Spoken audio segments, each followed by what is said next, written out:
Jeff Gordon, number 24, DuPont Chevrolet. Jeff Gordon scores his 71st career win and his 6th at Martinsville. Tony Stewart, Joe Gibbs Racing, number 20. Big Orange, Tony Stewart gets the win.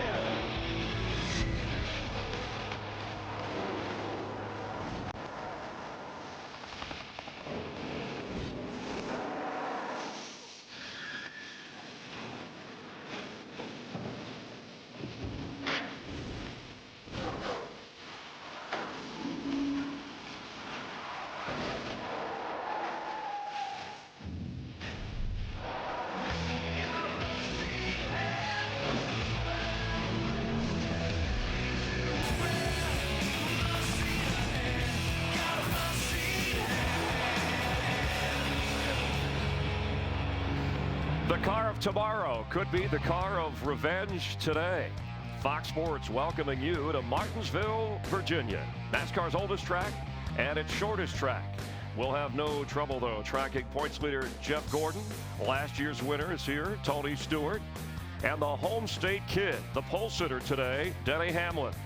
From the Hollywood Hotel, we bring you closer to the races where America gathers every weekend. For NASCAR, Darrell Waltrip, Jeff Hammond, I'm Chris Myers, and we thank you for being with us. Hope you're having a great weekend. I'm here with a couple of April Fools. Oh, come on, I kid. All right. Good. We're only a fool for one day. What's your excuse? You asked me.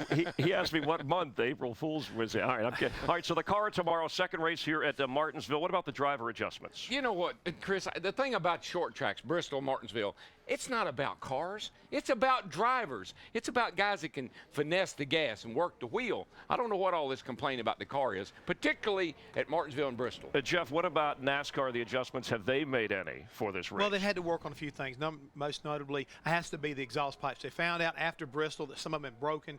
Guys got some gas fumes from carbon monoxide up inside the car. They had to make those thicker this week, as well as maybe a little bit of adjustments to some of the tolerances. They learned a lot from last week at Bristol of what this new car is going to be giving them as far as difficulties as far as they're concerned. But that's always been a problem at Bristol. Carbon monoxide, all that stuff has always been a problem. But you won 11 times here. You would know one of NASCAR's drivers of the future and the present. 21-year-old Kyle Busch mastered the new machine last week in Bristol. His up-and-down season has taken an uptick, but he is down on the car tomorrow. Kyle Busch. I am Kyle Busch. Up and down, been up and down so far. I just got loose. Kyle Busch is really, he doesn't give up. Kyle Busch is my hero today. He's the race leader. Passionate. I'm always passionate about racing. Deserves to win a race. The very first race. I'm still not a very big fan of these things. I can't stand to drive them. They suck. And Kyle Busch, currently 6th in points. We welcome him from down on the track, getting ready to go racing. Hi, Kyle. How you guys doing? Good. All right. Hey, time out, Kyle. This is DW. I got to ask you right up front, man. Your comment about the car after the race. I mean, I've made comments about my team, about other competitors, but you're in victory circle and you didn't like your car. What gives? Hey, it just it wasn't very fun to drive. It didn't turn very well, and you know, normally we don't fight those particular problems that bad at Bristol, so it just wasn't very fun. And you know, anytime we tried to fix it and try to make it turn to center, it made it worse entry and worse exit. So we just couldn't ever find a balance on it. And hopefully here this weekend we can try to find something better for today. Well, speaking of this weekend, from last weekend to today, is it any better? It is a little bit better. I mean, you've heard a couple guys already tell you that it's more suited for the flat tracks and everything, which it is. You know, we used to run, you know, the smaller valances towards the racetrack. You know, not as much travel room there. So here at Martinsville, we've kind of got the same thing. You know, we've got a 4.5-inch splitter rule from the ground to the top of the splitter. So it's not really that much different here this weekend. There's limited travels. You have soft springs, and you know, you try to keep it off the racetrack anyway. So here this weekend, it's better suited for the flat track, so I think we're all right. Kyle, we overheard you on the transmission radio call yourself an idiot during last week's race. You said a lot of things. Right. And we thank you for letting us. You won that race, so are you less of an idiot today? Probably not. No. You know, I just through parts of that race, you know, I was trying to drive the car and was getting a little bit upset with myself because I was just trying a little bit too hard and not being able to hold it on the bottom and run the groove that I needed to run and run the lap times that we needed to run. So I just kept trying to chase down Denny Hamlin there and kept slipping out of the groove, and I was being more of an idiot than I was just a race car driver. So I came back to, settled in, got my rhythm, and started coming back up towards the front a little bit. All right, well, thanks for being a good sport with us. All right, have a good race today. All right, thanks, guys. See you. Good luck, buddy. All right, appreciate Kyle Busch, hoping to turn a new leaf and have more success. Let's tell you. Call a man an idiot, huh? No, he called himself that. I was just kind of concerned when he wanted a banana. That's what's good about the radio transmission. All right, let's take a look at about what's ahead here. Last week we tore up the short track. What kind of damage will they do today? You'll have to stick around and find out. Yeah. It's the Jimmy Johnson Bowl, the champ opening a bowling alley for a good cause. We'll tell you about that. Speaking of kids, rookies can have a tough go on this track, so the veteran Ricky Rudd offering some Martinsville tips. This is about the time of year when Tony Stewart gets red hot. He didn't need any tips here. We'll talk to last year's winner. Photo finish with the 31-year-old Virginian, Elliott Sadler. And just like the track, the answers in Gas and Go will be short and sweet from DW and Jeff. We'll also have a special Martinsville edition of Drive and Ride. So stay glued to your seat. We're just getting started. Harvey. Yes, it is. Oh, I'm sorry. You all right? God. He kicked my chair out. I didn't do that. Here, that's all right. Is somebody recording that, by the way? To believe one thing, that 24 is on the prowl. I am impressed with Jeff Gordon. Jeff Gordon scores at Martinsville. This is the first time since winning the 2005 Daytona 500 that Jeff Gordon has the lead in the Cup point standings, and then it's the usual suspects. I don't see Kaiser Sose on the list, but Clint Boyer and David Stremme actually making their way up. Mark Martin, remember, sitting out. He'll be back in Texas in a couple of weeks. Where else can you see a Cup champ and a Formula One champ mix it up? Right here, NASCAR on Fox.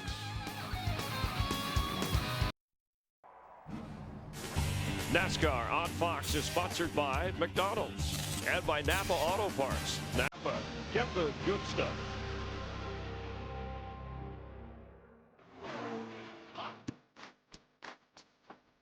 One thing that people think about besides the great racing here at Martinsville is our famous hot dog.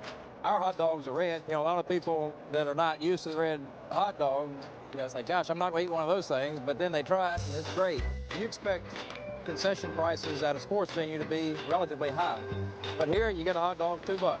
We sell so many hot dogs here on race weekend, you could probably put them around this racetrack a couple of times end to end. A lot of hot dogs. And they're great anytime. When you think hot dogs, too, you think about the ballpark. Remember, baseball on Fox Saturday, all games starting at 3:30 Eastern, 12:30 Pacific during the season. I think about well, this week, hot dog.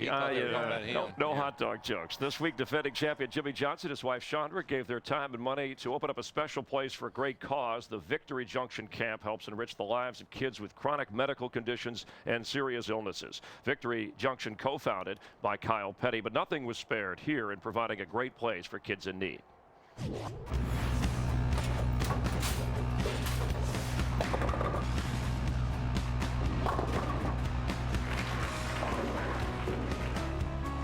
Today's the grand opening of Jimmy Johnson's Victory Lanes here at the Victory Junction Gang Camp. So it's a real special day for my wife and I. We're so happy to be here, and we've got kids out here bowling. The campers are enjoying it, so we're just real happy. I am terrible at bowling, but they're nice enough to put up the bumpers for us, and the bumpers have been keeping us all straight. It's amazing to watch them come in and see their first reactions coming in the bowling alley. Kids that haven't had a chance to bowl or bowling. I can't even describe it. I mean, just the emotion of watching my wife walk in the door with a smile, excited to walk in, and she had tears in her eyes. So to just see the reaction of her face alone says it all.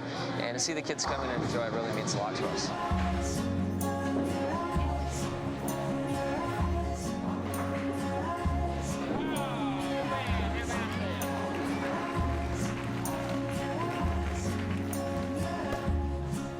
Nice to see those kids so happy, and they don't just write checks, the drivers. They are really hands-on when it comes to doing charity work. Nice cause for Jimmy, really, the guys and the entire sport. And for Jimmy, coming off a 16th place finish at Bristol, the defending champ, they're not too satisfied about this race, though. No, they're not happy with their car at all. If one of the Hendrick guys was going to talk about his car, it ought to be Jimmy Johnson, because he doesn't like his a bit, and today's no better. Last week was not too good. They worked on this thing. They still don't have it where they want it, but I got to tell you, Gentleman Jim is exactly what you see. He is a gentleman all the time. Yeah, he's got a great heart, and I'm sure they're going to be looking forward to Texas in a couple of weeks once they get out of here. One of the other guys, drivers that does a lot for charity, Tony Stewart. One of Tony's hobbies, bowling, although he failed to make the chase for the championship in 2006. Last April at Martinsville, he drove a perfect game. It was the first of his 5 wins last season.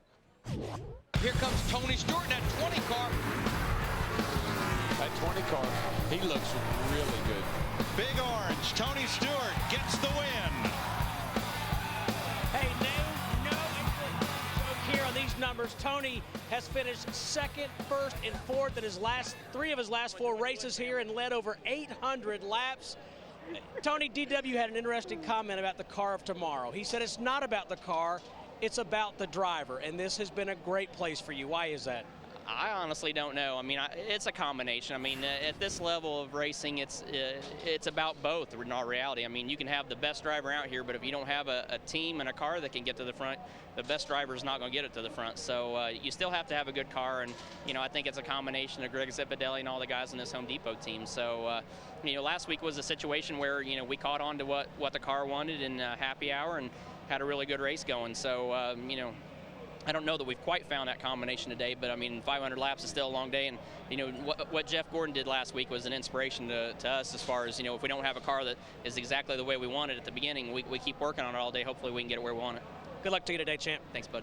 All right, thanks, Steve. And Tony, it was that cable on the fuel pump, right? He dominated the race, but little things like that, how do you overlook or prepare for something like that today? Well, in his case right now, I mean, he had a great car, and that's the key thing right now is that these guys keep coming to the racetrack, in my opinion, with the best race car every week, Darrell. I mean, they were good at Daytona. They've been good so many places so far this year. They just haven't had the luck. Yeah, but what he said is right. The driver, though, on a short track here in Bristol can make up a huge difference. Jeff Gordon made a huge difference in the performance of that car last week. That's what I was saying about it's more about drivers than it is cars. Obviously, it's about everybody being on the same page. And Tony starts alongside Dale Earnhardt Jr., who's been up in the top 15 these last few races. Are you seeing improvement in him and his team? Well, I don't know. There's still something missing there. I say it every week, and there's some chemistry that's not there. I'd watch that 11 car today, though, because it's not the chemistry, it's the contract. The contract is missing, guys. I mean, if they could get the contract, I believe it'd be like Kevin Harvick last year with Richard Childress Racing. It would make the difference, and you'd see better performance. And right now, that is on hold for DEI and Dale Earnhardt Jr. We'll count it out at the start of the race here in Martinsville, Virginia. Jamie McMurray on the outside row. He has 1 win in nearly 5 years. Who will be the king today? It's good to have you with us. The pre-race show for NASCAR on Fox. Never really raced short tracks around here. Mr. Rudd. Yes, sir. Hey, Dave. Got your coffee for you, Oh, sir. thank you. Appreciate it, Dave. No problem. Appreciate that. My pleasure. My pleasure. Man, I said cream and sugar, Dave. Now, what is this stuff? I'll get it right next time. I'm sorry. Okay. I'll be back. All right. The Rook knows his place. Ricky Rudd didn't snicker when it came to giving the new class of drivers the crash course on Martinsville. Montoya, David Reagan, Paul Menard, David Ruderman, and A.J. Allmendinger receiving some valuable advice from a 3-time Martinsville winner running his 54th Martinsville race.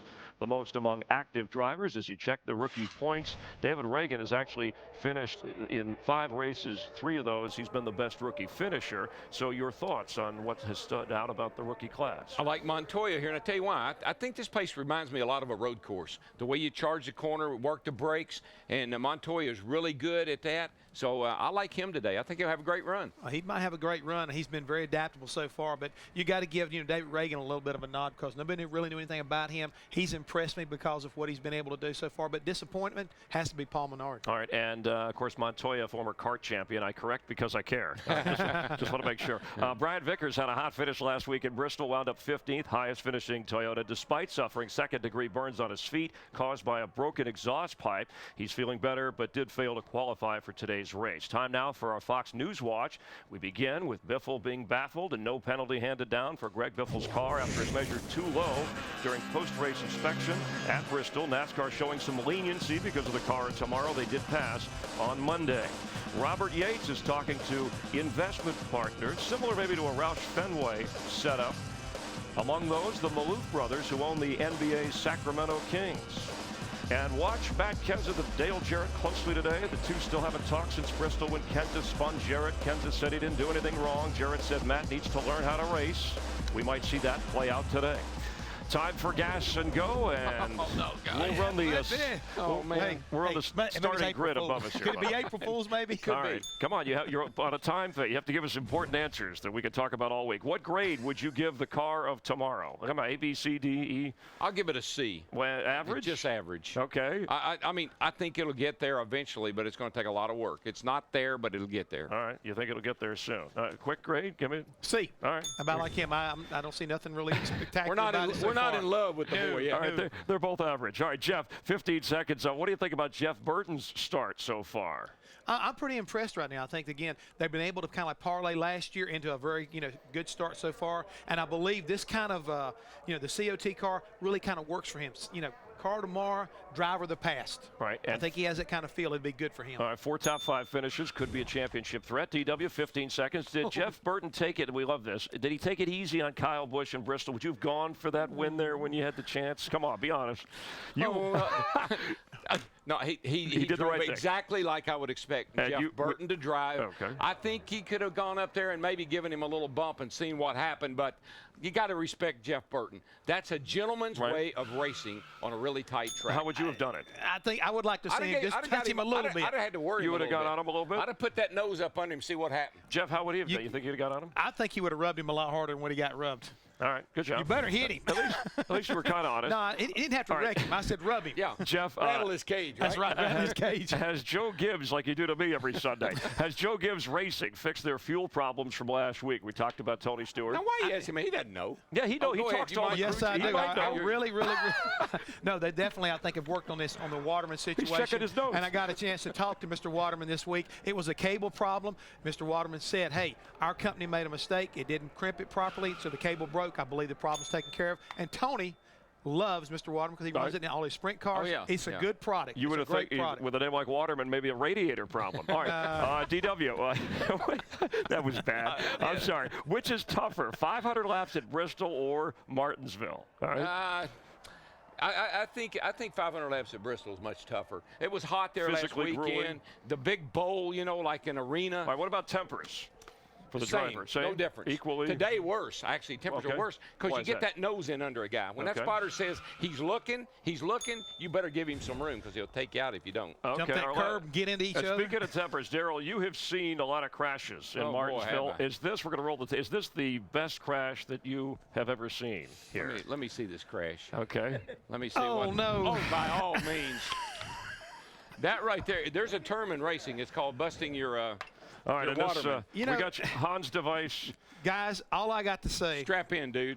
Is I bust my butt for you guys every day. They'll put that on I bust my butt for you guys AutoZone every drive day. and ride with the Richard Petty experience. Hang on. I'm hanging on. Now, Jeff, there's a commitment line. You see it on the racetrack right there. We're going into pits. It's a big white line. One of the things you got to watch out for is, let's say we're going to pit this time by. Caution's out, pits is open. When I come down through here, there's a white line right here on the racetrack. It's right there. You see it in front of me. It's right here. If I run over that line with my left side tires at all, I have to pit. You got to come in, and it's right. And there's that commitment line. And that red commitment line is also a place on the wall and the light. So you've got 3 areas right there to be looking at from the driver's standpoint, as well as from the spotters who will help you make sure that you don't do that with your left side tires. And Daryl, if you come in and if you don't make it on pit road, those left side tires, you got to start at the tail end of the longest line, and you know that'll get you in trouble here. Oh yeah. So make sure you know what you're doing.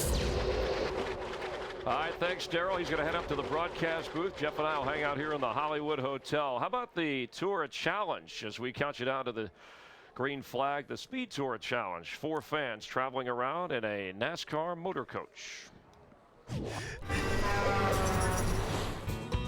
So the goal here is to Bristolize a car. What's that mean? Make it look like you just finished 300 laps at Bristol. Since you won, John, you are going to get to meet your favorite Mr. Kevin Harvick, because you're going to be riding in the truck that he's riding in for driver introduction. So awesome. Thanks, man. Have fun. All right, nice to meet you. Good luck in the show. Thanks, man. You guys are going to be loading chopped wood into the back of the Tundras. Whoever can fit more in this truck is going to win. We've got you a suite at Bristol. The Bristol Club suite. right in the middle, without a spot that you can't see.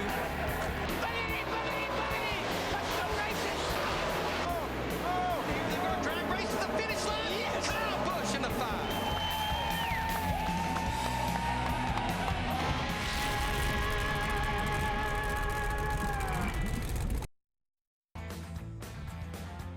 And we welcome you back to the small town of Martinsville in south central Virginia with a chance of rain today. Scattered showers. We hope they scatter away from here. Temperature in the 60s, could reach the 70s.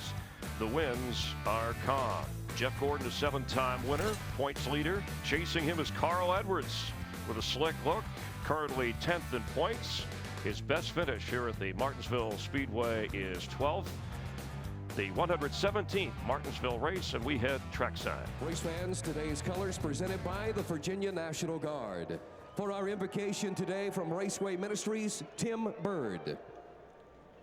Heavenly Father, as we come before you today, we are humbled by your mercy and grace given to us despite our weakness, and give thanks for the blessings of freedom made possible by the sacrifices of many. As we pause before the start of this event, we pray for the safety of each driver, crew member, official, and spectator. And for this day and each day to come, may you receive the praise, honor, and glory for who you are and will always be. And it's in your name we pray. Amen. Today's national anthem is performed by B.J. Norris, Director of Music, Martinsville Middle School.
Fans, 2 F-16s from Lackland Air Force. Really well done, and the drivers hope to do the same. We'll talk with one of Virginia's native sons when we continue. You're watching NASCAR on Fox.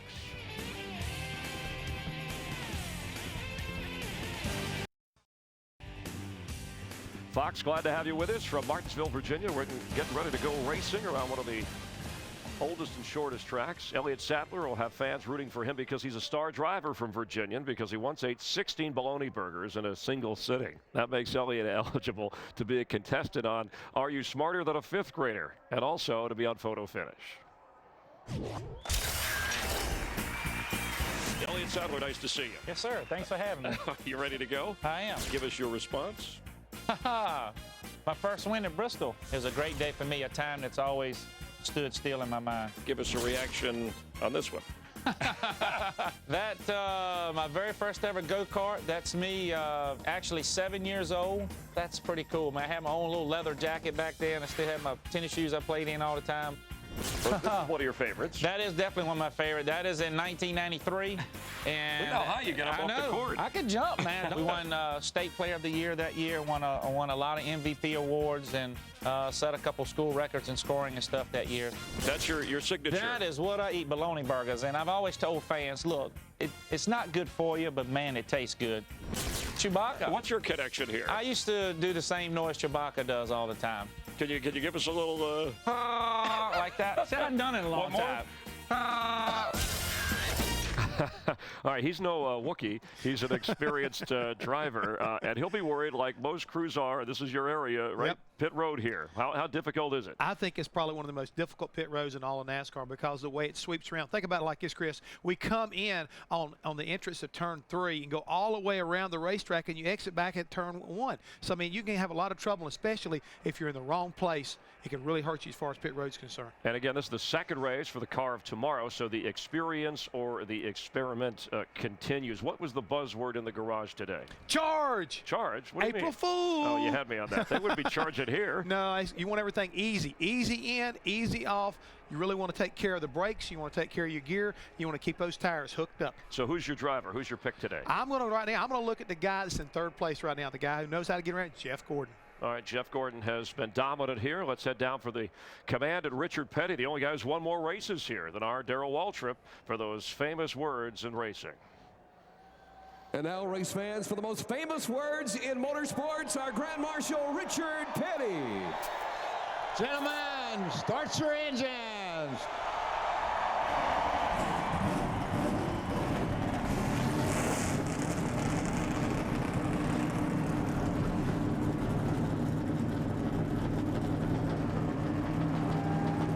And to take us through today's race, Darrell Waltrip, Larry McReynolds, Mike Joy, the announcers of tomorrow, today, and the next day. Mike, good to see you.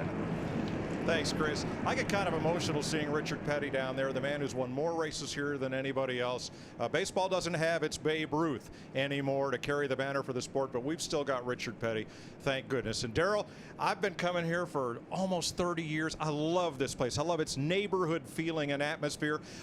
It's the friendly confines. You sit right on top of the action. The cars are bumping and grinding right next to you. I get emotional. Well, it is a feel-good place to come to. But now what you want to do is keep those feel-good emotions under check all day long. That's the thing that you got. I've seen guys here on the parade lap. You know, okay, I'm not going to get upset. I'm going to have a calm, cool day. Somebody will be swerving their tires, get a little close to you, and you automatically start shaking your fist.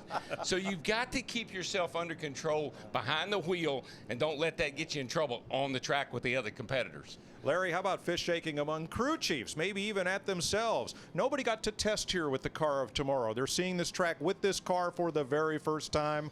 A lot of scrambling this morning. Oh, more than I believe I have seen in a long time in that garage area. Even though they didn't get to come to Martinsville to test, they went to a lot of the short tracks around the area. And of course, we have Bristol from last week. The one thing they learned last week, these cars will not turn through the middle of the corner. Same thing is happening here. I saw more setups, more rebuilding of these race cars this morning. In fact, I'd say half the field is pushing their car to the line with the unknown of how that thing is even remotely going to drive. And they've got to drive it that way for 500 laps. Well, this week's FedEx Racetracks question from Tyler of Ilion, New York, near Utica. What's the most important component of the car at Martinsville? Well, the importance of this component went away for several years because the brakes are so good on these cars. But I go back to the cars not turning through the middle of the corner. We're seeing a lot of brake usage, a lot of brake heat here. Big concern about these brakes. I'd say bumpers. That's the most important component in my book at Martinsville. But have a good bumper. And if you don't have good brakes, you'll use your bumper. That's right. And you hope you have both left at the end of the day. Send us your questions for our FedEx Racetracks. Maybe yours will be the FedEx letter of the week that we read on the air. Log on to foxsports.com, keyword FedEx for more info. Budweiser, official beer of NASCAR, is proud sponsor of the Budweiser Pole Award, given to the fastest qualifier at each Nextel Cup race. Budweiser congratulates Denny Hamlin, the latest driver eligible for the Budweiser Shootout of 2008. Ready to race on the short track that thinks it's a super speedway, the half-mile paperclip, Martinsville.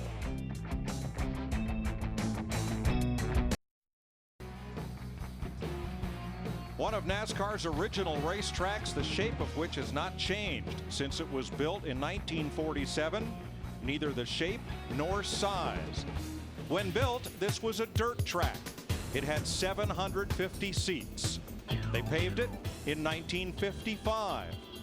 But the outer edge of the racetrack, its banking and its configuration have not changed through the 60s and on to today. Certainly there are more seats, as NASCAR's popularity has greatly increased over the year, but it's the same old Martinsville. Let's talk about the keys to win this race. There's a lot more than 3, but that's what we're going to do is the 3 most important keys. You see right there, we've been talking about it all during the pre-race. Preserve the brakes.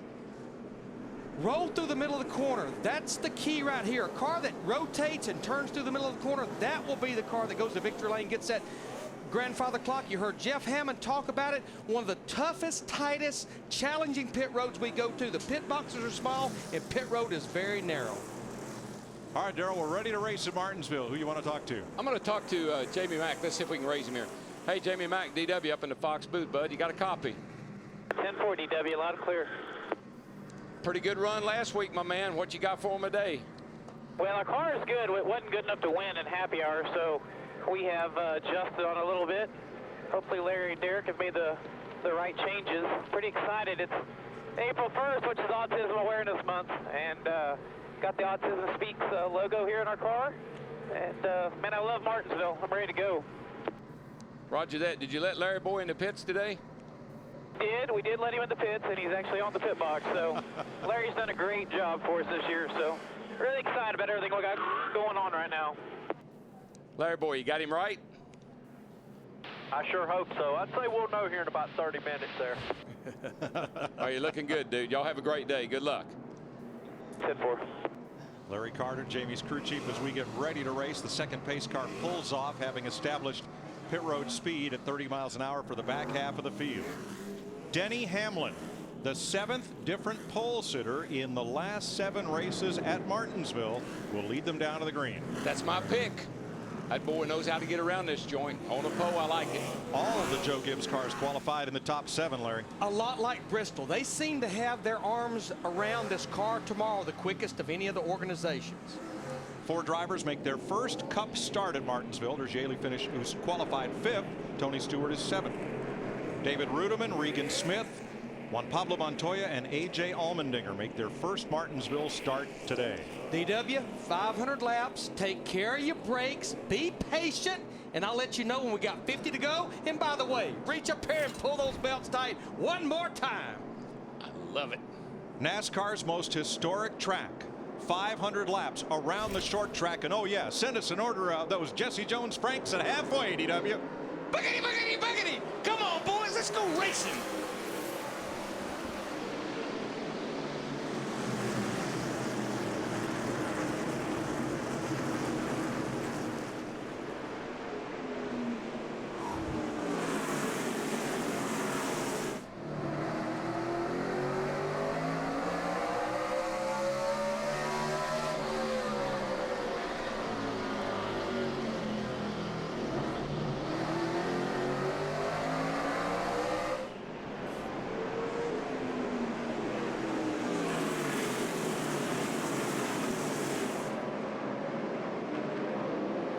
Kenny Schrader qualified 4th, his best start since he qualified 4th here in 2003. He's in the 21, but got hung on the outside. Here comes Stewart passing on the outside, and there's a battle for 2nd as Jeff Gordon goes after Jamie McMurray. I thought that was a pretty good bit of competition there on the start between the 26 and the 24. That Jeff Gordon letting Jamie down in the front of him there on the start. That was clean. You know, we actually saw this in the truck race yesterday. That second groove is already working pretty good. Spinner out of 4, and it's Casey Mears. I think he's got a flat tire. Yellow, got a yellow. Caution will wave. That's good news for Mears. Can he stay in front of the leader? He does. You're clear, you're clear. Something, there's like a shock.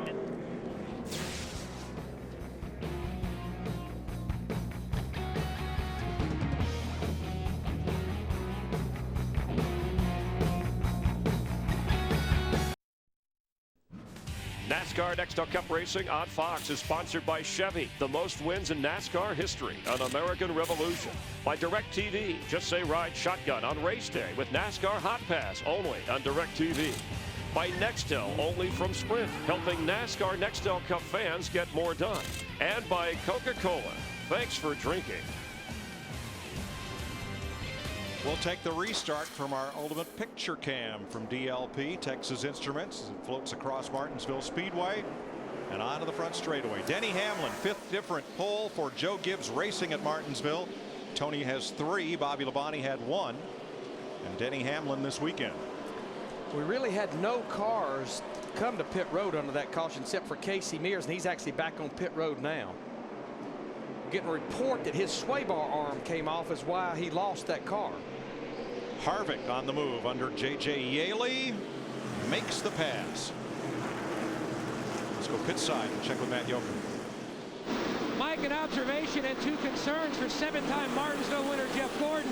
First, he said it seems very difficult to pass early on, but he had a concern about brakes like so many others, seeing so much heat in those rotors during practice. His other observation was the fact that if he has radio problems, he'll put his hand on the door. The problem, he tried doing it, he could barely get his hand up there with this new, wider car tomorrow. You know, Jeff had brake trouble at Bristol last week, but let me tell you why. The car was not handling. When your car doesn't handle, you've got to stop it with the brakes. That's the only way you can get through the corner. If your car handles well, you won't have any brake problems. See Dale Earnhardt Jr. there in the 8 car, started back in the 8th position. He moves up to 7th. Very happy with his race car in all of the practice sessions here, especially the 2 yesterday. Carl Edwards, the 99, started 9th. He passes Schrader, who tucks in front of Tony Raines and Jeremy Mayfield. You're riding with Raines, Schrader ahead.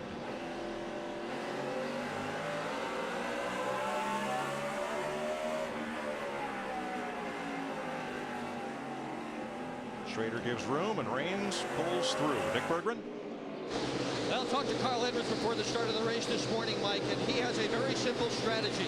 Save the brakes. I guess he was listening to Larry McReynolds, and he is going to do everything he can to avoid spinning the tires coming off the corners. He thinks that's the key to success, and if he wins the race today, he is going to give the grandfather clock away to his father. Well, that's the secret to success here. Don't use too much brakes and don't spin the tires. It's pretty simple, but try to do it for 500 laps. See Jimmy Johnson there in the 48 car, started back in 20th position. Darrell talked about him in the pre-race show. This team, they had, we talked about Joe Gibbs Racing, the success they're having with the car tomorrow. The Hendrick organization seems to be good, but the 48 team, they just have not found what they're looking for. But Jimmy hates a race car that does not turn. That seems to be the characteristics of these cars. Well, think about the 48. He's better with the current car than maybe the other guys are. They're just the opposite with this car, and their setup doesn't work like it does in the other car. How's he like his car today, Krista? Well, so far it's okay. He's been able to pass a couple cars, but yeah, yesterday nothing happy about happy hour for Johnson. I mean, guys, when was the last time our series champion finished last in final practice? The team this morning was thrashing. They were changing the setup. Chad Knaus, the crew chief, told me they needed to adjust for the overcast and cooler temperatures, but any changes are good changes. They also adjusted the brake system. Jimmy Johnson started 20th. He is currently up to 18th. You know, one of the natures of the racetrack here at Martinsville is we've only been about 9 laps since our last restart. Our leader, Denny Hamlin, in the 11 car, about another 4 to 6 laps. He will be lapping cars at the back of the field. Well, that's because there's a lot of cars that are evil looking. I mean, they are sliding sideways and not getting any forward bite. Guys have got some work to do on some of these cars. Darrell, the turns here are concrete, the straightaways are asphalt. When you make that jump off turn 2, when you get to that asphalt, does the car go squirrely on you? Yeah, that little transition from the concrete to the asphalt, just that little bump right there. Right You'll see there. the 99 right there. It always steps the back out just a little bit, and that's where you work on forward bite. Coming off the concrete, up on that asphalt, and not getting the back jukey. Yeah, we go to a lot of racetracks that are asphalt. We go to some racetracks that are concrete, like Bristol last week. This racetrack has both concrete in the corners, asphalt on the straightaways. Reason being, they tried asphalt all the way around this racetrack for a number of years, but because the tires gripped so good, it would just pull the asphalt out of the corners.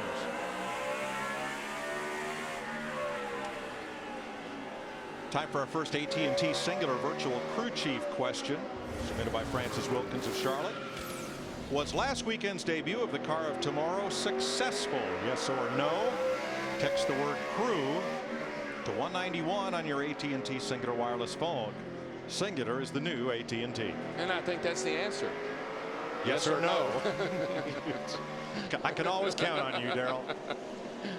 Denny Hamlin just laps A.J. Allmendinger in an 84 car. A.J. Allmendinger missed the first 4 races, but the 2 races on short tracks with the car tomorrow qualified this 84 Red Bull car. And a hello to his teammate Brian Vickers, who failed to qualify for this show and is still nursing burns from the race last week at Bristol. A burn through or fracture in an exhaust pipe made things intolerably hot inside his Toyota. Matt? Jamie finally got by the 84 car. He mentioned that he did hit the curb. You see the yellow curbing down at the bottom during practice. He said, but it didn't damage the splitter. So that's not a concern for him today. He says the biggest difference for this team is centered around one person, crew chief Larry Carter. He's great with people, and you can feel how the chemistry is on this team as he loses the second position to Gordon, but they have really come around to 5th last week, hoping for another top 5 today. The curve here now is what I call a soft curve. When they redid the racetrack a couple of years ago, they softened that curve up, put a lot of radius in it, so it doesn't have that sharp edge on it like you may relate to a curve at home. This is a softer version of that, and you can get up on it and not hurt anything. Doesn't upset the car near as much as it used to. It's got a nice roll to it now. Used to be you'd spin down to the bottom of the racetrack, jump that curb, and hang the car up on it. They'd need the wrecker to get it off. 26 laps complete in the Goody's 500. 34 laps complete. Denny Hamlin still leads at Martinsville, and you're encouraged to participate in today's Domino's Hot Lap, which is the halfway lap, lap 250. Which of these 5 drivers will be ahead of the others when they cross the start-finish line at lap 250? Go to Fox SP on any wireless phone, and all participants are entered to win the ultimate fan experience at the Michigan race in August. Darrell, while we were away and the boys are at play, what is it you say? Big Daddy is on the prowl. Oh, yeah. That 24 car, Jeff Gordon. His car looks mighty good. Looks like it's got that Martinsville attitude. And Mike, I think he was a pole contender on Friday, but the track was so hot. He was the first car to go out. He was really surprised he ended up qualifying 3rd with that 24 car.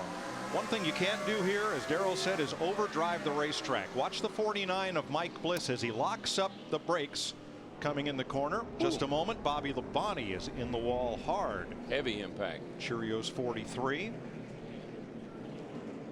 That's turn 1. That's a mess. Yeah, it is, and I think he's really not happy.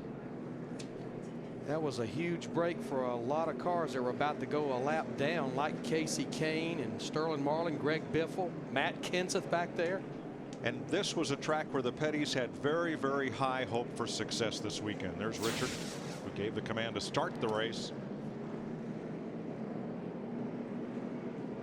You know, he got in the back of Greg Biffle. Darrell, did it look like he might have run out of brake coming in the corner? It almost looks like something happened to his car, because he sure did fly in there hard and then lost control. No contact from behind. I'm not sure what happened there. Maybe Biffle slowed quicker than he thought he was going to. And Darrell, I think these guys are putting so much rear brake in their car. If you have to jump on your brakes hard getting in the corner, it definitely can make the cars loose. They can adjust the front and rear bias. Bobby's looking around like he's something else. Well, Greg Biffle, the 16, was right in front of him. Look and see if Biffle made a sudden move to the outside, perhaps, before Labonte made contact. Here they come into the picture. No? No, I don't think so. Nope. I mean, Biffle is up the hill, though, but I think Bobby ran into the back of Biffle. Yeah, because you could see Biffle's car wiggle there for just a moment. I'm thinking something might have happened to that 43 car.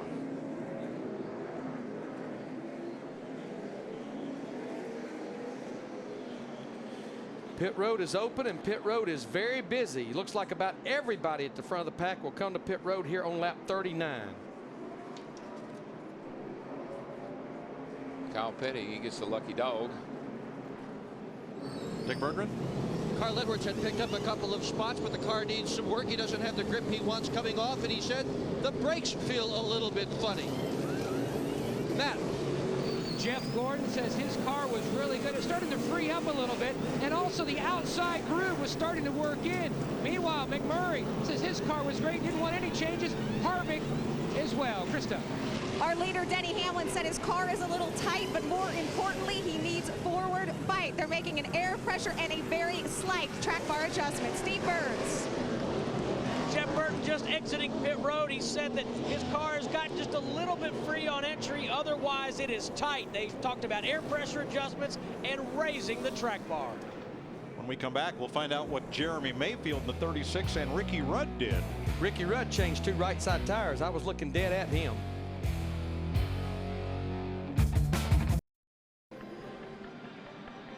This week, America's pastime returns to Fox. Mets Braves, or Twins White Sox, or Dodgers Giants. All that rivalry in high definition. The Fox Saturday Baseball Game of the Week. New time. Every week, 3:30 p.m. Eastern, only on Fox. Today, and maybe only today, but today, the Cubs can win the pennant. Yes, they can. Ask me again next week. I'm excited about it today. Well, 58% of you in our virtual crew chief ATT singular questions say that yes, the car tomorrow debut was a success. At the end of the day, the end of the race was good. I know that. Pretty exciting. It's like when you come to Daytona for the 500. When you roll in there, everybody can win the Nextel Cup. Everybody can win the Daytona 500. The Cubs can go to the World Series. I'm not going there. I'd like to. I've been wanting to all my life, but they haven't got there yet. I'm going to Daytona. All right. Now, we mentioned all of our leaders hit pit road. Most of them changed 4 tires. Elliott Sadler in the 19 car, Josh Brown as crew chief, they decided with only about 35 laps on their tires to stay out and not pit, so they have not made a pit stop yet. Here's your running order in Fox 3D. We get set for the restart. Green flag to complete 46 laps. Based on what I saw yesterday, Larry, tires are not a big issue, and track position is. And this is a fairly hard tire. In other words, it does not give up very easily. Now, I'm sure Elliott Sadler's going to have his hands full with Denny Hamlin at 11 car, but Denny's still trying to get by the lap down car, David Stremme in the 40. And, of course, David's trying to stay there to get that lucky dog if we happen to get a quick caution here.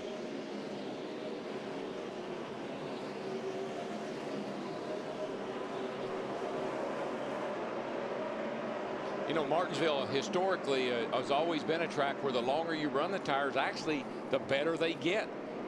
We start the pressure so low here, 8 pounds of air in the left side tires. Takes about 20 laps for the pressure to get up to really good operating temps. And so the tires are they come in late, but they last a long time. There's 2 ways to pass here. One is the way that Jeff Gordon just got by David Stremme. Get a jump off the corner and get under the driver you want to pass. The other way is go in the corner on the outside of him and hope that he knows you're there. And if you get bumped around a little bit, you got to let it go. You can't hang on to it. You got to put that out of your mind and go back to doing your job, because you're going to get shoved and beat and pushed around here more than anywhere we go. What'd you say at the top of the show? Keep those emotions inside. That's right. Don't wear your feelings out there on your splitter. Denny Hamlin goes back to the lead. Drag racing Elliott Sadler down the straightaway and dropping inside him. Jeff Gordon tries to come through for second place, and Sadler waves him by. He saw that 24 car Gordon was faster. There's no sense in those guys racing side by side like that, because that means it's going to bring everyone behind them right up to him. One driver out of the race. He's with Matt Yoakum. Bobby Labonte, Mike, has walked out of the Info Care Center. Bob, what happened? Went down in turn 1, following Greg Biffle, and the brake pedal just went all the way to the floor. It never gave me an indication off a turn. We're going into turn 3, so something had to break, or a line came loose or something like that. So just wasn't our day. Thank you, Bob. Yep, thank you.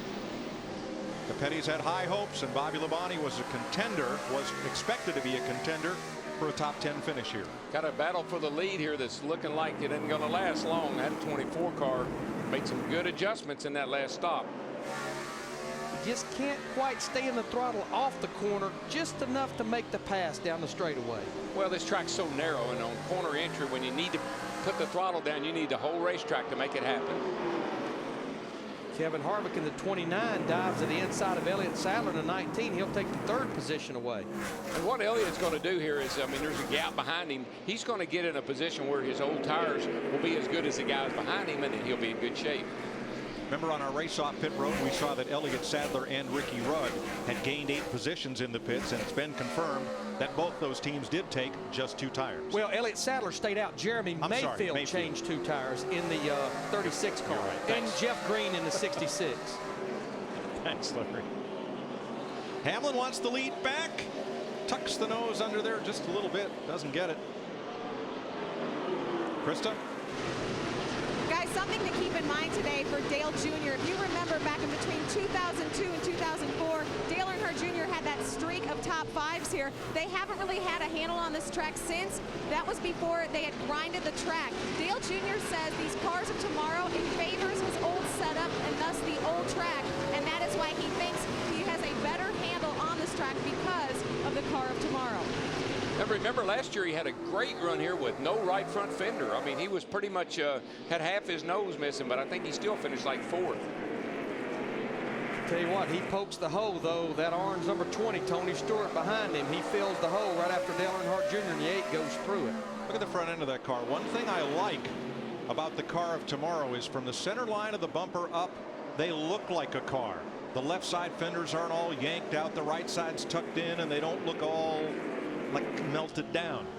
They're squared up. Looks pretty good. I think a nice name would be boxcar.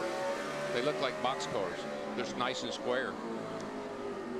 Not to kind of go by the track back here on the railroad track. I'm talking about, you know, they're in a tight box. They say that all the time. So I'm with you. Must be a box car. Let's get some team communication from Tony Stewart. They're going to have to help me on this. Normally I'd want the bottom here right away, but you're just going to have to look and see how those guys get through them. If they're getting through them all right, just tell me to stay up. It's hard to pass the lap cars today. Yeah, I see that. Talking to his spotter. And his spotter is Mark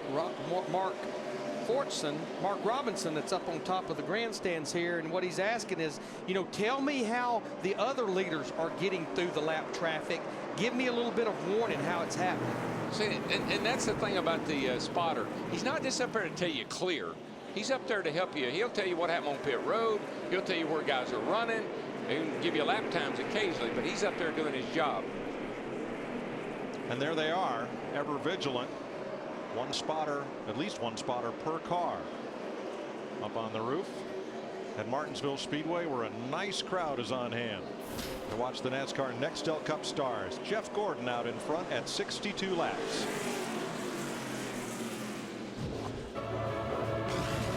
Time to follow the leader.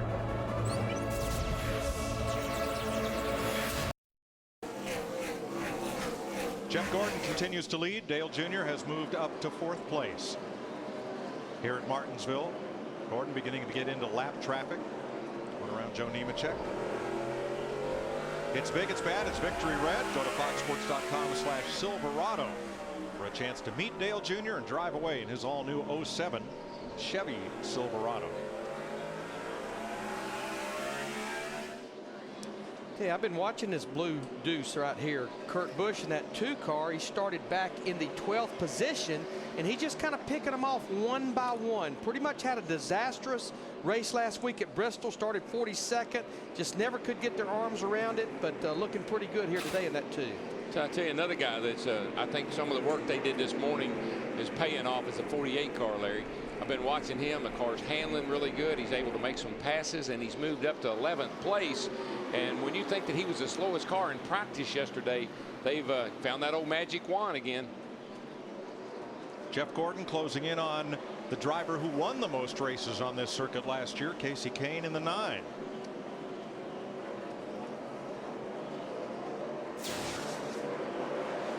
One lap ago with Kane and Robbie Gordon and the 01 Regan Smith, and ooh, a little bunching up there. And these guys are desperate. You see that 24 car, Jeff Gordon, the leader, there right there behind them. So those guys are trying to stay on the lead lap. We're riding with David Ruderman right now in the 00 car right now. David 2 laps down. I need to mention Casey Mears in the 25. They went to the garage, repaired that front sway bar problem they had. He's back out there 27 laps down. So far, all I'm seeing is casual contact. I don't see anything, any beating and banging. Pretty much just Martinsville at its finest. There's Casey Mears, a 25 car. And even though Jeff Gordon's leading the race, you got to be aggressive. You can't let people hold you up. See Robbie Gordon in the 7, giving a little bump to A.J. Allmendinger, 84, saying, look, the leader's here. Let's go. Robbie gave a bunch of race fans an unexpected thrill this morning. Parked his car down at Hardee's about half mile from the track to make it easier to get out. Walked up the hill and down Brass Shop Road right in the midst of all the race fans. It's like, hey, look at that. That's pretty cool. He enjoys mixing and mingling with the fans. He'll get on his golf cart and go out into the infield at some of the bigger racetracks. Jeff Gordon leads this race at 78 laps. He's been out front for 23 of them. Matt? Jeff Gordon's gas man, Caleb Hurd, and a group from the Pit Crews for Kids, an outreach of the Hendrick Marrow program, made a visit to Duke University's Pediatric Bone Marrow Transplant Unit yesterday. They met a young lady named Katie Chapman, and they gave a bear to the crew. Katie made it. They gave it to the team for good luck, so they tie wrapped the bear to the roll cage inside Jeff Gordon's car. She nicknamed it Winnie, meaning to win. Special young lady battling leukemia. Her thoughts, though, with this 24 team, hoping they get to victory lane. They're working on it pretty good right now, Matt, that 24 car. I bet that's one scared bear right this minute. I bet that bear ends up in the family collection for future use. I would say you're right. Tony Stewart, the 20 car, goes by Jamie McMurray. That's a battle for 5th right now. No longer a battle. Darrell, you bring that up about the 24 car, Jeff Gordon. We had him on our trackside show the other night. And of course, he and his wife Ingrid expecting their first child. I know you were excited when your girls were born. I was excited. Mike was excited when our first child was born. But there's a lot of excitement in Jeff Gordon about this baby that's on the way. I tell you, he is as proud of a papa right now as anybody I've ever met. I mean, he and Ingrid are, I mean, they're just, you can tell they're really looking forward to it. And I got to tell you, Larry, every time I think about Jessica Lee Waltrip, this race right here in 1987, I came to the racetrack on Sunday morning. She was born on Thursday. There was a rose and a note. Said, win this one for me, Daddy. Oh. Most incredible day of my life, and I won it. I was going to say, put the period on that story. I won it on the last lap. Jeff Gordon lapping past Dave Blaney in the Cat Camry. We talked about the 4 first-timers here at Martinsville. Juan Pablo Montoya, Steve, running in 29th. And Mike, he's actually doing a good job. He's been telling his team where and when he wants to try to pass somebody, and every time he does, his team is excited about it. He actually said before this race he feels a lot more comfortable here at Martinsville than he did at Bristol. And Steve, right now he's running just in front of the guy that he's battling for the rookie points battle there, the 6 car, David Reagan. Casey Mears, the 25 car, against the wall again. No caution yet, though. Well, they have got issues. Something going on with that race car. Can't get it down to pit road. Just the conveyor belt of cars going around. He'll have to try and make one more lap before he can pit. And his teammate Jeff Gordon swoops around, giving him a chance to get to pit road, and we will stay green.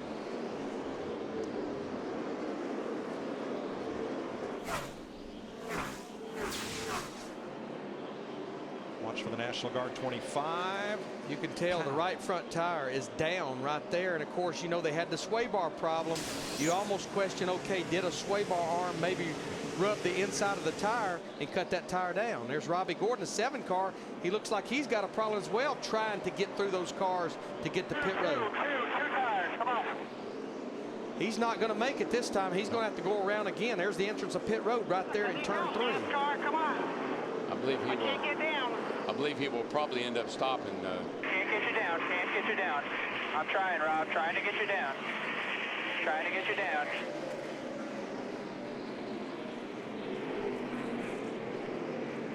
Space after Blaney right there, but he can't turn, so he'll stop. Yeah, the right front tire is down, and he just can't turn the car when he gets in the corner.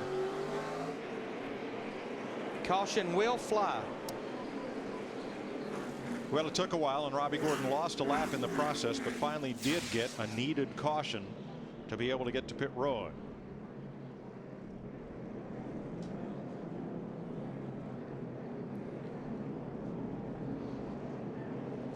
Nice job of staying off the wall. Yep. Tell you who that was a very timely caution for. Once again, Matt Kenseth in that 17 car. Jeremy Mayfield, David Reagan, Montoya, those guys just about to get lapped by Jeff Gordon in the 24 car. Yeah, Kenseth was the next car to go a lap down, and that was timely. He has struggled all weekend long. I've seen that car sideways more here than I've seen it sideways anywhere it's ever been. I don't think I've ever seen him spun out as sideways as he has been here. But don't count him out. No, but they got work to do, though. Third caution of the day. It comes out at lap 91 for Robbie Gordon. Now, also, I want to say, even though we're 91 laps into this race, remember, Elliott Sadler in the 19 car has still not pitted, but he's sitting there in 7th position. So mission accomplished by that move and his crew chief, Josh Brown, in staying out. And I'm sure a lot of teams were paying close attention to that. I don't think there's any question you can get by with 2 tires if your lefts are not, gone. Leaders are coming. Pit road's open. She'll be busy again. It's been about close to about 45, 50 laps since they were last on pit road. Dick? Well, Carl Edwards lost a couple of spots on that run, so they're going to try to give him a little bit more grip by taking some air pressure out of the initial starting air pressure in his tires. They're also going to make a chassis adjustment to try and tighten the car up just a little bit. Matt. 7-time Martinsville winner Jeff Gordon says his car is too loose on entry and too loose off. They've made a wedge adjustment. He says the car is awesome through the center of the corner. To Krista. Denny Hamlin brings his car around. He still has the same problem. The car is getting tight, and he needs to be able to drive off the corners. They're making a 4-tire adjustment with a track bar and air pressure change. Steve Burns. Krista, Reed Sorensen in the 41 has made up 12 positions since the start of this race. He told crew chief Jimmy Elledge, I just need help rotating through the center. They made a track bar adjustment. Now you see the race off pit road. What it does not show is one KG veteran who did not come to pit road, Matt Kenseth. He will. He will. He's going to get those 5 points for leading a lap. There you see him. He's the guy that I think the one agenda they're on every week is to be sure and lead a lap because he has the most bonus points. Time to check into the Blue Ridge Mountain Hotel right here nestled in the foothills of Blue Ridge. Is Hammond strapped in his seat? I'm not going anywhere. Not going anywhere. I did not kick his chair. You guys did not. He did not. I would never do that, but we did arrange something just to keep him on his toes. All right, speaking of struggling, Matt Kenseth, right, who's been one of the top Fords running so far this year, having some problems in this race. How can he change it? I mean, the biggest thing is right now getting down pit road. You see him getting ready to come down pit road. He's going to be working, trying to get this car hooked up. Looks to me like he's having a whole lot of trouble getting off off the corners right now, Chris, more than anything else. And when we saw moments ago Robbie Gordon, it looked like that tire exploded when it hit the wall there. Again, you put a lot of heat in these cars as far as the brakes are concerned, and a lot of times that'll transfer to the right front or left front depending on which one you're working the most. And it looked to me like all of a sudden the right front tire just literally exploded. He did a great job keeping it off the wall and getting on the pit road. 21st in points coming in, single car team doing well. Let's get a check on Kenseth. You were talking moments ago. Here's Steve Burns. Yeah, thanks, Chris. Talking to Kenseth's crew chief, Robbie Reiser, this morning, he said, we are so bad, I might try anything just for an advantage. And we saw what they just did. They stayed out, led 5 points. Mike Joy. Thanks, Steve. There's a look at Matt Kenseth's team. Good to go here. Let me tell you how good Jeff Gordon is at Martinsville. Richard Petty's won the most races here, but in 67 starts, he led 26 races, 40%. Darrell, you started 52 races here, led 32, 60%. This is Jeff Gordon's 29th start at Martinsville. He's led 21 of 29. And he's finished an incredible amount of laps here. I saw some statistic where he had only failed to finish 6 laps. Wow. That's out of 11,500 laps here at this place. That stat amazes me as much as anything. That leads us to our DLP amazing moment. Happened here in October of 2005. Jeff Gordon won his 7th career Martinsville race, the most among all active Nextel Cup drivers.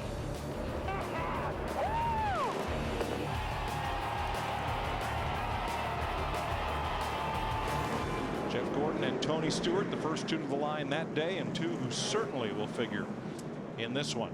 Well, pit road has started playing its havoc because J.J. Yaley, the 18 car, on the lead lap, pitted outside the box. They did the work, so he will be 1 lap down now in this 18 car. That'll leave us 30 cars on the lead lap.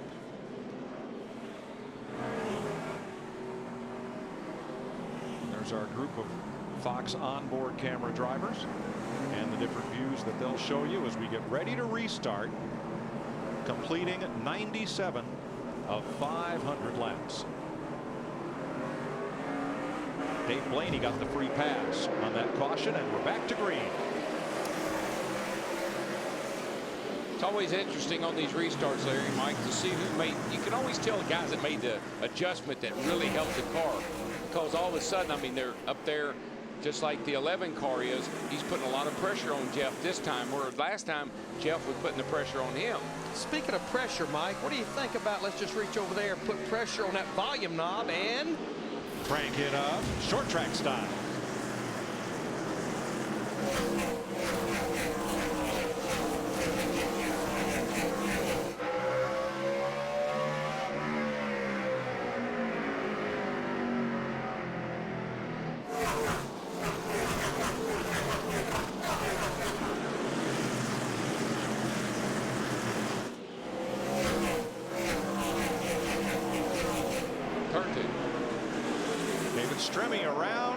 Scatters. A little casual contact between Marlin and Gilliland, but otherwise no one else involved.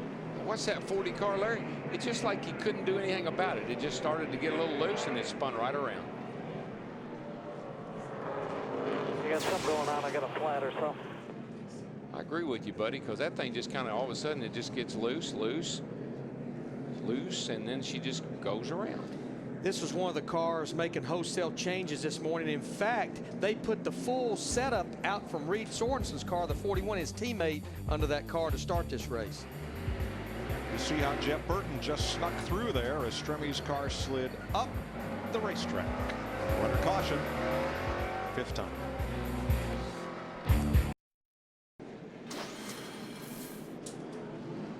Sterling Marlin in the 14 is our AutoZone biggest mover of the race so far. He's really in the zone. Get in the zone with AutoZone. Started 37th, moved up to 20th. Honorable mention to Jimmy Johnson. Johnson started 20th, and he is up to 8th. Just been marching slowly but surely towards the front. J.J. Yaley got the free pass, overcoming that pit road penalty, so he's back on the lead lap as we get ready for this restart, completing lap 105. What makes restarts, especially as the race gets older, is the inside line. See how many cars 1 or more laps down? That's what makes it a challenge for those cars on the outside that are on the lead lap, especially after a restart. Leader kind of likes it. Nobody else does, though. Yeah, they're 11 cars deep on that inside lane. Nice clean restart. Well, we mentioned Jimmy Johnson's up to 8th. He restarted, though, as far as position on the racetrack, 16th because of those lap down cars. I got a feeling we're going to hear a lot more from Jimmy Johnson before this day's over with. I've been watching this car, Larry, and it looks like it is stuck to the track today. A lot better than it did in practice. Oh, absolutely.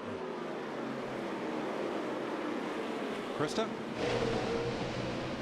I asked Chad Knaus this morning, I said, you know, why is Jimmy so good here? You look at the streak, 9 top 10s in the lap, 9 out of 10 top 10s. Oh, caution on the track, guys. Yeah, that'll be Sterling Marlin. We actually do not have caution. Sterling Marlin in the 14 will get going, and he will stay on the lead lap about a half a straightaway in front of Jeff Gordon. You can see the difference right there, but we stay green. So a spin by Marlin, no caution. Sorry, Krista, temporarily interrupted. Go ahead. Thank you, guys. Yeah, 9 out of 10 top 10s for Jimmy Johnson. I asked Chad Knaus, why are you guys so good here? He said, you know, it's all about taking notes. Jimmy took notes from Jeff Gordon. Chad took notes from Bobby Loomis. Remember, Loomis was very good here with Bobby Hamilton. So Chad said it's all about notes. You know, these guys do their preparation and their homework quite possibly as good, if not better, than any team out here. Thanks. Let's show you what happened with Sterling Marlin. No caution flag for that one. We are still under green. Watch the 14, middle of your screen. Scott Riggs in the 10 got in the back of him. I think that all accordion from further Definitely forward. what it looked like. Just stacking up. Juan Pablo did a good job of working his way through there and not hitting anything. Here's what Matt Kenseth saw. Take the high road. Slow down, grab a couple of gears, and keep digging. I like what I'm seeing today on these caution flags, though. You know, we're not throwing one every time somebody gets a little bit out of shape.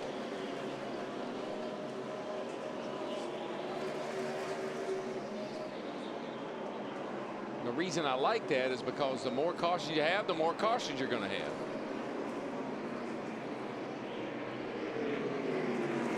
Four Chevys out front. There's Kevin Harvick in third. He's been in the top three for most of this race, as you see. Dale Jr. running in fourth. And then the first non-Chevy is Jamie McMurray in fifth place. The Irwin Ford. Pretty much carried the banner for Ford here all weekend long, qualifying and all. Tony Stewart is sixth. Kurt Busch is the first Dodge in the race in seventh. Kurt and his crowd have really helped his car too. He was struggling quite a bit, but looks decent right now. As we've well documented, Jimmy Johnson in the 48 is eighth. Casey Kane to 9 now. He's a lap down back in 33rd. Jimmy Johnson's teammate, our winner from last week, the 5-car Kyle Busch, he's been working his way to the front, started back in 14th. So we have 3 of the 4 Hendrick cars well up in the top 10. And then to round out the top 10 is Carl Edwards in the 99. You're working underneath Joe Nemechek. I tell you, there's a car right behind Carl Edwards, Martin Truex Jr., the 1 car, Dale Earnhardt Jr.'s teammate. That car has actually been good all weekend long. In fact, he just about won every single practice session here. He didn't win final practice because his teammate did. There you go. But he had a bad effort in qualifying, and that's kind of hindered him. But again, that car looks like it's hooked up very well. All you got to do if you want to know how good a car is watch it off the corner. And if it comes off of the corner straight and the back end doesn't step out right at the exit of the corner, you've got a pretty good old piece. Ricky Rudd's had success here. He tutored our rookies earlier in the weekend, as you saw in the pre-race, and his Ford is 12th. Making his 54th start here today. Tony Raines, the DLP Chevy. He's in 13th, Matt. Very solid run now. He qualified in the 11th position. They didn't make any changes on the car the first run, but they certainly did on the second pit stop. They made a track bar adjustment. He says the track is changing. They're trying to stay ahead because the sun is definitely now gone behind the clouds. Weather a slight concern, but they feel like it's going to skirt around us. But this track definitely changing. They're trying to stay ahead of it. What happens on the racetrack is as longer we run, the more the rubber builds up on top of the racetrack. You'll get rubber buildups. Little knots will come in the groove, and the cars will start to skip and dance around over those rubber knots. I'm sure as we go along, we'll be able to show you some of them. They're not quite built up enough yet to see them, but we will before the day's over. About lap 300 to 400 is when you really start showing up in the corners. Riding with Jeff Burton as he battles Elliott Sadler for 17th and Clint Boyer on the inside. I think, Larry, that's one reason why some guys just have more. They continue to have success at certain racetracks. A rookie or a younger driver, he's not going to know that. He's not going to anticipate that happening to the track and what he needs to do adjustment-wise or have his setup right for those kind of conditions.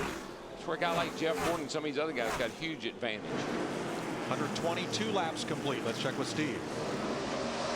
Yeah, Mike, just listening to Scott Miller, the crew chief for Jeff Burton, he told Burton it's hard to get track position right now, but there's only about 4 or 5 cars that are faster than us, so just be patient and we'll be there at the end.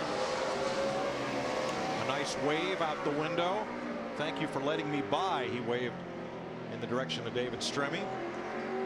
Yeah, Jeff's running about where he started. He started back in the 19th position, running in 16th right now in the 31 car, Jeff Burton.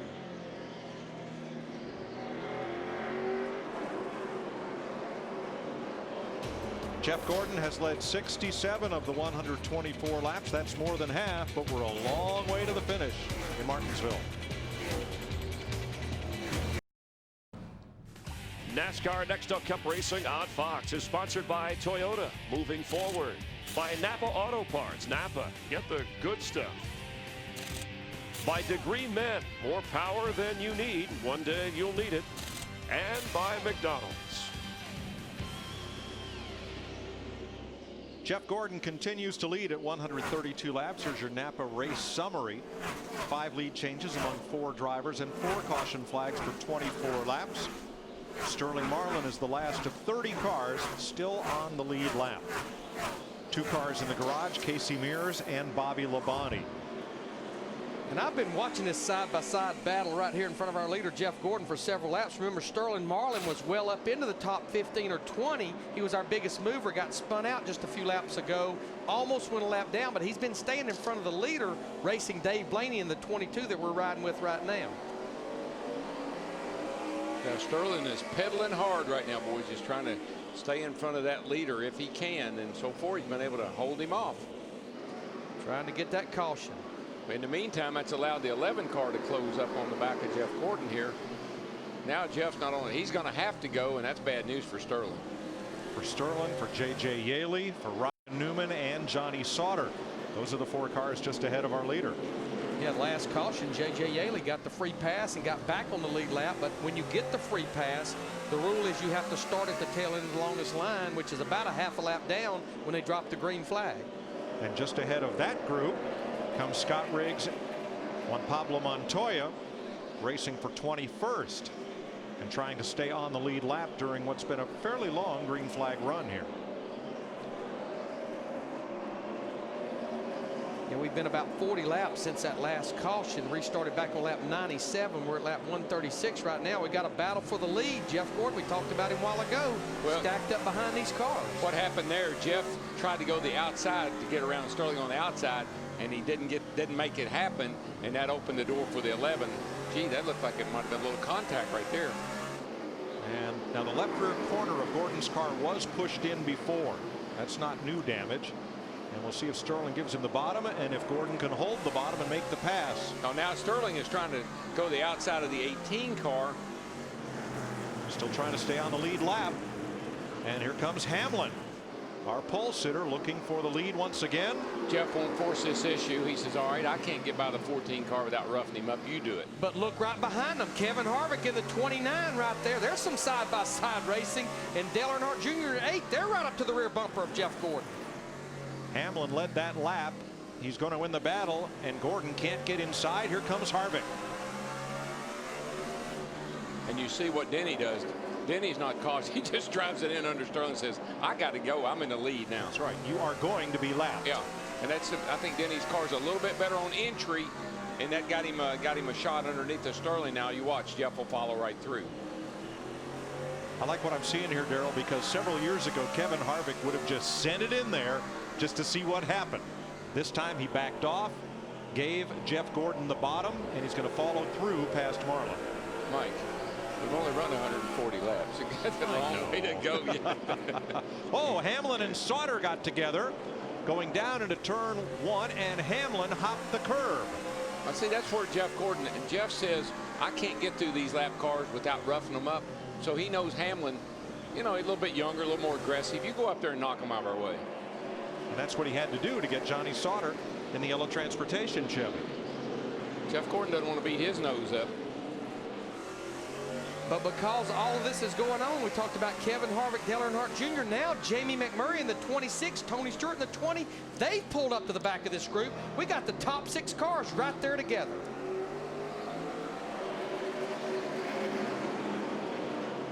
Now it's Stremme just ahead of the leader. Hamlin pushing Stremme, pushing Yaley through the corner. How about that? Hamlin's car really gets down into the corner well, and that's where he's able to make these passes. Looked like maybe Jeff was a little too free to do that getting in. Now how hard will Yaley run his Joe Gibbs teammate trying to lap him? He'll be working his radio button pretty hard right now.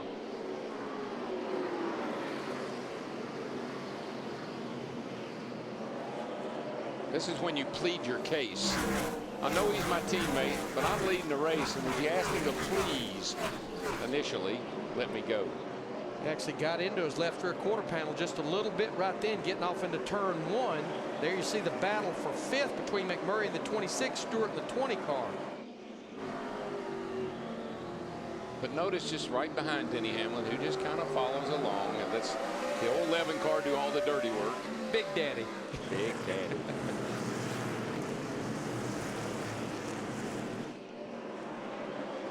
Now Hamlin breaks into a bit of open space, and there isn't much of it here. 146 laps complete. You're watching NASCAR on Fox. Denny Hamlin from Chesterfield, Virginia, driving the number 11 FedEx Chevy. Caution is out for a 2-car crash, but we're about to have pit stops. Dick Bergman. And Carl Edwards is pitting just off turn 4. The car a little bit loose off the corner, but better on that run than it has been all day long. Steve. Kurt Busch says, I can't hold the bottom. I'm loose on late exit. They want a track bar adjustment and air out of the lefts. Matt. Small air pressure change for the 24 of Jeff Gordon. You saw the 29 of Harvick pushing the 24. That was a concern Harvick had on a previous time. He felt like Gordon was holding him up on pit road. DeCristo. Denny Hamlin says he's getting killed on forward bite. It's going to be a 4-tire change for them. Dale Earnhardt Jr. says he's a little snug in the center. He, too, needs forward bite off the turns. Krista, I know he may be tight or loose off the corner, but that crew was on it with that 8 car. He's going to come off pit road second with the 8 car gaining 2 spots. Now you see Dave Blaney's 22 still sitting up in turn number 2. He was not the cause of the caution. He hit the wall in turn 1 after the caution came out. The action all started up in turns 3 and 4. I bet we got every bit of it. 99 knocks 84 out of the way. A.J. Allmendinger. That's what actually brought the caution out. Show you on NASCAR 3D. Give you a little video game view. And that little bit of a bump, and Allmendinger makes a nice little save to keep from hitting the wall. Now down in turn number 1. Now the caution is out. Caution's out. Spin off the floor. Caution is out. Just going down there under caution, right front blew out. You know, Larry, there's something going on now. That's Brakes about just locked up or something here, guys. We just smacked the fence in one.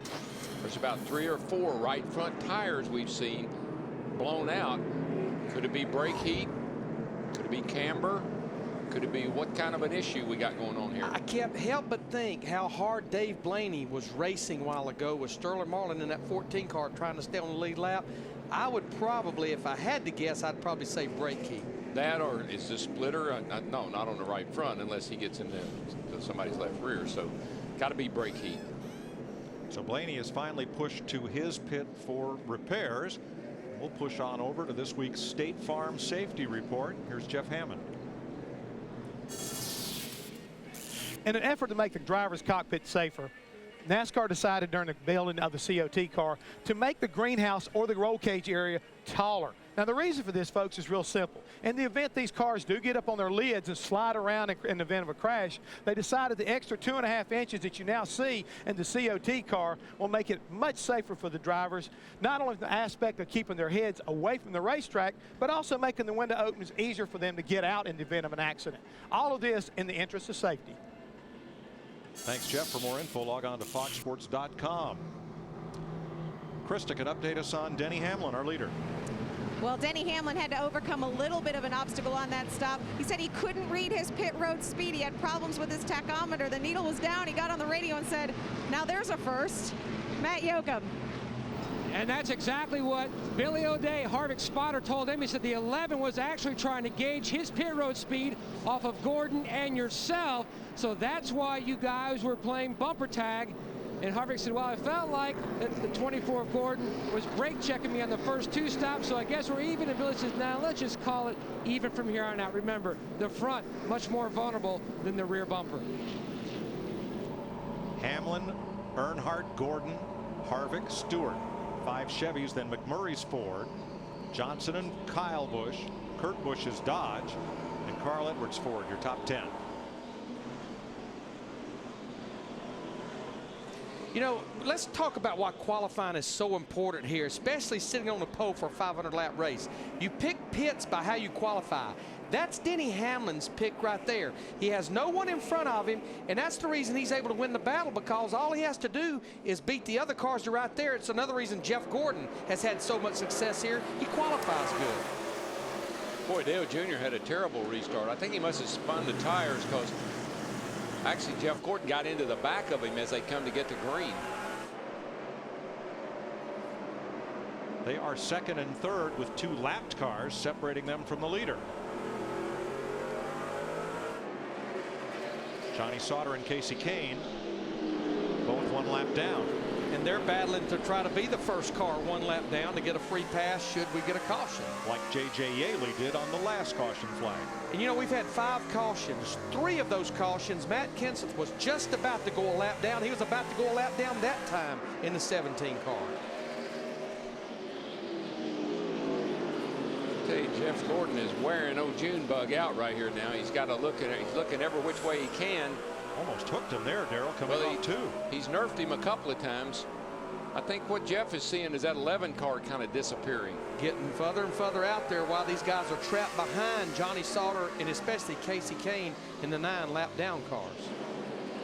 Plus, Darrell, isn't it a lot easier on your race car once you get clear of that lap traffic? Oh, yeah. I mean, you get cool air into your brakes, so brake heat is not as big a deal, and you don't have to use as much brakes. Everything you do here is based on how much brake am I using. And when you can get in a position where you don't use as much, it's good, right, Jeff? That's right, Darrell. And the thing is, when I was listening to you guys talk earlier, as a winner here at Martinsville, and you see guys like Denny Hamlin taking off the rabbit, we a lot of times call him. You knowing what's going on, like Jeff Gordon, he's won here this 7 times. Sometimes you let a guy like that go on out there and wear his stuff out because you know you're pacing yourself, saving those brakes, conserving something, because really, when you really need it, it's the last 100 laps of this race, not the first 100. And Jeff, I just think that's one of the unknowns. We talked about it at the top of the show, how much brake these guys were using in practice, and I'm not sure a lot of them know what their brakes are going to be like the last 100 laps of this race. I think the big unknown is the box, that the air box for the brake coolers themselves. It's totally different than what the teams have used in the past. It's a lot different configuration where you hook your brake hoses and all. Doesn't look to me like, just looking at it, that it would get near the air that the old boxes got. And this is what NASCAR mandated on every one of the cars of the new COT car, the car tomorrow. Yeah, that's an area where I don't know that I would mandate anything. You got to put up there what you need to get the job done. Where that opening is, the size of the duct, the shape of the duct, how many outlet exit it has, that is all now to one specification, and the teams are no longer allowed to take and look at that area as they used to and improvise. Darrell, as I look at Kevin Harvick in the 29 car, of course, the Busch Series off this weekend, but the NASCAR Craftsman Truck Series raced here yesterday on Fox. You made a great comment. With the unknowns of the car tomorrow, if you were a driver, you would have wanted to participate in that race yesterday like Kevin Harvick did when he finished 4th. When we look at the car that we're running today, the car of tomorrow, if you want to call it that, it looks like a truck. From the windshield forward, it's got the same nose, same splitter, and same everything. And as a matter of fact, having driven both of them, it drives like a truck. It's kind of slow to turn in the middle of the corner, and that's what these guys are dealing with. So practice here in a truck yesterday would have been valuable. Now, you said Kevin Harvick finished 4th yesterday. Didn't he get spun out with about 50 laps to go? So that was quite a comeback. It really was. He had the whole right side of that thing all smashed in, but he was coming. Riding with outside pole sitter Jamie McMurray, chasing Tony Stewart for 5th place. Kevin Harvick ahead, Jeff Gordon up in 3rd, Junior in 2nd, and they're all chasing Denny Hamlin, who led 28 laps here last October, finishing 2nd.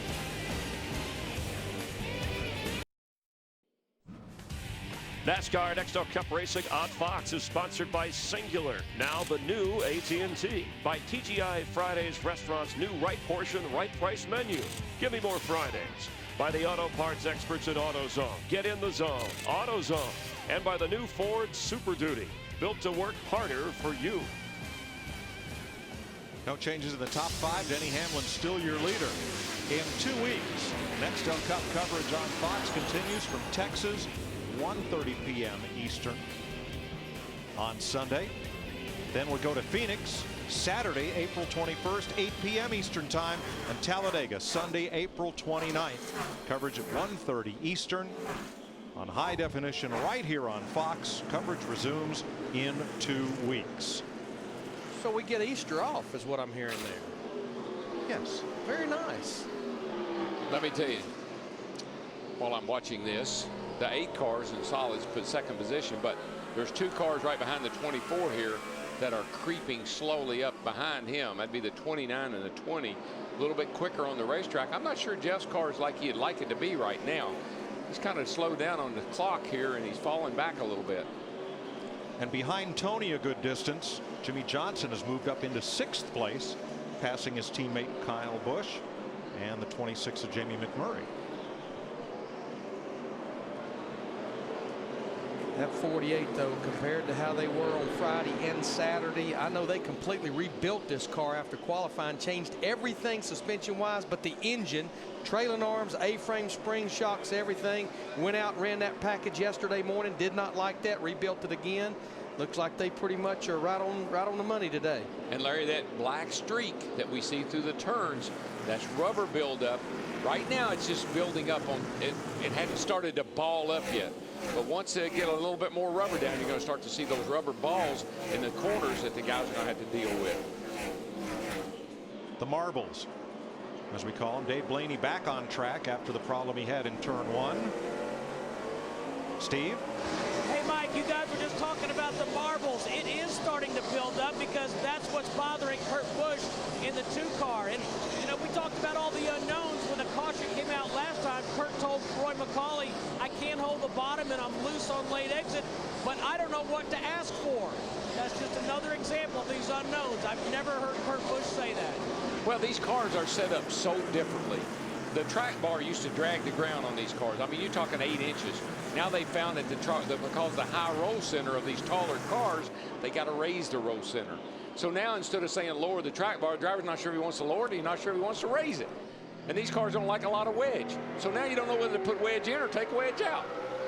Yeah, just the center of gravity of these cars are so much higher. You heard Steve Burns make the comment last week that Elliott Sadler told him it's like getting out of your little sports car, the current car, and going to your SUV with this car tomorrow. The cars just want to roll a lot more in the corners.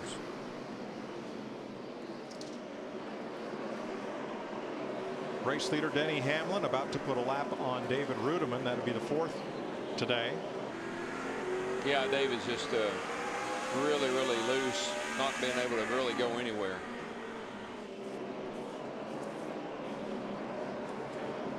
And David's got a lot of laps around this place. Here's Juan Pablo. He's looking pretty good. Pulling up on Regan Smith in the Army 01. Steve?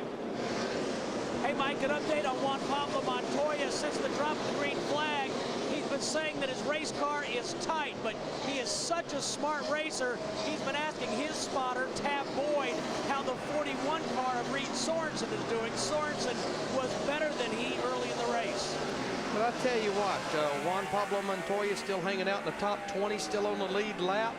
I would say that's the biggest mission of this team today, is just run all of these laps here in this 500 laps. Larry, I've seen guys come here, stock car drivers, guys that have experience in these kind of cars, and not be able to figure this joint out. I mean, just buffalo them. I haven't noticed that. I don't think we've been anywhere yet that Juan Pablo wasn't pretty good right off. I mean, he adapts so quickly. That's the thing that's been so impressive. I agree. Now, Martin Truex had been in 10th. He was just passed by Clint Boyer, but he made his first appearance in the top 10 today after winning both of the early practices this weekend. Krista? Well, the condition he's been facing most of this race has been tight off of both ends of the corners. But his crew chief, Kevin Bono-Mannion, just got on the radio and told Martin that he is finally killing the other cars off both the corners. You know, Martin Truex has been so hard on himself these last few races because they have had such good cars. He said in the Busch Series, he could just jump into things, sit on the pole, win races. He is really being hard on himself, but they do have a great car. Well, Krista, I tell you, that's not good news for his team, because a driver has to have self-confidence. He's got to believe in himself. And if he's got a problem with that, he needs to go find somebody that can help him with it, because that'll get you down and that'll bring the whole team down. Absolutely. And some of these guys, Larry, I mean, I know that a couple of these guys are seeing psychologists, sports psychologists. They're working on their mental attitudes. where they don't let negatives outweigh them and get them down. There's a lot of guys that's doing it. I've been watching this orange 31 car here. Jeff Burton finished second last week at Bristol. He started back in the 19th position. He's been marching his way to the front slowly but surely, sitting here with 4 top 5 finishes in 2007, right now in the 13th position. On the left of your screen, Jeff Gordon had stalked Dale Earnhardt Jr. lap after lap. Finally, Jr. had enough. Gave Gordon the bottom. Tony Stewart came right through with him. Junebug's car has gone all to pot. Let me tell you, it's starting to slide up the hill and got some huge problems. Let's ride with him, Darrell.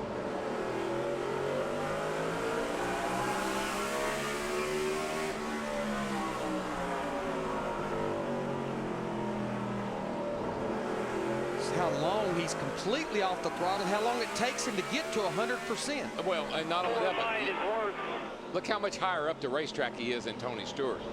I mean, he's sliding up there. He's not driving up there. And what you just heard him say is the forward bite is worse. That's one reason he can't let the throttle down. The rear wheels are wanting to spin when he puts the throttle down. It's been about 40 to 45 laps since we last pitted. He can't get down around the bottom. He can't get by David Ruderman because David's got the outside and he can't even clear him because he can't get back in the gas. Now he does, but without David's help.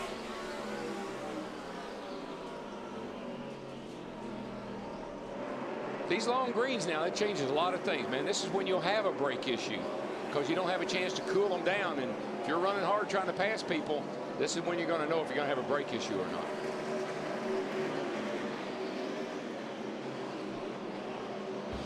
Mike Bliss going to fall a couple laps down here to Denny Hamlin, who leads as we close in on lap 200.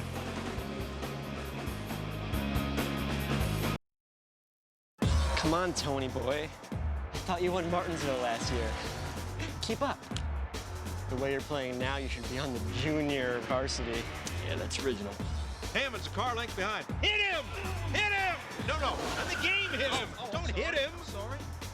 Okay, let's make a pit stop. Sounds like a personal problem. I have to go to the bathroom. Well, sounds like your fault, not mine. Oh, I don't think you'll be climbing the fence after this one. Smoke. It's my favorite part of that whole bit. Right at the end there. Denny Hamlin is still your leader. Tony is third behind Jeff Gordon. You see Gordon working under Jeremy Mayfield as we listened in while Jeff Gordon was trying to chase down the leader. What we're missing here, guys, because I'm running pretty hard and it feels good. They're pulling away and catching me. That was a great lap right there. Great lap. No, I'm just running too hard to do it, though. And I think what that backs up, Darrell, we talked about the success Jeff Gordon has had here. He knows how hard he should be running that car here at lap 200. Yeah, I mean, right now, I guarantee he's running about 90%. And each time Denny Hamlin runs into a knot of race traffic, Jeff Gordon closes right back up on him to let Hamlin open the door so that Jeff, Tony Stewart, the rest of the leaders can follow through. Yeah, Denny's very aggressive. He's really good in traffic. His car's handling good enough that he can get under people, kind of roots them up out of the way when he has to. Gordon wants to stay close by to kind of follow through. One thing I did notice, the guy that came in here fourth in the points, Matt Kenseth, in that 17 car, he didn't get the caution this time when he needed. He is now a lap down, back in 22nd position. We have 21 cars on the lead lap. And you know, it's funny. I know Jamie's running pretty good today, but the Roush cars as a whole never run that well here. And I always wondered if it was something in the setup, the spindles and A-frames and all that they ran in the old car. But of course, this is a totally different car with the 66 just went up the hill, but he didn't hit anything. See that? I've seen that a number of times. Cars go into turn 3 and just take off like the brakes are locking up. Just saw Greg Biffle in the 16 car. He's in the 14th position. Here's his teammate David Reagan in the 6th, one lap down, right behind Matt Kenseth. Yeah, they're racing for position, and he just gave Matt the boot. Well, they're trying to fight to be that first car a lap down where they could get the free pass. Now Denny Hamlin is going by Tony Raines in the 96 car, and Tony's in the 20th position, but looks like he's going to go a lap down. But while Denny Hamlin's battling Tony Raines, here comes Jeff Gordon in the 24, Tony Stewart in the 20, right up to the rear bumper because Denny's been fighting lap cars here for several laps. Darrell, nearly 300 laps to go. Can Denny Hamlin keep up this aggressive pace and still have a car at 500 laps? Well, he's a young guy, and let me tell you, he impresses me on the flatter racetracks. Think about Pocono, won them both last year. Think about the road course, Mexico, won the Busch race. This track is flat. It runs a lot like a road course. I think he's doing a really great job, and I don't think he's abusing his car. Jeremy Mayfield in the wall. There's a right front down, and like I said, this is when you build all that brake heat because of no cautions, no time to slow down and cool them off. We're getting a caution now because of Jeremy Mayfield in that 36 car. Down now. This will be the 6th caution of the afternoon. It comes working lap 218. It's been about 60 laps since that last restart, so we'll see pit road very, very busy. See what happened to Mayfield. Watch the green and black 36. Just the right front. I don't know if the tire went down and that got him in. I think that's what got him in the wall, right front tire. Just on the exit of turn 4. Right. Well, it's feeding time on pit road, boys. There they all are. All 19 of the lead lap cars. And Tony Raines will get the free pass.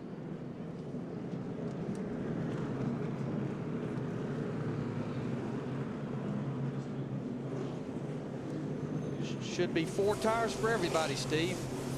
Larry, Matt, Kurt Busch saying he's starting to feel a vibration in the right front. They're going to raise the track bar 2 rounds and make a wedge adjustment, Matt. Steve Letarte, Jeff Gordon, crew chief says, I know you're pushing it, but the rotors look good. It doesn't look like you're over-abusing it. Meanwhile, Tony Stewart, whose service is already complete, 13.9, says his car really has great forward bite. To Bristol. Denny Hamlin says the car is cutting the center well, but he still needs a little bit more at the drive up. A little bit of a stop. They have to come back. This is going to be a very bad stop for the 11. They had to drive it back into the pit, working on the left front tire. He's going to ton of positions. He's going to go from leading to probably outside the top 10.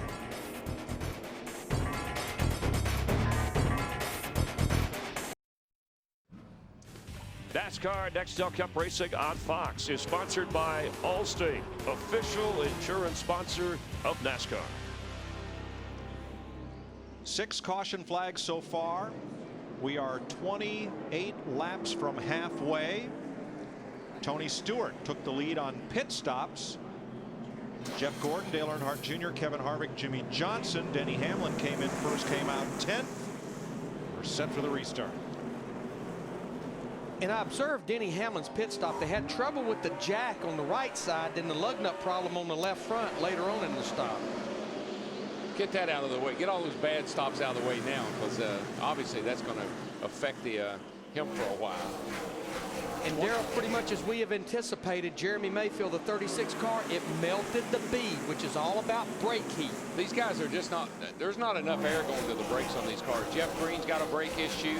I think a number of these cars that have had trouble, I think NASCAR, I'm not totally sure, but there's a restriction on how many blowers you can have under the hood versus the way they used to be to cool the beads of the tires. A lot of things that I think I'm going to have to revisit here. Well, I know what Jeff Gordon's going to revisit in his 24 car. He's going to revisit the lead of this thing. He'll take the lead here at lap 225, drives by Stewart in the 20. Well, that's how you keep your brakes in cool and how you keep your car in good shape. Get out front. Jeff Gordon leads for the 3rd time today. Hamlin has led the most laps. Gordon, Stewart, Earnhardt, Harvick, Johnson, and Kyle Busch all in Chevys. Jamie McMurray 7th in a Ford. Kurt Busch 8th in a Dodge. The first Toyota is Dale Jarrett in 31st.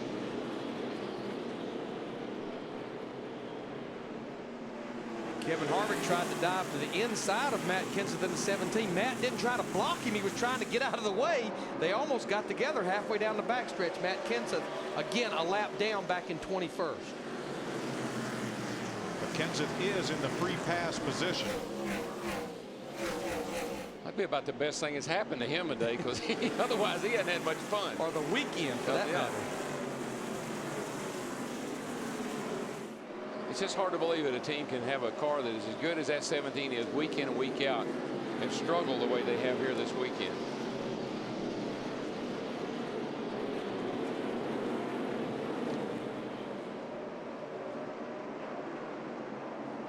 Dale Earnhardt Jr. car, the 8 car, he's just so good through the middle of the corner, but it's really a lot on fresh tires. You just had mentioned at the long end of that 60-lap run right there, his car was starting to go away, but he just drives by. Tony Stewart in the 20 takes over second. Normally having a car good here on a short run is not a bad thing because you don't get a lot of long runs under normal circumstances. So he falls off some at the end of the run, but I think he'll be all right. This is the second race for NASCAR's Car of Tomorrow. Only 4 drivers have started in the top 10 in both, and they've been contenders in both. Jeff Gordon, Tony Stewart, Jamie McMurray, Denny Hamlin. Speaking of Denny Hamlin in the 11 car, we mentioned after the problems of the pit stop, he comes out in 10th. That's exactly where he is marred up behind Clint Boyer in the 07. Denny's still in the 10th position, but he's boxed in right now with other lead lap cars, plus cars that are lap down like Reed Sorensen in the 41. Darrell, this looks like a situation where it would be real easy for Hamlin to use up too much of his race car. Yeah, I'm sure he's not happy. He's a young guy. He's probably got a little upset.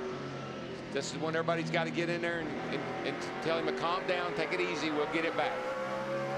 They've got the right pit selection to make up ground. They've just got to have solid pit stops to do it. Oh, yeah. I mean, you know, when you got a car that was leading the race and you're in the 8th position over there and then you lose 10 spots, driver's probably not real happy right now.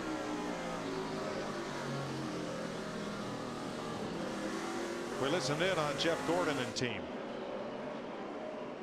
All right, buddy, the weather is fine like it is all day. There's a pretty decent cell. It's coming at us. It's 50-50 whether it's going to go above us, but it's kind of closing in behind it. You know, I still question if we're going to go a full 280 more laps, you know. Whoa, trouble for Gordon. Because Gordon's off the pace. That looks like a tire issue. No, it's worse than that. He did not come to pit road that time. No, that's why I'm thinking maybe it's not a tire. See what it is. I got a flat or something. The left front there. It's not the right sides. Look up. I can't tell, buddy. What you got? None of the tires look down. No, I don't see it. Straight when I went in the corner. I think it just locked up the brakes is what I think happened to it. Confused him. He thought he had a tire down. Seen that happen to a number of guys. They just go in the corner, lock up, and go straight. Let's show it to you. It's coming down into turn 1 here. You can. I just think it was. I think it locked up the right front slightly. I think all these drivers are so skeptical of this car and there's so little knowledge that goes along with it that if something odd happens, they don't know what to make out of it. It confuses them. And then as you've seen as many tires blow a bead out, you even get more cautious about things, Matt.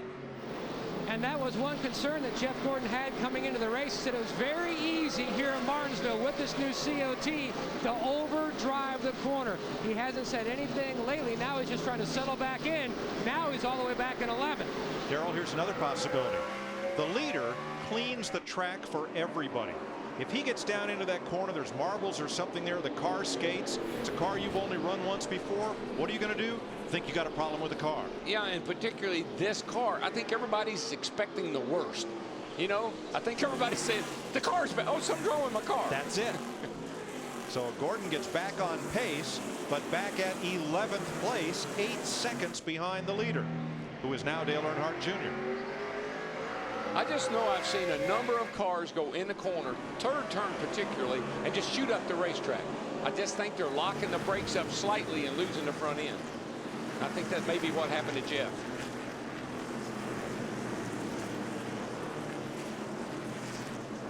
It's big, it's bad, it's victory red. You go to foxsports.com/Silverado for a chance to meet Dale Jr. and drive away in his all-new 2007 Chevy Silverado. But you know the other thing, he knew that he wasn't sure. That's why he didn't come to pit road. Smart. He had to figure it out. It's almost halfway. I'm ready for a hot dog. What do you think? Where's the hot dog man? I want some ice cream. Caution is out for the 7th time today. You're looking at the reason why. Casey Kane spins around. With help. Watch for his number 9 Dodge on the outside of Greg Biffle. The Biff got on the curb. hopped out into the racetrack. Unfortunately, Casey Kane in the 9 was going by. Now, since it had only been about 15, 20 laps since that last caution, a lot of our guys stayed out, but I feel like that was a huge break for cars like Jeff Gordon because we had 7 lead lap cars that come to pit road. That way they can look at the tires on that 24 car, make him feel a lot better about what he's got, and he's got 4 fresh tires. Other thing I like, now I'm out of sequence to some degree with the other guys. All right, well, we found the hot dog man. We're going to enjoy some delicious Martinsville hot dogs and see what they're serving down in the Hollywood Hotel. I'm with Hot Dog Hammond, who's glued to his seat. That's right. Watching Going anywhere this today. exciting. Dale Earnhardt Jr., though, who led 1 lap prior to coming into this race, is your leader and comes in on a good note. Some early moments that were tough for guys like Bobby Labonte. Brake failure took him into the wall. It was a tire problem. Watch this as it explodes. And Robbie Gordon, single car owner, 21st in points, come again looking for a sponsor, saves it from hitting the wall. Denny Hamlin, who has dominated most of this race, pit problems. Yeah, he had problems on both the right side with the Jackman Chris Webb, but on the left side, Jackman actually drops it a little too quick before they get a lug nut on there. They had to stop and basically lost a ton of doggone track position. Now he's got to start at the back and work his way back up. Also some problems in the pits for Jeff Gordon, but Dale Earnhardt Jr. comes in with 3 straight top 15s. He's led the most laps he's led this year and hoping to hang on. Long way to go. I got a long way to go, but it looks good seeing that number 8 up front. Let's check in with Matt for an update on Jeff Gordon. Steve Letarte, Jeff Gordon's crew chief, just looked over the tires that came off of Gordon's car. He told Jeff the wheels and tires all looked good. He said the brakes looked good as well. Gordon said it sounded to him like he ran over something, like a piece of rubber, and it wrapped around the tire. All apparently appears to be good, though, Mike, down here on the 24. Thanks, Matt. We'll be halfway in the Goody's Cool Orange 500 the next time they come by. This will be halfway as we get the restart. Matt Kenseth got the free pass. He is back on the lead lap. Again. Here we go from our DLP Ultimate Picture cam. We're back under green.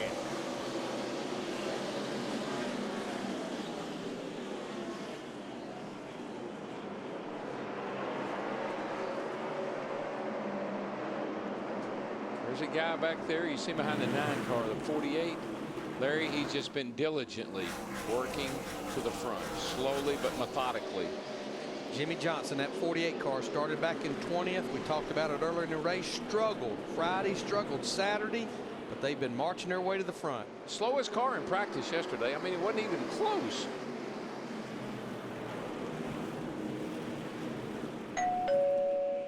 Get the door. Okay. Yeah, it's Domino's. Congratulations to Jeff Gordon. 50% of you picked him to lead our Domino's hot lap. And in fact, we'll get a ruling here on who the first of our 5 drivers was to cross the start-finish line. First, I believe, was Jamie McMurray, who was in 7th place. So thanks to everybody who participated. And remember, you're all automatically entered to win the Ultimate Fan Experience from Domino's at the Michigan race this August. You know, we just mentioned Jimmy Johnson, his teammate Kyle Busch. We just saw him go by Kevin Harvick in the 29. That puts Kyle up in the 4th position. Yeah, and I was going to say about Jamie McMurray, been doing a great job. We haven't talked about him a lot, but he's been hanging around in the top 10, and the car looks decent. And Darrell, you mentioned Martin Truex Jr. earlier, the 1 car. Krista made the report about his confidence. I think the opposite with Jamie McMurray. I think at one point last year his confidence was so low, but with every good run he has in that 26 car, I think his confidence just gets bigger and better. You know why? Because he's got a great cheerleader now. Larry Carter. Yeah. This is Jamie's first front row start since Infineon Raceway, the road course last June. He also started outside pole in this race last year as he tries to close up on Kevin Harvick, dealing with a lapped car, the number 9 of Casey Kane. Well, I tell you, Harvick and Kane, not any love lost there, doesn't seem like. They've been beating on each other pretty good.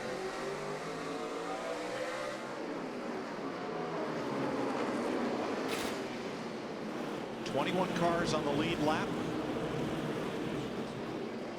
Matt Kenseth, the last of those, right behind Montoya, who's done a great job of staying on the lead lap through the first half of this race. Now let's update the two cars that have led over 200 laps of this race. They're side by side right now. The 24 car, Jeff Gordon, came in and pitted a while ago after thought he had a problem for that last caution. Denny Hamlin, the 11, Jeff Hammond, talked about the problems he had on pit road. Right now they're side by side for 14th. And they're about 1/2 lap behind the leader. Kristen. Well, Denny Hamlin's car had been getting very tight, so they put the air pressure back where it was before that last stop. Now the problem, all this traffic, the car is starting to overheat. The water temperature on the 11 FedEx Express Chevrolet up to 250. And that would not be the first car that I've heard it was overheating. I got a report a while ago, David Gilliland in the 38 car, he was starting to overheat. And if you look at the nose of these cars and the way they take care, and it's all above that splitter and in that hole back below the bumper, all this area down in here, down in there, that gets full of rubber. I mean, that's one thing this joint will do. It'll get a lot of loose rubber flying around, and it can stop that grill opening up. But one thing I noticed, look at the nose of Jeff Gordon's car. No tape on the nose, nor the bottom nor the top. But when I look at the 11 car, I'm seeing a little bit of tape up there on that top opening. I just have never believed in running any tape on a nose here at Martinsville because of the lack of airflow, especially on the unknown of this car tomorrow. Well, that, and then if you beat around a little bit and you close that opening up a little bit and you got tape on it too, you're asking for trouble. This is a no tape race. Put that in the notebook. Got it. Dale Jr. out in front of Tony Stewart now by 2.2 seconds. And Jimmy Johnson up to third and closing on Stewart. Jeff Burton in 9th place behind Kurt Busch. Time for our second AT&T Singular Virtual Crew Chief question. What's your favorite short track? Bristol, Martinsville, or Richmond? That's a tough one.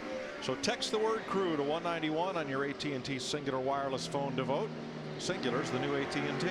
But you know, as we ride with Jeff Burton here in his 31 car, we talked about him earlier. He has made his way up there into the top 10, running 9th, actually battling Kurt Busch in the 2 right now for 8th. A lot like last week at Bristol. Now all 3 of the Childers cars up there in the top 10 solidly. They've done a lot of work with this car, Larry. The Childers group has. They've done a lot of testing. They're probably as good, as well prepared with this car as any team here.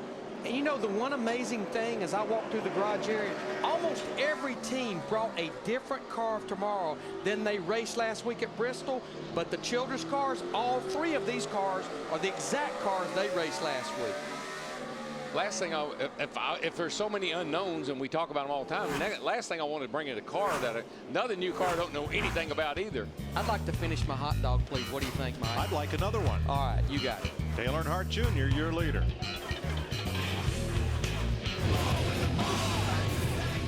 You got to be willing to fight for it.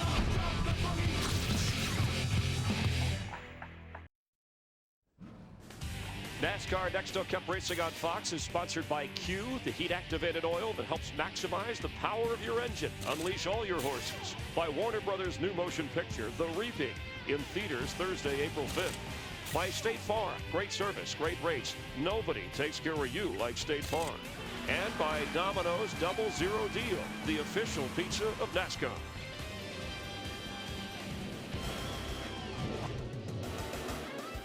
Here's our Q Motor Oil race summary. Denny Hamlin led 125 laps, and then you saw the miscue right here where he lost the lead in the pits. Jeff Gordon led 92 laps of this race. 7-time winner here, and thought he had a tire down. Dale Jr. took the lead. Gordon recovered and got back up to speed in 11th spot. So Dale Jr. out front on lap 235. That was 40 laps ago. Tell you what, the car that Jeff Gordon's battling right now, that 24 car, Ryan Newman in the 12, we've really not mentioned him today, spun out his first lap of qualifying the other day, still came back on lap 2 to qualify 24th, but he's just been staying real steady, just inside, just outside the top 10, Ryan Newman in the 12. More bad news for the leaders. All 43 starters are now back on the racetrack. Bobby Labonte's repaired his car. and so has Casey Mears. So all these cars still running. There's Labonte minus the left front sheet metal. Now here's a little guy in the number 6 car, David Reagan. I've been watching him. 24th, 1 lap down. But you know, guys, he got ran out of here the last race on a rail and actually got grounded. He was going to run the next week, and they wouldn't let him because he had hit everything here but the pace car, and I'm not sure he didn't hit it. Had a lot of issues. Yeah, he's the only rookie of the year candidate that actually raced here in the fall race. Doing a good job today. I've been watching him. He's real cautious, keeping his nose clean, and got a pretty good car. He drives for Jack Roush. He's one of Roush's 5 cars in this race as you watch leader Dale Earnhardt Jr. trying to lap Johnny Sauter. There's so much about stock car racing on the internet these days, much of it written by mainstream media professionals who are held accountable by their paycheck for what they do, and a lot of it is spread by fans, some of it's opinion, some facts, some rumor. So when the story got on the internet this morning that Jack Roush was withdrawing all 5 teams from Martinsville and going home, the rumor spread on the internet like wildfire until people started checking their calendar. April 4th. Oh, okay. I told Hammond that Rick Hendrick had just called me and wanted me to come down and stand by to drive the 24 car. And I bet Hammond believed you. Yeah, but he's also Hammond's the one I asked if he knew how many teams was in the Final 4. he wasn't sure. Notice that all 5 Roush cars are in the race, folks. Don't believe everything you read. McMurray running in 5th.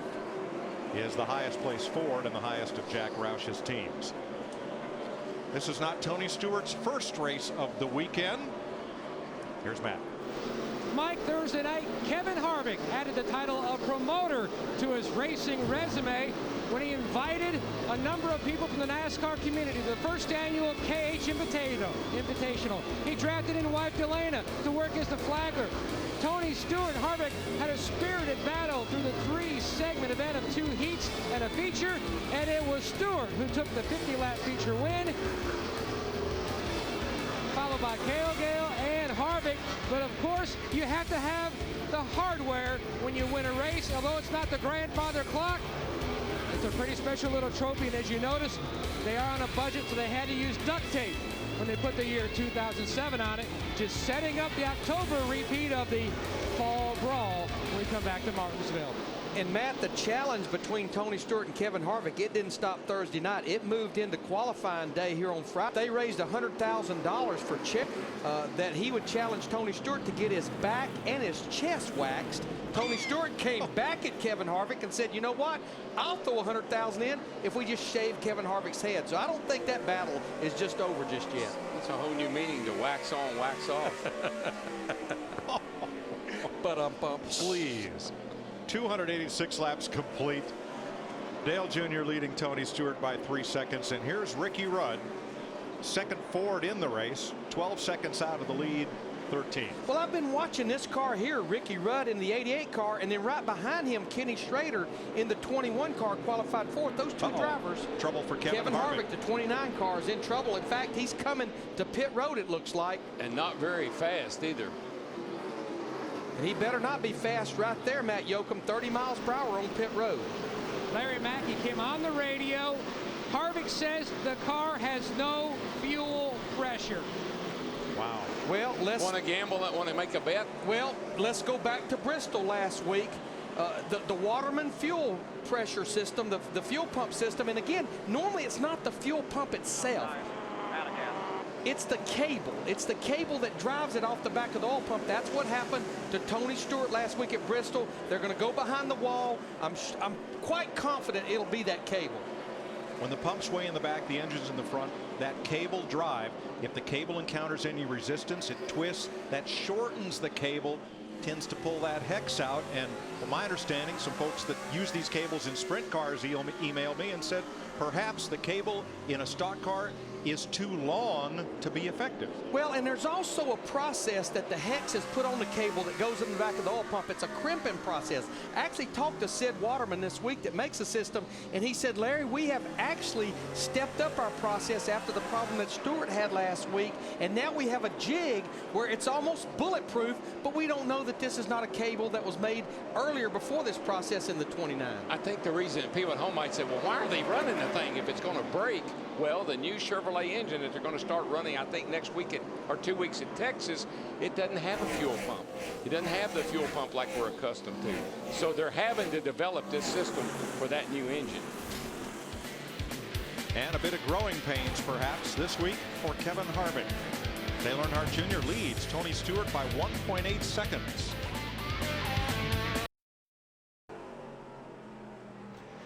Welcome back at Martinsville. Tony Stewart putting pressure on Dale Earnhardt Jr. for the lead. Don't forget Saturday, 3:30 Eastern, 12:30 Pacific, and that's the time every Saturday for Major League Baseball on Fox to see some of the great games. I was talking to David Wright of the Mets recently, who's become a big NASCAR fan. He's a big Tony Stewart fan. Well, right now, Chris, Tony Stewart has got Dale Earnhardt Jr. in a squeeze play.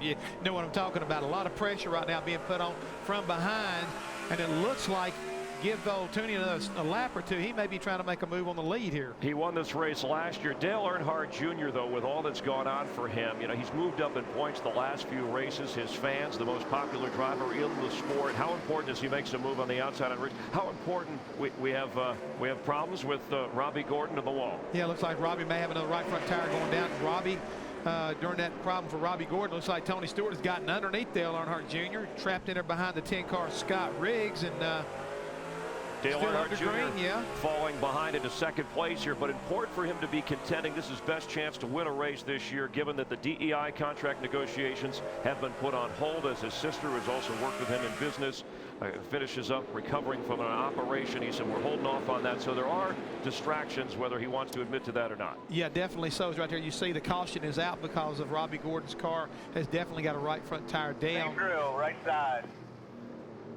See what happened to the 7 car here. 8th caution of this race. We've had 9 different lead changes, 6 different leaders. Yeah, we're taking a look right here out of the front of David Rudeman's car. Coming off of the turn 2, looks like Robbie's right front tire went down. He got a piece of the outside wall, and that's the reason why we have the caution right now. But during this, prior to the caution coming out, the 10 car and 8 car get together, and Tony Stewart takes advantage of both Earnhardt and Riggs beating on each other here and takes the lead. And Scott Riggs in that 10 car gets the free pass, but Tony Stewart, who again won this race last year, does get in front of Dale Earnhardt Jr. Jimmy Johnson currently 3rd.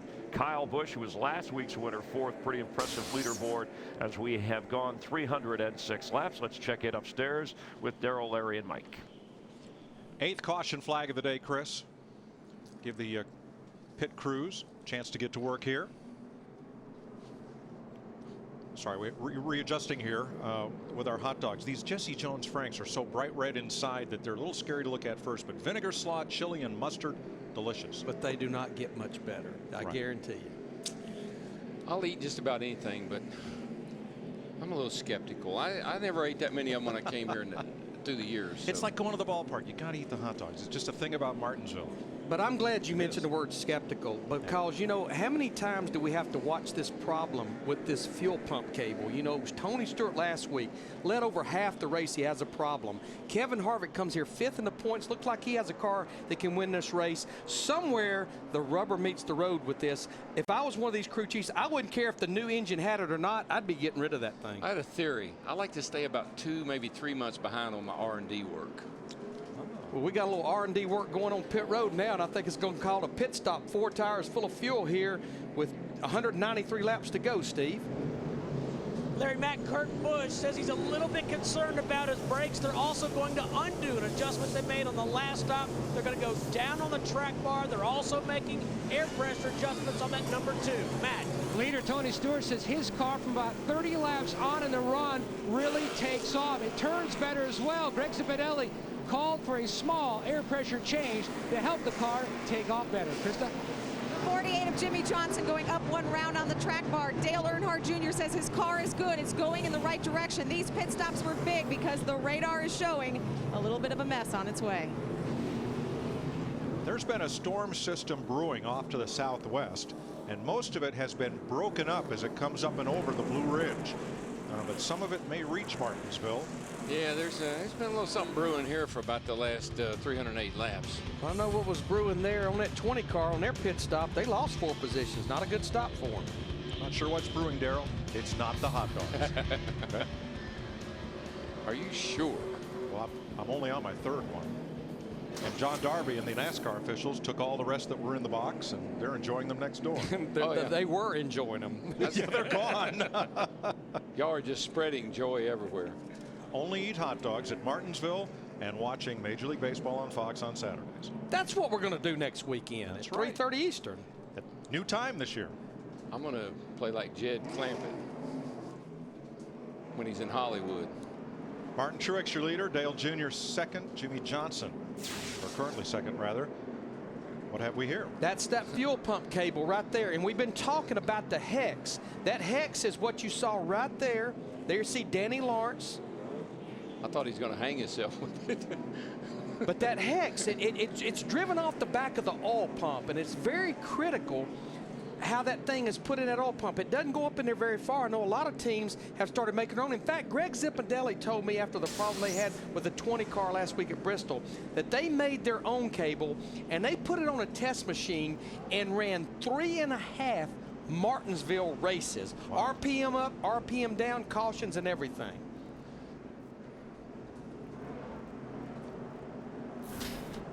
In 2 weeks, NASCAR moves to Texas. Our coverage begins Friday the 13th with Nextel Cup practice on Speed, followed by Nextel Cup qualifying.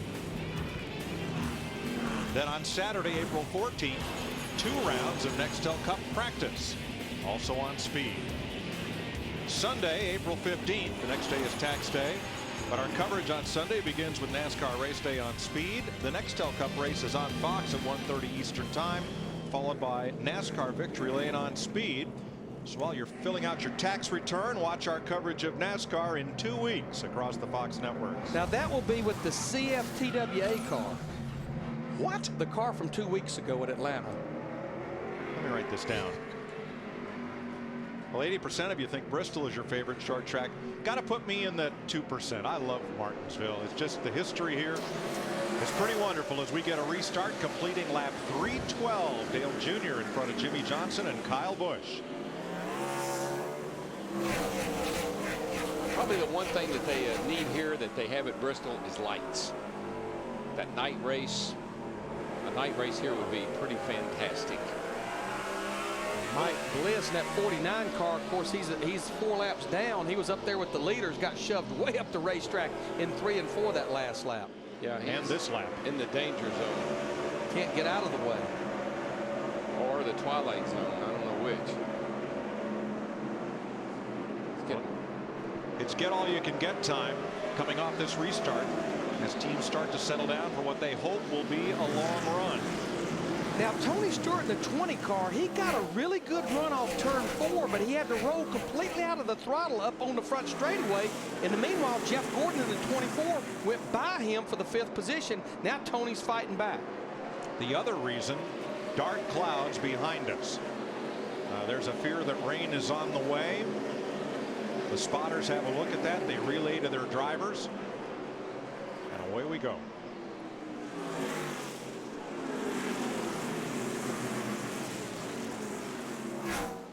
You know how you can tell the race is intensifying and that rain's on the way and that there maybe the end's in sight? That blue car with the yellow number on it suddenly launches toward the front. He has reared his head. Jimmy Johnson, the 48, won the race here in the fall, but Jeff, with weather on the way, these guys can't afford mistakes on pit road like Tony Stewart and that 20 car had last time in. No, we can't, Larry. And what really happened was when I got an opportunity to go back and look at the replay, everything looked really normal on the right side of the car. Guys were really together. Right side comes up, and you see both tire changers. They come off together.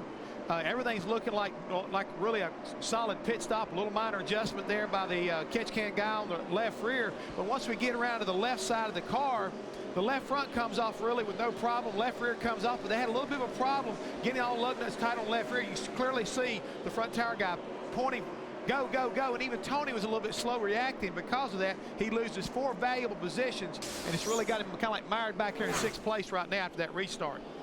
Jeff, I just wonder if they're having a glue issue. The 11 had a nut fall off. The 20 had a nut fall off. Sometimes that cement that they use, that yellow 3M stuff, doesn't set up right. the lug nuts fall off. That is teammates, Joe Gibbs Racing. Yeah, I just wonder if we're using a product it could be issues like that, Daryl. It also could be brake dust. A lot of times we forget about the rear tire changer when he comes around and he hits that wheel. A lot of times brake dust will fly in your face, and that could have also messed him up. Any number of things, but that little miscue, which cost him about maybe a half a second on the stopwatch, cost him really, more importantly, 4 to 5 positions on the racetrack. You just saw Jeff Burton cut in front of Carl Edwards to take away 11th place. And look at Junior's lead. Goodness gracious, he's just checking out. And I think the grandstands pretty much tell the tale on this. They're pretty much all about 65, 70,000 are standing waving those red flags and hats. That's the biggest lead we've seen today. 2.6 seconds. He's doing it pretty easily. Right now, he's a good 2/10 quicker than anybody else on the racetrack. He's running 2050. Everybody else is 70s and 80s. And Dale Earnhardt Jr. and Jimmy Johnson in the 48 second. They just ran the fastest lap they've run in this race about 3 or 4 laps ago on lap 318. So they're definitely hooked up now here with about 177 laps to go. Plus, if it's cooling down a little bit, you know, got rain in the area and it's cooling down, that's going to pick up some grip on the racetrack as well, which will pick up the speeds. Now Dale Earnhardt Jr. in the 8 car. Cars are starting to get strung out a little bit, but it's not that far from to catching the tail end of the field, and that'll just bring Jimmy Johnson in at 48 right up there to him. But right behind Jimmy, I tell you, a guy that we haven't talked a lot about is Clint Boyer in the 07, another Childress car, and right behind him, last week's winner, Kyle Busch. They are creeping into the picture as well. Yeah, we've got 3 Hendrick cars in the top 5. Johnson, Kyle Busch, and Jeff Gordon now in 5th. 175 laps to go on NASCAR's shortest track. There is the cause for concern. Those dark clouds, and when you can't see the hills to the west, there's rain out there.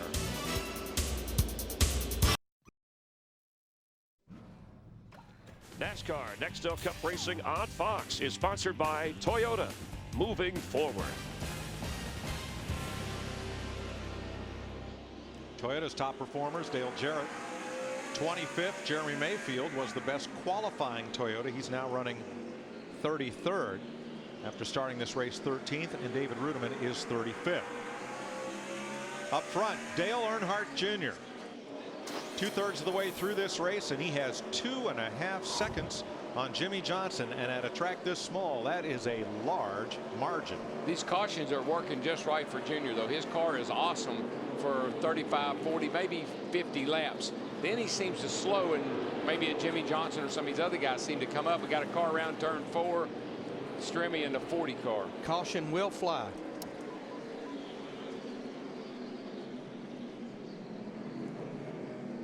Well, we've only had 23 laps since the last restart. As Hang on. 9th caution waves. Working lap 336.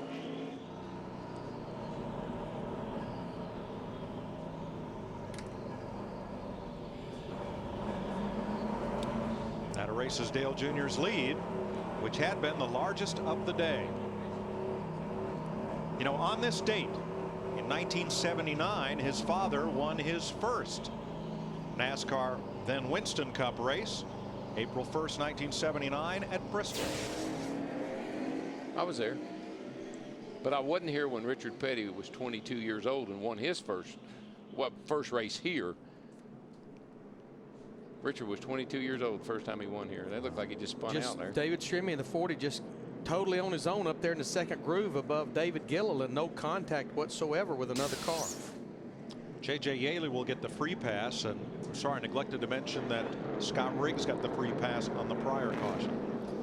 But Mike, you make an interesting comment there. It's as you said, about 23 laps since we made that last stop. You see Dale Earnhardt Jr., the 8 car, swerving back and forth, cleaning his tires off. That's a pretty good indication that he may not be coming to pit road here with 163 laps to go. I think we'll probably see, of our 19 cars on the lead lap, we'll see some on back in the field come to pit road. And right now I'm seeing Kyle Busch in the 5 car.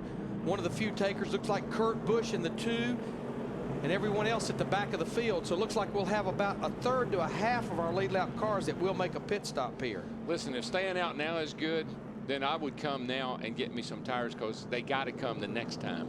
And then if staying out now is okay, then staying out later is going to be better. Krista? Well, the 5 is going to be coming in. They're going to take a 4-tire stop as well as a wedge adjustment and an air pressure adjustment, and they definitely need fuel. They did not get the car full of fuel on the last stop.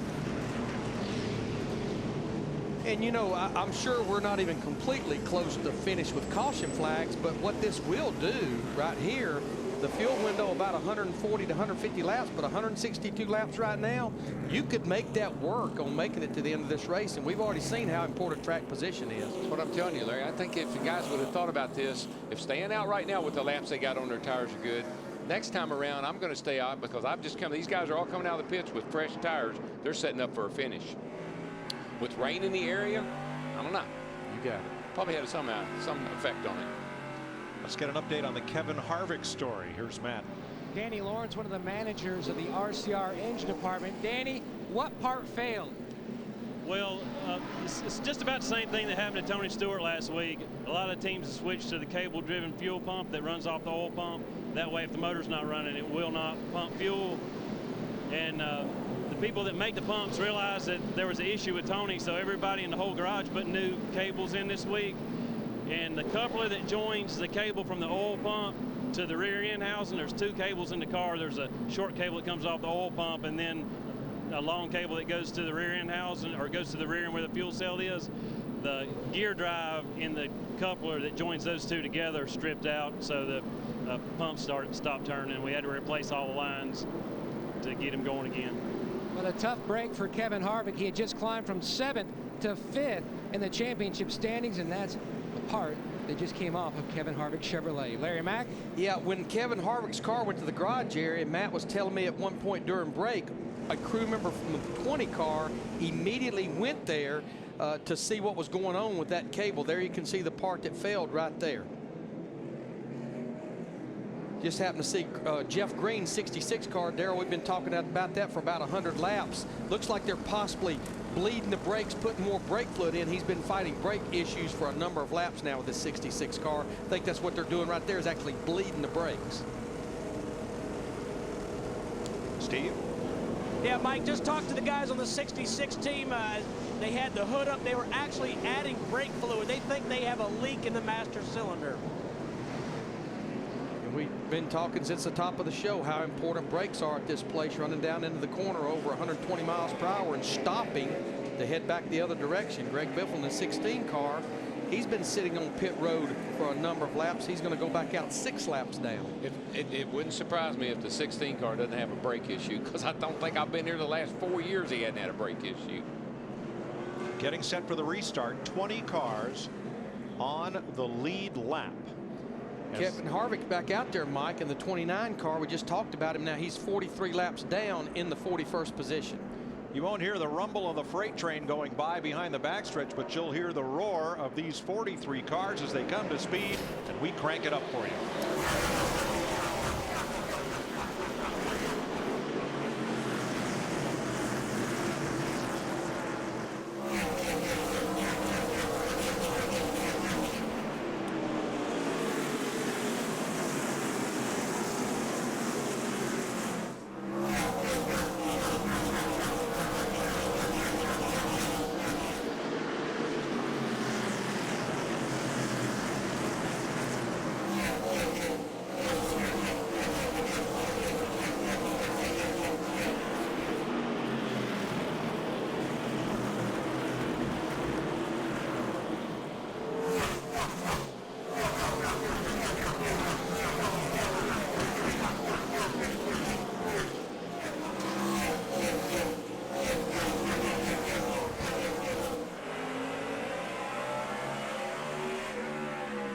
Racing the oncoming rain and each other around Martinsville Speedway. 156 laps to go. Action aplenty mid-pack. Well, I'll tell you, pushing, shoving, beating, banging, slamming. They're getting it done now, boys. On the restart, Martin Truex hit the wall coming off turn 2, but was able to continue. And then in the backstretch, Elliott Sadler almost lost it in front of a whole pack of cars. Watch the 19 on the left of your screen. Yeah, he just was trying to get out behind Strimmy there. Got into Joe Nemechek in the 13 and made him a hole.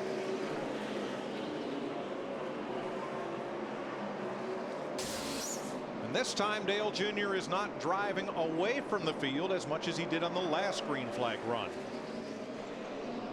He's still got about the best hot rod out there, though. He's at the 60s, and other guys are high 60s, low 70s in lap times.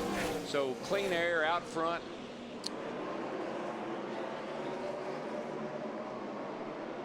Tony Stewart fifth, Denny Hamlin in the 11.6. They've had a little bit of contact among teammates. Denny's a little bit better than Tony, and I got to believe that he's going to let him go getting down into one here, or at least give him an opportunity. And the battle for ninth place on your left.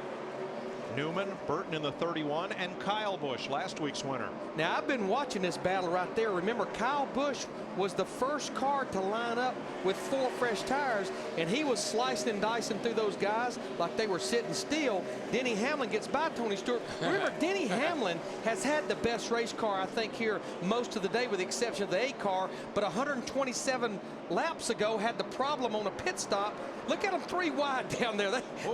They are beating and banging all over each other. I tell you what, there's nobody that drives any harder, will take any more chances, and put his car in more harm's way than that 5 car. Good grief. There's no way he should have made it down in there 3 wide. Ryan Newman is not going to like that, and Ryan Newman, like most of these drivers, has a long memory. You got to watch this. So this is the 5 car saying, I don't care if we wreck all 3 cars. I am coming down. And there he goes. He's up on the curb. Look at his brakes glowing. Hits the curb. Hits Ryan. But he never, he's got such great car control. He hangs onto that thing, completes the pass, and goes on. He's moved up to the 8th position now with this 5 car as we're getting under 150 laps to go. And back at the front, now that they've separated themselves from traffic, Dale Earnhardt Jr. is once again separating himself from Jimmy Johnson. Robbie Gordon around, and that brings out a caution. Just hold it. Caution's out. 10th one of the day. Boy, Robbie has had a tough time of it today. He has flat tires, spinning out, got her on. Oh, I'll tell you, he's had a bad day. Darrell, I just believe that is the caution that Kyle Busch, Kurt Busch, Carl Edwards, Ricky Rudd, Kenny Schrader, Tony Raines, Martin Truex Jr. That's the caution they wanted to see, because this may force those guys that did not stop the last time to come to pit road now. They're in a box. I mean, you look over here, Larry, the flags are standing out, the wind's blowing, rain is in the area. Yeah, Darrell, if you look out the back of our booth, it's less than 10 miles away. So now what do? Do I come in and get 4 tires, which I badly need, or do I stay out and hope it rains? Our cameramen report a drop or 2. I'm going to stay out and hope it rains. Yeah, that's a good choice right now, I think. Because here's what happens. If the rain comes in and the race cannot be restarted, we've completed more than half the distance, it would be called official. However, NASCAR will make their best efforts. Up here, and it looks like it's coming from over here to the right of us hard. That would be from the southwest. And our leaders, they're all going to stay out, I think, for a lot of reasons, a lot because of this rain. Oh, yeah. Yeah, you can't. I mean, they're in. That was my point about getting tires that last time. Look it to the left. There's the rain, and it's on the way. In fact, it's here. We're under caution at Martinsville Speedway. 146 laps to go in the Goody's Headache Powders Cool Orange 500.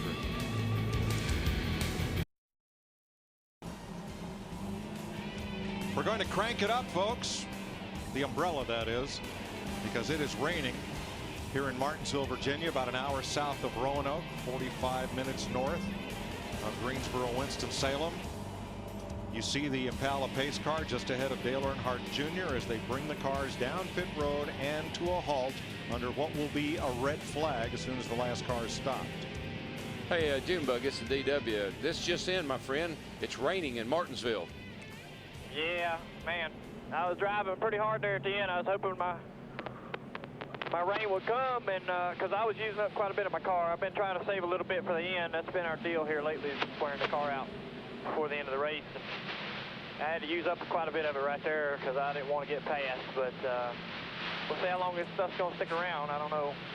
Maybe the good Lord will be on our side here, and we'll get us the win somehow, some way. Man, you've been looking good today, Junior. Your car is just awesome looking. They got a handle on this car tomorrow looks like? Well, I say this best car forward bike-wise I've ever had here. I think that has a lot to do with the width, the car, and it drives really good. I'm really surprised. I mean, you know, they've got a lot of criticism, and I got to give credit where credit's due. And this is a pretty decent car for this racetrack. But between me and my team and the guys that built it, and of course NASCAR designing it, we've been real critical of it up to this point. But it seems to be working really good here. Well, I know you're leading the race, and this probably have a biased opinion, but would you like to see them go to this car full-time, Junior? One way or another, you know, either run the other ones or run this one all the time so we can get started working on them. I think they were, you know, very conservative in deciding to run just a few races this year, and that was probably a good choice, but you know, we'll just see how it works out. I mean, there's probably a lot more to learn. These two races are short tracks, and you can basically build any kind of car with 4 tires and a steering wheel and get it to go around here fast. So we'll see how they go with them other tracks, and then we'll decide how much we really like them. Yeah, one more thing, and I hope you don't mind me asking, but how's Kelly? She's at home, staying with my mother for a couple of days. She'll be there till middle of the week. She wanted to get some rest. The little girls would be waking her up left and right, so she can sit there and get rest, get healed up. She's not supposed to lift anything for several weeks, so we're just trying to keep her out of harm's way, and Jimmy's taking care of the kids while in the time being, doing a great job. All right, my friend, thank you so much. And this is a lot better than a couple of 3 or 4 years ago when you were here at Martinsville for one of the first times, huh? Yeah, we wrecked our car, a lot of other people's cars. I ran into a pace car, a record. We damaged about everything but the hot dog stand, because I really like that hot dog stand, of course. That's a rough day. My man Tony Jr. is the guy for credit for how good his car drives. He's really worked hard. All right, buddy, get out there and get you something to drink and see if we go back to green or not. But you look great today, and keep it up. Thank you. And just Kelly is Dale's sister, Dale Jr.'s sister, and actually Jimmy Elledge, the crew chief for Reed Sorensen, it's his wife. Kelly had some major surgery about a week ago. I talked to Jimmy last night. She is at home recovering nicely after some pretty major surgery about a week ago. We didn't take these guys long to hop out and come over and have a little discussion, did it? Teammates Jeff Gordon, Jimmy Johnson, Steve Letarte, Chad Knaus, the brain trust behind those two cars. Dale Jr. out of his car. Now we are under a rain delay. NASCAR has a look at the weather radar. They're going to try to let this shower move through, dry the track, and get us back under green flag racing. So might be a good time to see what's on the menu at the Hollywood Hotel. Might, but you know, it's blown through pretty quick. The flags are already kind of dying down. Yeah. This may not last as long as we thought. It'll take long to dry this place. Yeah, and the forecast was for rain later in the day to come through and kind of cool things off. And Jeff, as a crew chief coming into this day, we heard about the threat for rain, and obviously you heard some of the discussion through the course of the race. Do you prepare differently your car, your driver on this track with the threat of rain? Well, what you try to do is you look at the weather and you want to make sure, number one, is it going to go halfway? You know, you want to kind of pace yourself, and then when you get close to halfway, you start watching that weather. And if it doesn't look like it's imminent, well, you try to start pacing yourself for the duration of the day.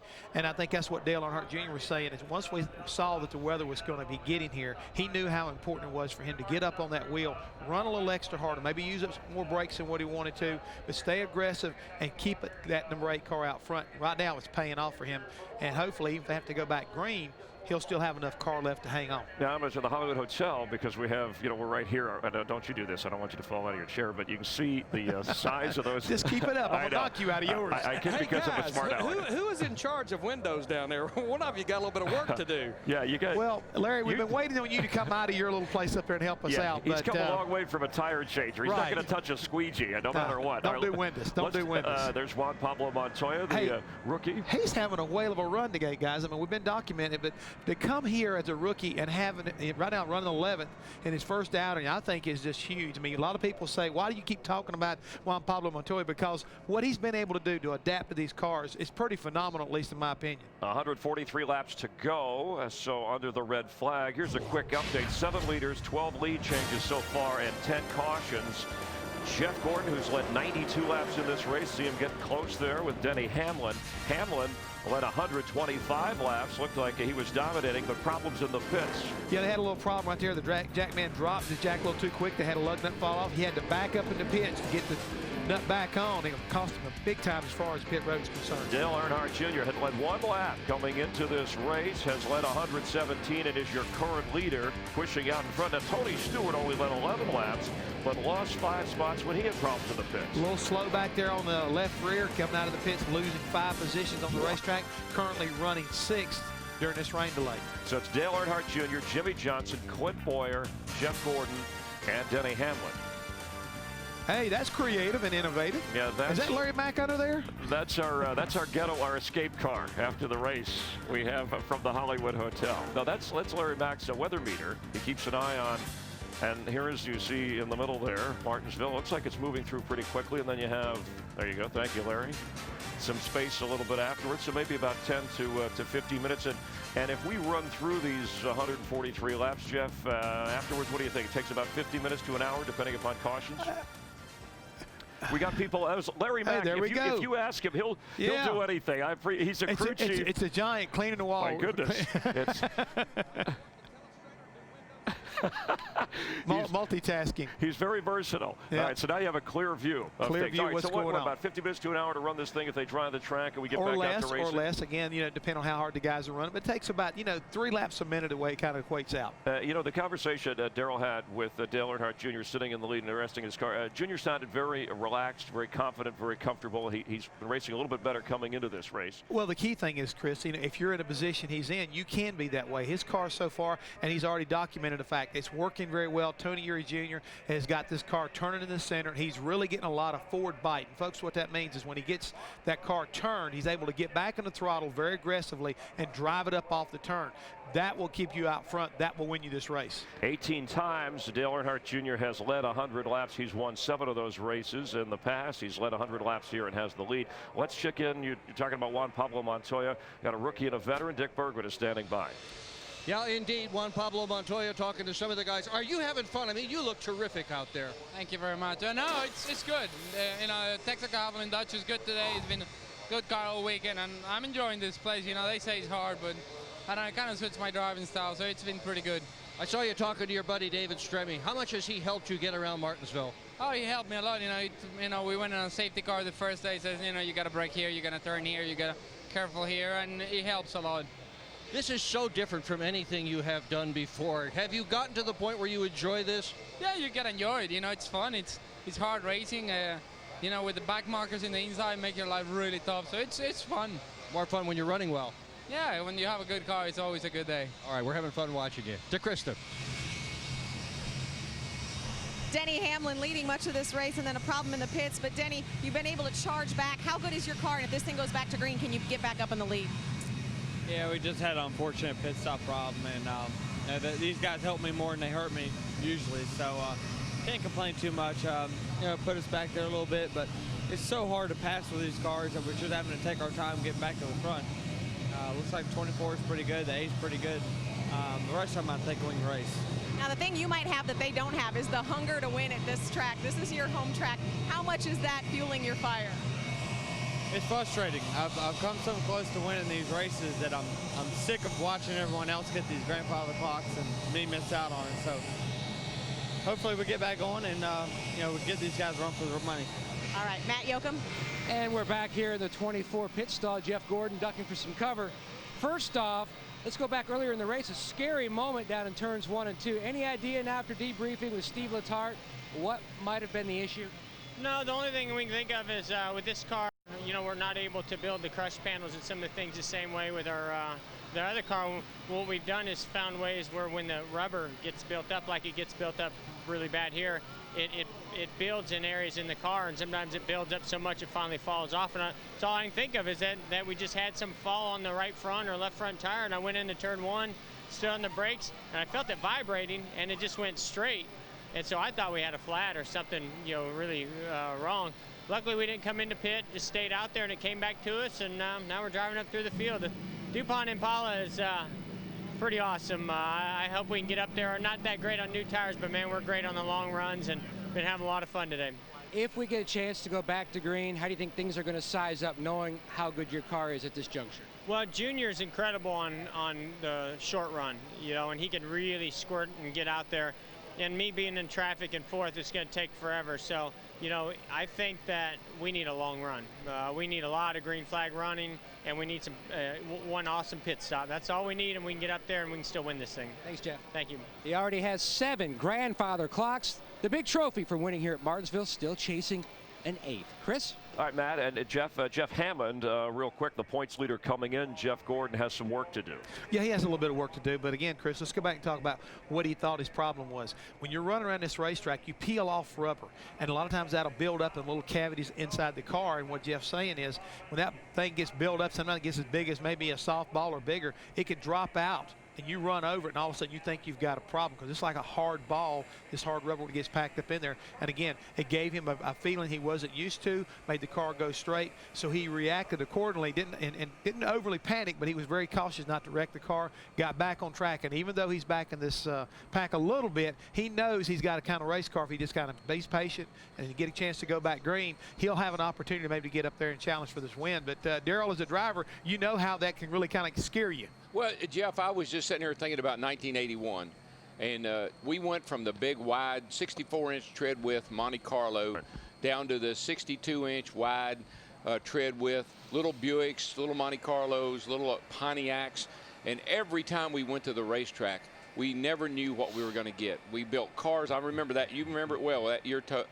Tim Brewer and you built 15 brand new race cars looking for the combination that it took to get them around the racetrack. So when you have new cars, unknowns about them, you're spooked. The cars do things that you're not accustomed to. They do things you don't expect. And that's a part of the learning curve for the teams to build them and for the drivers to get accustomed to driving them.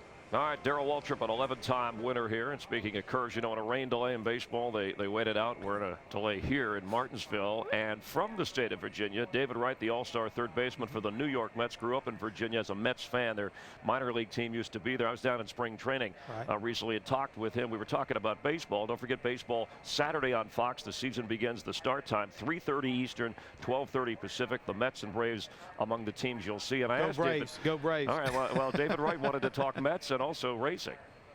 You know, I'm a newly found NASCAR fan. I didn't really understand it too much in the past, but you know, being down here in spring training, getting a chance to see the Daytona 500, things like that, I've become a fan. And I was actually asking for some advice before the show started. I was trying to help. Right. So if I pick the Mets, you give me some advice, and I'll tell you the Jimmy Johnsons or Tony Stewart's right. So Jimmy Johnson's been big for me the last couple of weeks.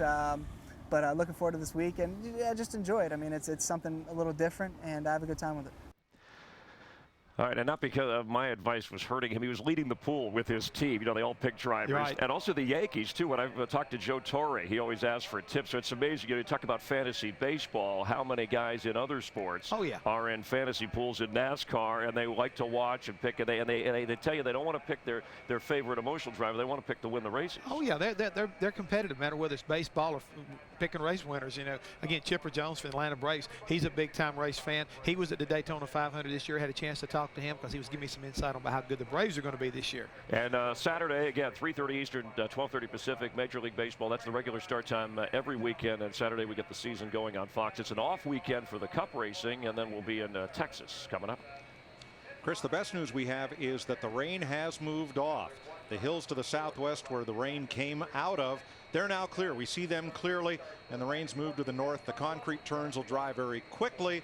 Take a little more time to dry the asphalt before somebody gets to go home with one of the most unique and longest standing, that's not a pun, trophies in all of racing. Yeah, we're talking about time. Well, you know, time here is probably of essential value when you think about 43 years ago, Clay Earls, the founder of this racetrack, presented the first grandfather clock to Fred Lorenzen.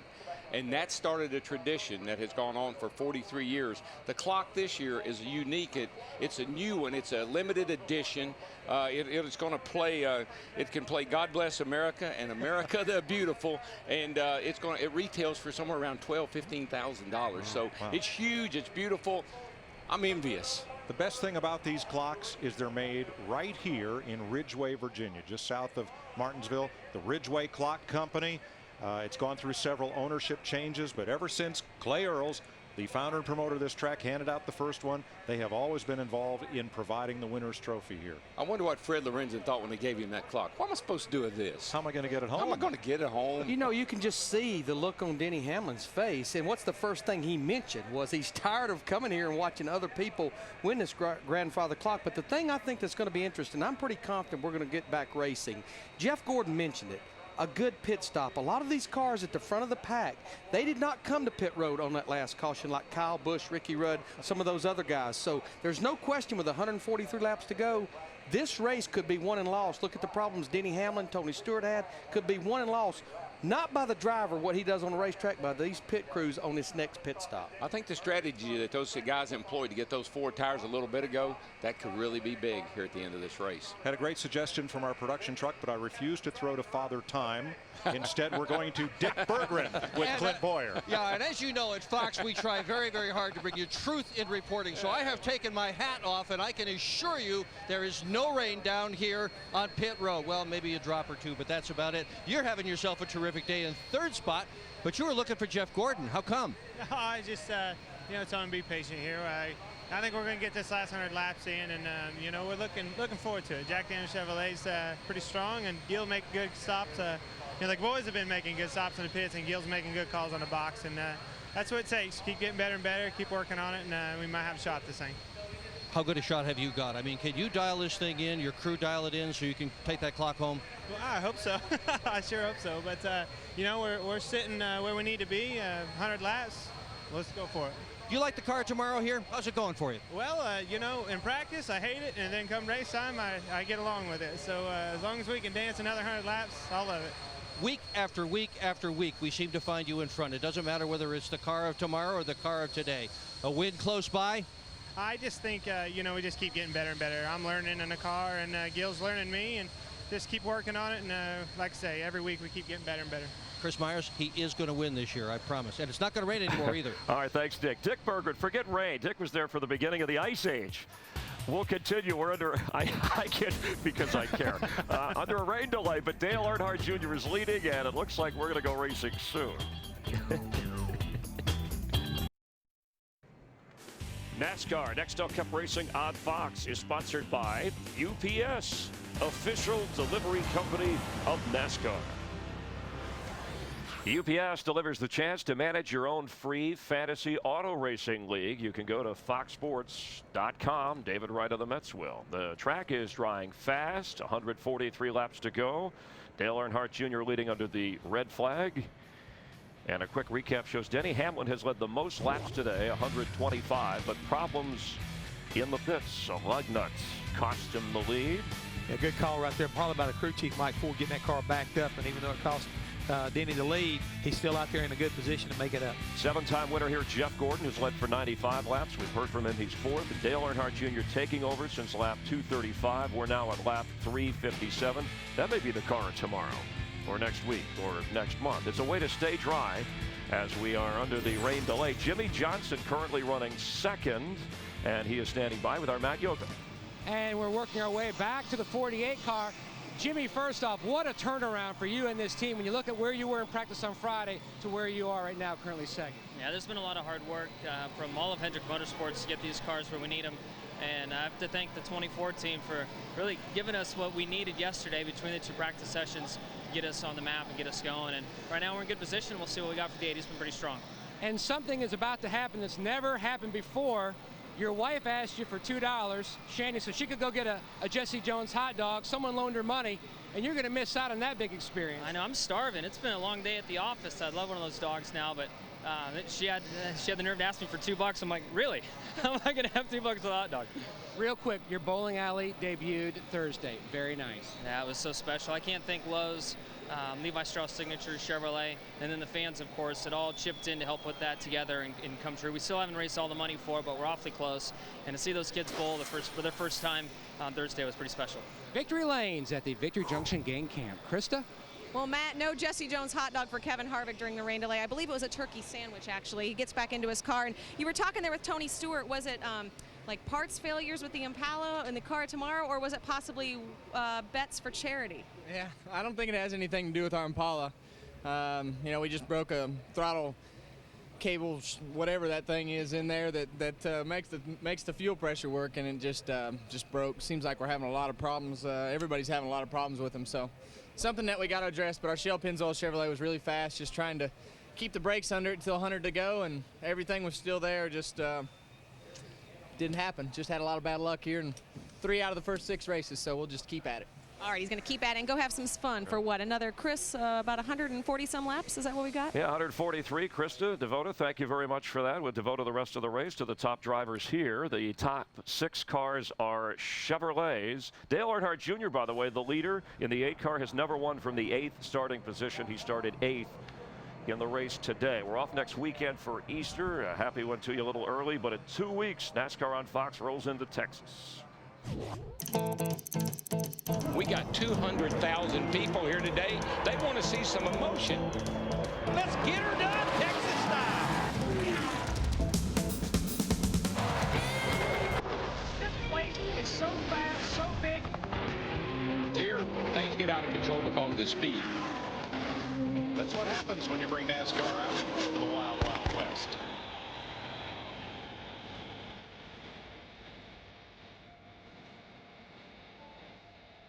Eddie Gossage always puts on a good show at Texas Motor Speedway. Casey Kane won the race last year, struggling a little bit here, and he's on that fringe with points real quick. So we get ready to roll again here. Talk about the strategy, what drivers are thinking. Well, I think Larry McReynolds has already kind of set it up.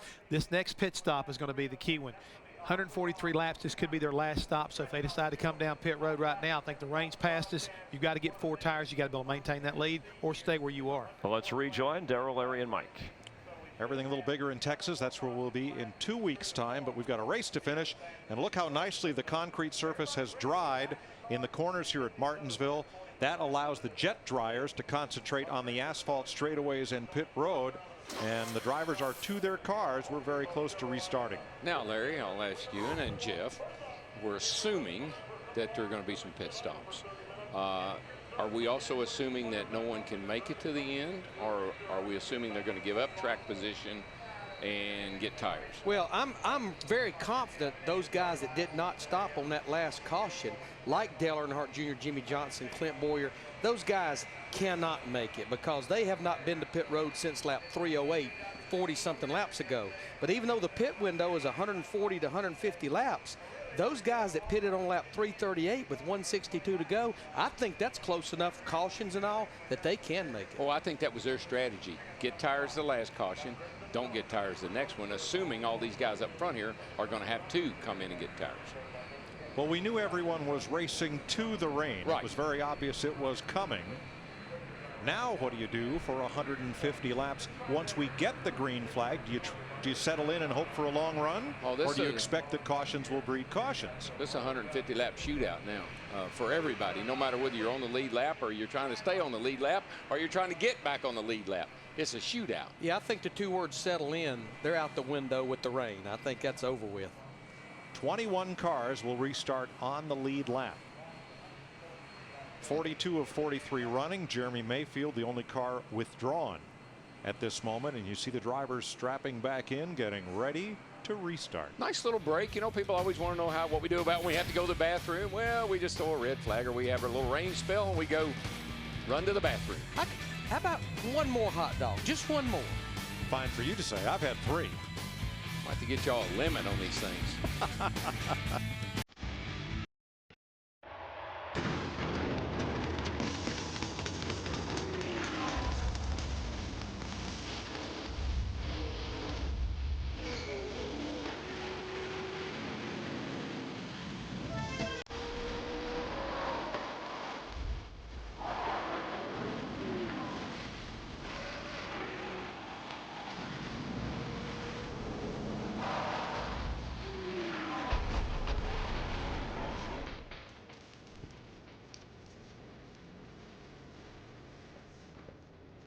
From Kalamazoo, they come to Martinsville. You see the rain gear in the grandstand, but the rain has passed and the track is dry. So the officials are standing one to a car to signal the tower that their drivers are at the ready. We'll likely have several laps of caution. We may have some pit stops, and then we'll be ready to go back to green. Pace car is out touring the track. Brett Bodine, former driver, behind the wheel of the pace car, checking out the racing surface. He's had a lot of success here as a driver in both the NASCAR Modifieds and the Busch Series, as well as Cup. I just think it's so cool when people that have devoted their whole life to this sport, like this man right here has, Rick Hendrick, and what a wonderful guy he is. When you devoted your whole life to this sport, that they can find a place for you. For Brett and for other people that have found jobs in NASCAR through the years. 152 wins for Hendrick Motorsports. His very first win as a car owner came right here with Jeffrey Bodine. Brett's older brother. The first of 7 Hendrick wins here. Jeff Bodine has 7 wins here across 3 divisions. You know, going back to Brett Bodine, having him on the NASCAR staff, there's no telling how many laps and miles of testing he's done at all the different racetracks in this car tomorrow. Buster Auten there on the right side, passenger seat.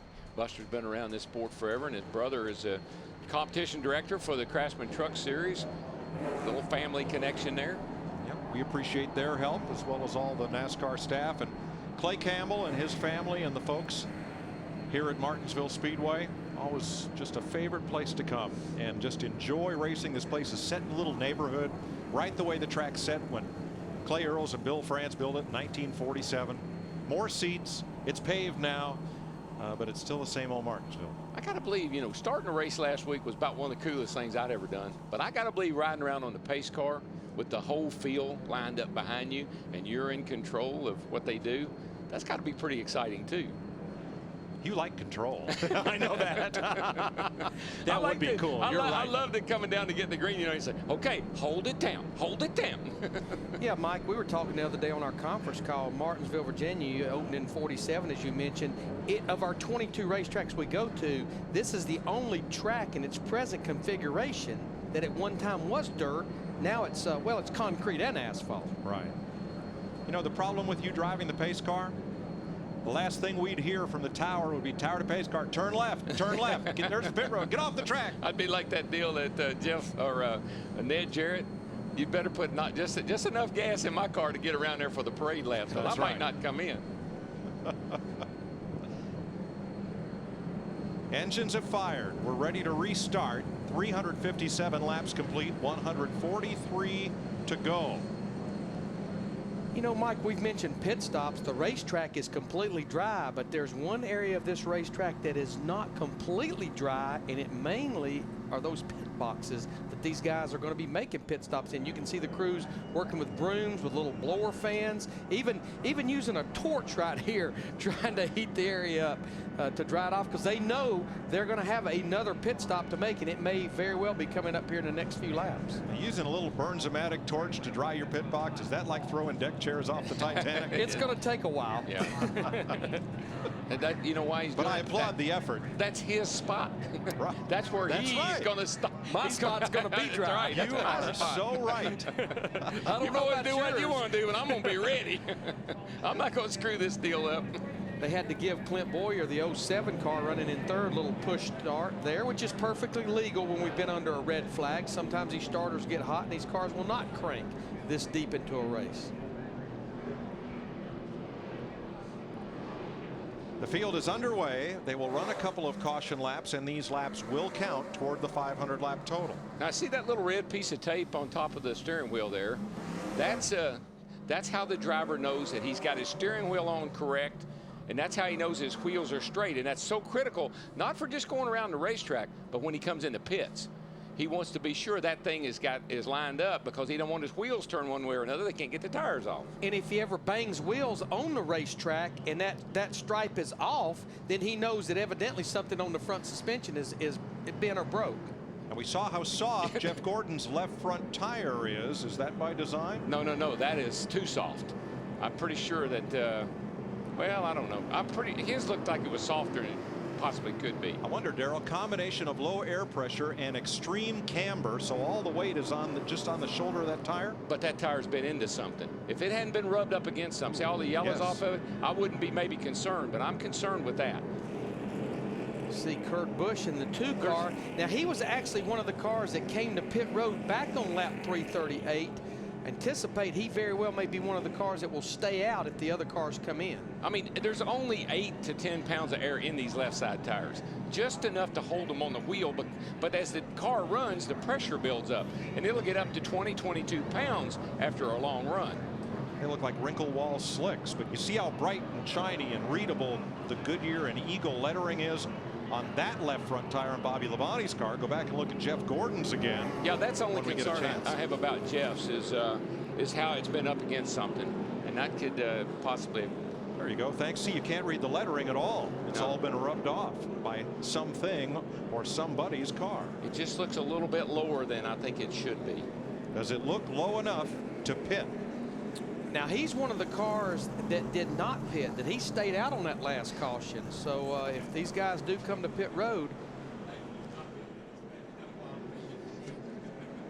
he would be one of the cars that would want to get in here, I think, with only about 140 laps left to go.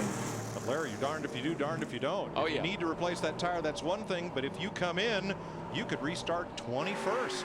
Yeah, because we got 21 cars on the lead lap. And again, we had on that last caution, we only had about 8 of those cars that made pit stops. Now, Dale Earnhardt Jr., the 8 car, scrubbing his tires back and forth, like possibly not thinking about coming to pit road. That's why I asked you, Larry. I mean, we are assuming they're all going to come to pit road. I'm assuming they aren't. Look at the rebound Dale Jr. has had in this young season. Starting out with 2 DNFs. Bristol, his best finish until perhaps today. Jimmy Johnson's wife, Shani. The appeal of the Martinsville hot dogs is universal. These dadgum 500 lap races, they will wear you out and make you real hungry. He heard Matt Yoakum talking to Jimmy Johnson about the Victory Lanes bowling alley that was opened on Thursday down at the Victory Junction Gang Camp. Shani was actually a big player in that whole deal that they put together down there. All right, Larry, pit road's open this time by. Hey, D-Doug, Larry, brother, let me ask you guys a question. If we go got ahead. 140 laps to go, okay? What you gonna do? In the first 140 laps, we had 5 cautions. Why do you not think it's going to pick up over the final 140 laps? I don't have any reason to think it won't, bud. I'm just thinking I'm going to stay out. I don't want to get myself back in 21st place. That's the reason why I think you need to get tires now, because when they start caution, you're going to get a chance to work your way up a little bit like the truck race yesterday. Guys who came in latter part of that deal, just like you're seeing right now, Jimmy Johnson, I think it's going to put him in a better position for these later cautions. He'll be able to work his way right back up to number 8. He'll have better tires. Denny Hamlin is in as well among the cars on the lead lap. Well, at least we can agree on one thing. It's 50-50. Some thought they ought to come, some didn't. But Denny Hamlin in 11, Jimmy Johnson in the 48. I agree with what Jeff is saying here. I think these guys are under the strategy. I'm seeing Ricky Rudd in the 88, Matt Kenseth in the 17, Schrader in the 21. These guys are intending on this being possibly, Krista, their last pit stop of the day. That's right, Larry. You know, before the rain came, Jimmy Johnson was planning on coming in to make an air pressure adjustment. He needed to just fix his car just a little bit, so they're going to take advantage of that, put on the 4 tires, and get back out there with as fresh of a car as possible. I just think that the guys that are up front right now, they intend to stay there to the end. The first of these cars that comes out of the pits, Darrell, will start 16th. They have new tires, but have they dug themselves a deep hole? Well, they're in harm's way now. You got a great car. Now you're back in there where people are fighting, like I said before, trying to stay on the lead lap, trying to get a lap back. I mean, there's so many things that are going to take place on these last few restarts. The guy I like right now, as far as strategy, we talked about him before the red flag. He's sitting back there in 6th position right now, Kyle Busch in the 5. He has fresher tires than anyone in front of him, and several cars behind him, only about 20 laps on his tires right now. The mistake that was made is when they didn't come the caution before the rain came. Painted in the box, like you said. Now you've made your bed, and unfortunately, you may have to sleep in it. I think the rain really I think the rain was what they were counting on, and that the race would get called. Wonder what that brief rain shower will do to the track surface. We're about to find out. Looking for the green flag to complete lap 363. 137 to go. Green flag. Now there's one concern I always have when I've been racing hard. I shut my engine off, everything cools down a little bit, and then I fire it back up and go racing hard again. That cycle, that cool down cycle, can be really hard on valves. Plus, you're parking a car with overheated brakes. You're not allowed to, you can't turn those front wheels. The rotors might warp. A lot of things can happen. Not only that, but that heat in the system, it can cause the fluid to get condensation and moisture in it. So a number of things can happen when you shut them down, let them set a while. Clint Boyer, the 07 car, running in second, racing with Reed Sorensen in the 41. Reed trying to get up there to get the free pass. He's got his hands full now. Looks like Jeff Gordon in the 24 is going to take advantage of it here. I've seen that 07 car get really loose up off the corner a number of times today. Almost spun out one time. Gordon makes the pass. He wants a long run. He'd like to see this go green to the conclusion. That's when his car works best. And I think Junior's is maybe just the opposite. Seemed like Junior's car possibly slowed on the long run. Right now they're running right back running what they were before the rain came in. 20:56, and that's exactly what Junior ran the last lap before the rain came. Yeah, 20:56 is only about a tenth and a half off of his fastest lap of this race. And that's when they were racing to the rain. Now they're just racing. I think the track's better. Got a battle here for 8th and 9th with Juan Pablo Montoya, the 42, Ryan Newman, the 12, and we're riding with Tony Raines in the 96 up in the 10th place right now. One thing I've noticed about Montoya is he runs a little bit higher around here than some of the guys that have raced here a long time. He gets himself hung up on the outside, but he's made it work pretty good all day. But he's going to lose a spot here, I'm afraid, to Ryan Newman. And he may end up losing 2 spots if Tony Raines can follow the 12 car through there. Steve?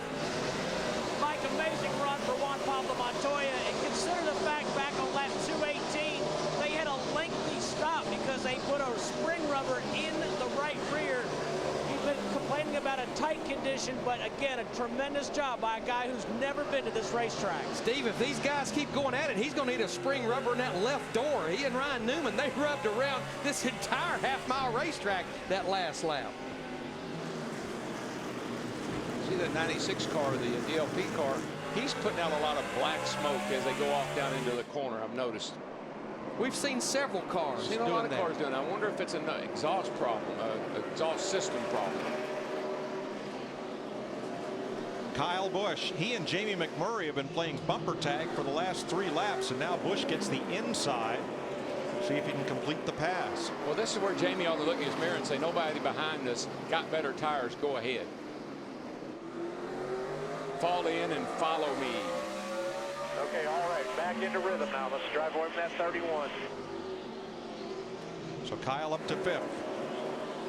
Meanwhile, Dale Jr. 1.3 seconds up on Jeff Gordon. 128 to go. I like what Montoya's been doing, Darrell. Even though he leaves the bottom open, he's not binding the race car up at the bottom of the corner, so he's getting off the corner clean.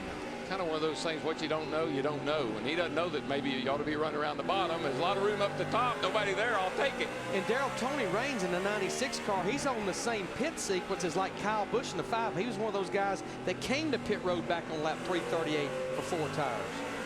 Look at Montoya's car. It looks perfect for Martinsville now, doesn't it? On the left side. Right side's a little rougher. That left front fender's a little crinkled. He's had a good day, though. I'm telling you, no matter what happens, he's gained some valuable experience. Yeah, the there's right another. side's See all rough. that black smoke coming out of his car. Yeah, don't show that side. That's not pretty. But there's something going on with the black smoke coming out of these cars. We've seen a number of them do that. Spin, turn 1, Raines in the wall. Caution will be out. What a shame, having a great run. Sitting there in 9th place. Keep coming, come on. Tony Raines hops the curb after battling Juan Pablo Montoya. And will bring his DLP Chevy to pit road. Let's see what it looked like from the grandstand seats. what you're going to see is a little crossover move here, and Juan just drove in there and got into the side of Tony's 96 car. Pretty hard lick, but notice that wing almost did not even move on the back of that thing. Now we've got some pit stops. Pit road is open, and we got all of our top guys that was at the front pretty much to pit road. Dick Berggren. Carl Edwards, crew chief, has just told him he can make it to the end on the fuel that they've got. They've adjusted on this car all day long. They haven't really hit it. Steve. Jeff Burton's going to get 4 tires on the number 31, Dick. Burton's been running in the top 10 since halfway in this race. Matt. Boyer says his car is good. No changes for the 07. Meanwhile, Stewart says more of the same. The longer we run, the better my car gets. Tony Stewart, 9.6 second stop. He is out of there. Stewart came in 4th. But Dale Earnhardt Jr., the Budweiser group, they've got about that 3rd pit box just before you leave pit road. He's going to win the battle of the cars that made pit stops. Yeah, the 11 and some of the other guys, the 2 other guys in front didn't come in. Oh, by the way, DW, look who's got the lead. Our man that pitted a while ago. Yeah, Mr. Cornflakes. NASCAR Nextel Cup Racing on Fox is sponsored by FedEx. Every day is race day. By the new Ford Super Duty, built to work harder for you. By Head & Shoulders, flake-free and touchably beautiful hair. And by Subway Restaurants. Subway, eat fresh.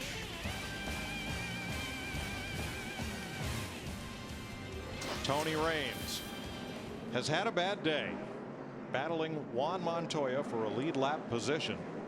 Getting around into the wall, but without a great deal of damage. He's still in the race. Yeah, and he hadn't had a bad day until just a moment ago. He was having a pretty darn good day up until that. He's still on the lead lap right now with 119 to go. He better Green flag. Get going.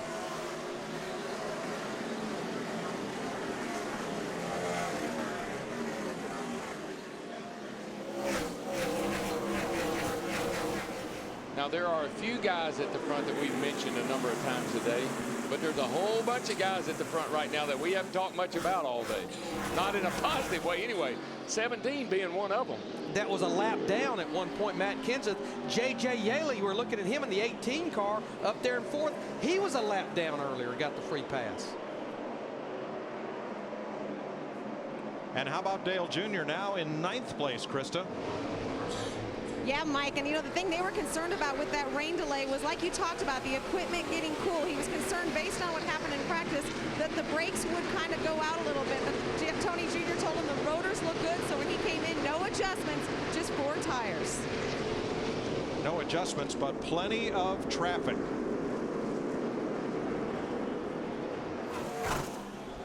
I'll tell you another little guy. I talked about him a little bit earlier in the show, but another guy, Larry, that's sitting up there minding his manners today and doing a pretty good job is little David Reagan in the 6 car running 10. Still on the lead lap. He was one of the cars that pitted back on lap 361. That group, Jimmy Finning, his crew chief, decided to stay out that time. Tony Stewart close on the tail of the AAA car. About to make a road service call there. As Reagan, 3 wide. Reagan dove under Schrader, and Stewart took the long way around. And Schrader said, what in the world? But you know why they did that? Because they know Kenny Schrader will hold his line and make the right call, move. Guys, while we're watching this battle, I'm looking up there at the very front. Teammates Jimmy Johnson in that 48. Remember, he was on pit road back at lap 361 for fresh tires, much fresher than his teammate Kyle Busch. Goes off into turn 3 and 4. He's going to try to take the lead from Kyle Busch. Well, that 48 car has just been all day long, just coming to the front, and now here he is. Can you believe how bad that car was in practice compared to how good it is right now? I know people at home said, well, they didn't. Maybe you didn't see practice. Just take our word for it. He was terrible. But in his interview during the rain delay, he tipped his hat to the 24 group, Steve Letarte. They pretty much mirrored the setup that's under that 24 car. Obviously, Jeff Gordon's been good all day long, right now in 7th position. Denny Hamlin clears traffic. He gets past Dale Jarrett on the inside. Back behind them, boy, it's a mess. But now Hamlin has a clear view of the 2 leaders in front. Stremme and Edwards got together. Stremme's not a lead lap car. Carl Edwards is. This is back mid-pack at 18th. Oh, Stremme into Newman. And losing his momentum. Carl Edwards gave him a bump. Just start stacking up behind from there. With 109 laps to go, Jeremy Mayfield, the 36 car, he's back out there 47 laps down from the garage area. So here with 109 to go, all 43 cars are on the racetrack right now. Yeah, unless you just blow an engine, and there's, I mean, you can repair so many things and get back out here. Riding with Jamie McMurray right now. He's back in the 12th position, looking at his teammate David Reagan in the 6th car. Got to give that. I already have it. I give that kid another call because of what he went through here in the last race. For him to be where he is right now, sitting up there in the top, he's 11th and driving a great race, keeping his nose clean. He's getting some respect and giving some respect. In the top 15 right now, 5 Fords, 1 Dodge, 9 Chevrolets. By the way, Reed Sorensen got the free pass under that last caution flag. Jeff Gordon, the 24 car, just got by Matt Kenseth in the 17. So Jeff moves into the 5th position, almost 5 seconds behind his teammate, our leader, Jimmy Johnson, in the 48. Well, the big tip of the hat to that 17 bunch, Larry, because now in the race, he got the lucky dog. He almost got lapped several times, and they have done a good job of getting him tightened up and up here running in the top 5. And Robbie Reiser, his crew chief, he played that strategy. He came to pit road on lap 361 when cars like Jimmy Johnson, Denny Hamlin came, got that track position, and holding on to it for the most part. Yeah, I don't think he's got a great car, but they did a great job of getting him there, and that's going to pay off. So our Ford bold movers led by Kenseth making their way toward the front in the closing stages. 104 laps to go. Jimmy Johnson has opened it up by half a second over Kyle Busch. David Stremme makes an unscheduled pit stop.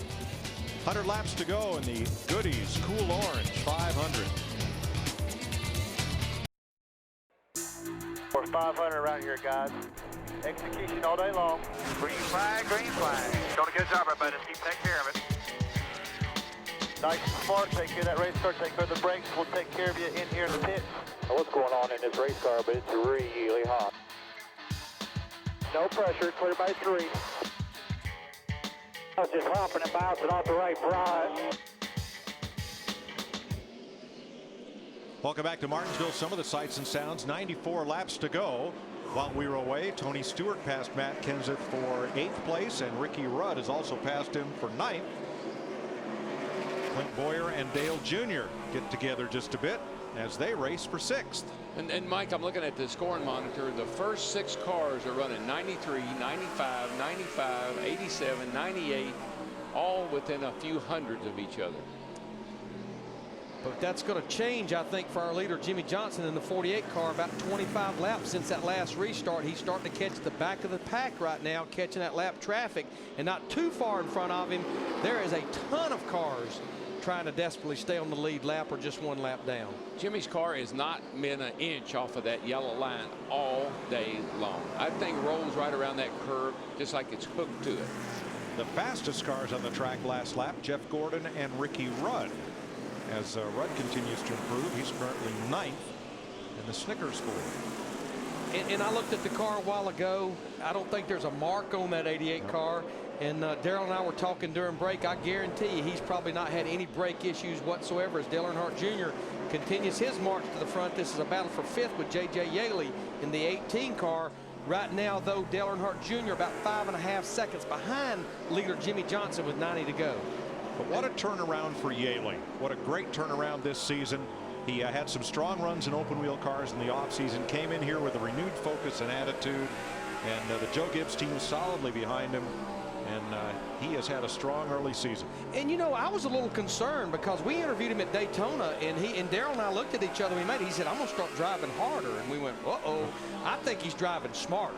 Well, I do too, and I think he's one of those ones. Remember earlier in the show we talked about sports psychologists and people that were getting in your head and helping you get positive thoughts. I think he's one of those guys that's taking advantage of that. Yaley is 12th in points at the moment. Last year led the league in crashed cars. So I tried to get a sports psychologist for Hammond, but I couldn't find anybody to take the job. Jamie McMurray, the 26, goes by his teammates Matt Kenseth in the 17. Matt continues to slide backwards. They worked some strategy and got some track position, but obviously I'm sure Matt Kenseth will be glad to get this 500 lapper over, or this weekend over. Actually loses 2 positions, also to Jeff Burton in the 31, the orange car there.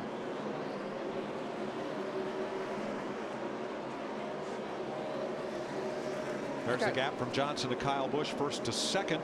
Yeah, and you know what? I just believe Jimmy Johnson's on cruise control right now. I think he's just letting that 5 stay close.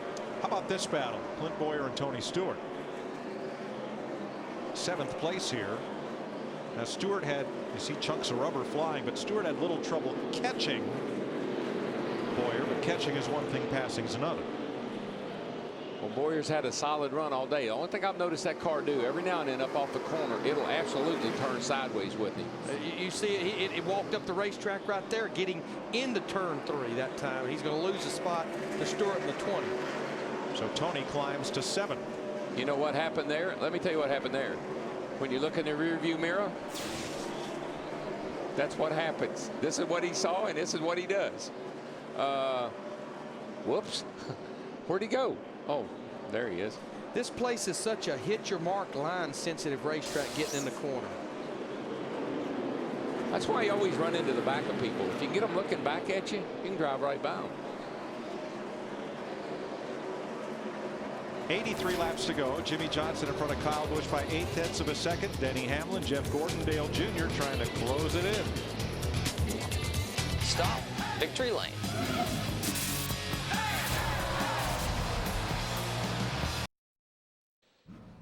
NASCAR Nextel Cup Racing on Fox is sponsored by Budweiser, the official beer of NASCAR. This is Budweiser, this is beer. By DLP, HD TV powered by DLP. It's amazing, it's the mirrors. By Nextel, only from Sprint, helping NASCAR Nextel Cup fans get more done. And by Chevy, the most wins in NASCAR history, an American revolution. We're just about to talk about Dale Jarrett as the best running Toyota. His UPS Camry was in 21st, but that wheel was his right rear wheel. It came off in turn number 2. The wheel studs are still there, and the wheel just fell off. You picked a fine time to leave me, loose wheel. Hadn't heard that in a few years. This could turn out to be a big deal. 5, 4, 3, 2, 1. Boy, Casey Kane in the 9, Matt Kenseth, we were riding with him there in the 17, just getting by. Boy, Mike, I mean, we could see that there was absolutely no wheel studs there. The wheel just comes off, and lug nuts, or wasn't he lug nuts on the wheel? Wonder if he had to be complaining about a vibration at some point. Because it's been a while, about 40 laps. Raw. And Kevin Harvick's day has gone up in smoke. He's out of the car. You see Kevin there, comes in here 5th in the points. I think that possibly definitely is going to change. In fact, he's just barely going to hang in the top 10 the way his day has went. Boy, he's had some fuel issues today, hasn't he? Not sure what caused that fire, but it got Harvick out of the car quickly, and he will fade at least to 10th in the Nextel Cup standings. 2 things used to make me nervous: when my team would work on my fuel line and my return springs on my foot feed. That always make me nervous. So it was Jarrett that brought out the 12th caution of the day, but the longer cleanup will be to remove Kevin Harvick's car. We saw David Rudeman there on pit road, but pit road is closed. They're actually, looks like they're going under the hood of the 00 car. Boy, Mikey, Jarrett loses a wheel and David's in the pits with the hood up. Tonight on Fox, The War at Home, 7 p.m. Eastern Time and 7:30. The Simpsons come on at 8, followed by King of the Hill at 8:30. Family Guy at 9, and American Dad at 9:30 tonight on your local Fox station. Now, just to set the stage here of what we've got, there you see the wheel off Dale Jarrett, Steve Peterson with NASCAR rolling it, and looks like Kevin Harvick's going to get back in the 29 car. But we're going to have about 65 to 70 laps to go, and I see a lot of cars scrubbing their tires. we've got guys out there that have about 60 laps on their tires, like Jimmy Johnson, Denny Hamlin, Ricky Rudd. Then we have the other group that has about 40 laps on their tires, like Dale Earnhardt Jr., Jeff Gordon, Clint Boyer, Tony Stewart, Jeff Burton, Jamie McMurray. A lot of those guys 40 laps on their tires, but just track position just looks like it's just worth so much right now. Now with a push, Kevin Harvick was able to refire his car and get going again. Yeah, he just thanked the safety crew and cranked her up and drove off. Coming in the pits, analyze this situation.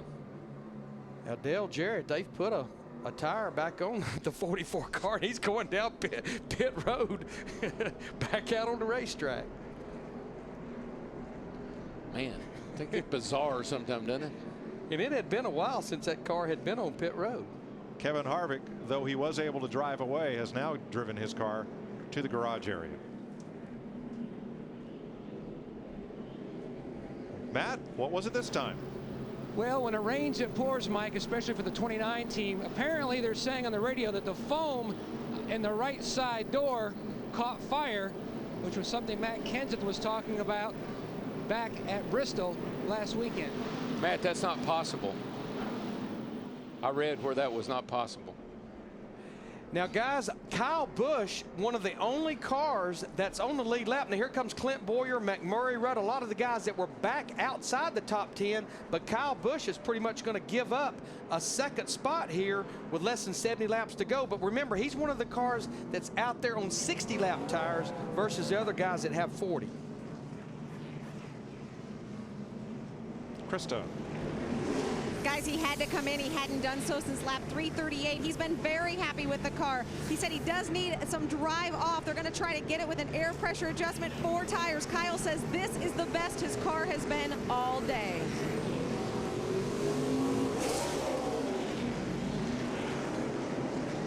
Kurt Busch, 4 fresh tires. Let's say about half or more of the cars on the lead lap came in. We now have 21 of them. Tony Raines got the free pass on this caution, the 12th of the day. It's hard to believe that Tony Raines can even keep going. I mean, that car was hard in the outside wall, and here he is, got the free pass, back on the lead lap. You know what's interesting is by the way this pit stop sequence has worked out, honestly, when I look at the front of the field, I think if you look at the entire first 430 laps of this race, the 4 best race cars are up there right now, first through 4th. Jimmy Johnson, Denny Hamlin, Jeff Gordon, Dale Earnhardt Jr. Look who's right with them, Yaley and Stewart. So that puts all 3 Gibbs cars right up front. 2 of the 4 Hendricks cars up front. And Childress is 31 for Burton. We had some audio from Jimmy Johnson and team.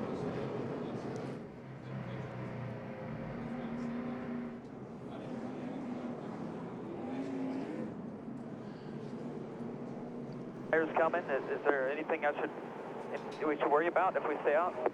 Tires are good. Tires are good. Run that pace. So as long as the ton don't head to pit road and I'm the only one out there, I think we'll be okay.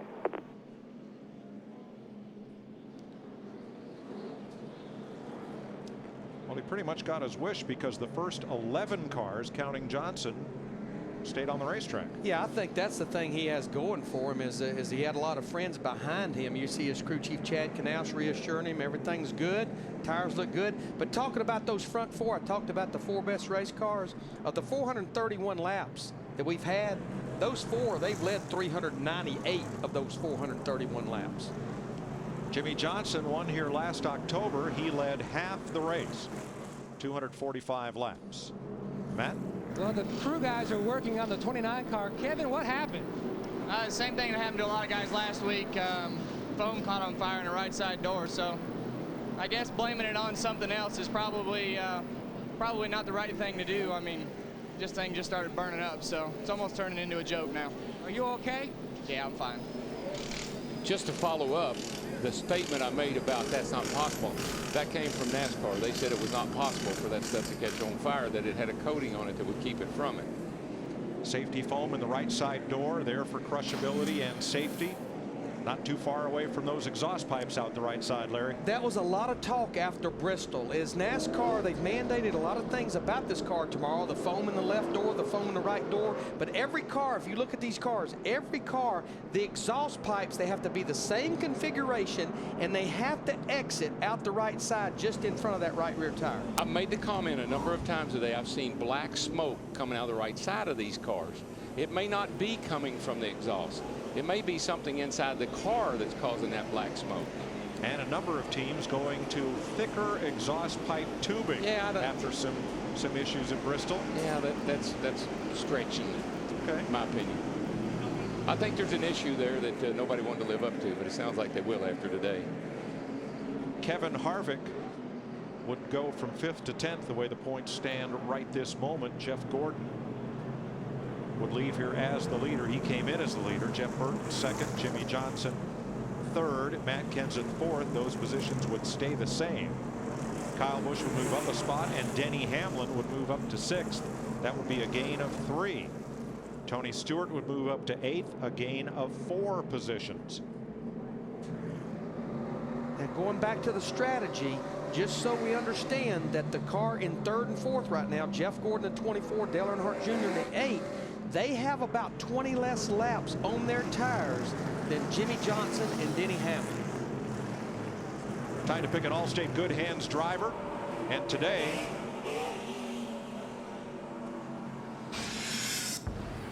we're going with Jimmy Johnson. When he passed Kyle Busch for the lead, it made everybody stand up and say, as bad as that car was in practice, how can it be this good now? So Allstate congratulates Jimmy Johnson, Allstate official insurance sponsor of NASCAR. I'm going to give it to the whole 48 group. Yeah, I know Jimmy Johnson's behind the wheel of that thing, but obviously that 48 team, they're the ones that made wholesale changes almost after every practice session, including this morning. There you see Chad Knaus, his engineer, beside him. I'm going to give it to the whole Hendrick team, because as you heard Jimmy Johnson say, thanks to the 24 team, they worked very closely together. They nailed it. And you know that we have a lot of the same look at Bristol right now. We talked about organizations prevailing with research and development on this car tomorrow. I'm looking at Hendrick Motorsports right now. They have 3 cars in the top 8. And how about Joe Gibbs Racing? We've been talking about this for 2 weeks. They have their 3 cars all in the top 6. And I think that's expected, Larry. The teams with the most resources and the teams that have the most ability to go do research, development, testing, they're going to get the advantage. There's the Joe Gibbs running order. 3 cars in the top half dozen. 3 of them started. All 3 started in the top 7 positions. Stewart started 7.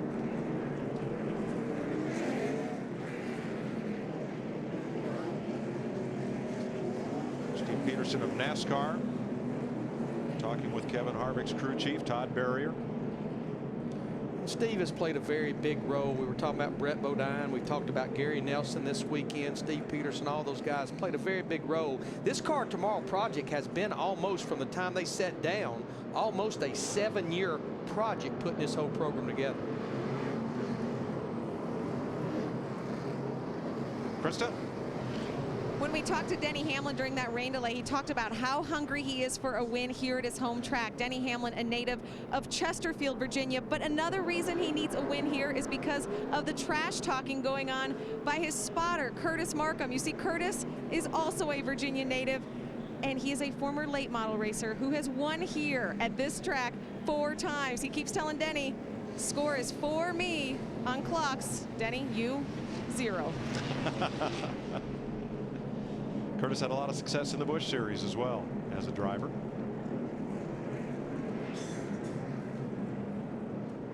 From Virginia, it'll take us 2 weeks to get to Texas, but when we do, don't forget last year when Casey Kane turned a great pit stop into a trip to victory lane, holding off Matt Kenseth for the checkers.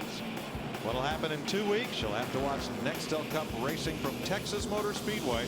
Sunday, April 15th, 1:30 Eastern in high definition right here on Fox. Big boy racing next week or 2 weeks. They got the hat and the cattle. And the 6-shooters. You got it. Hendrick Motorsports out front with Jimmy Johnson. They've won 6 of the last 8 Martinsville races. 4 wins for Jeff Gordon and 2 for Jimmy. Joe Gibbs Racing in 2nd place. Hendrick 3rd. Dale Earnhardt Incorporated 4th. Gibbs 5th. Gibbs 6th. Richard Childress Racing in 7th. Hendrick in 8th.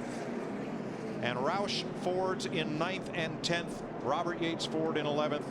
And an Evernham Dodge in 12th. We're ready to go with 61 to go when they come back, and we'll go back to green.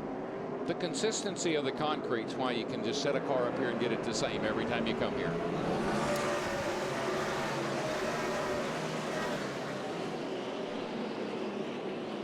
Now under the caution, Jimmy Johnson and the 19 of Elliott Sadler exchanged hand signals about the restart. Sadler gave Johnson plenty of room to drop in front. But he is racing that 11 car tooth and nail right now. Elliott Sadler trying to get back on the lead lap or stay eligible for the free pass. Hamlin will finally clear Sadler. Now Jeff Gordon has his hands full of the 19 car. So many things that happen on a short track is all about let's make a deal. You know, plead your case, get the spotter involved, crew chiefs involved. Work with me, baby. I'll help you next time I get a chance.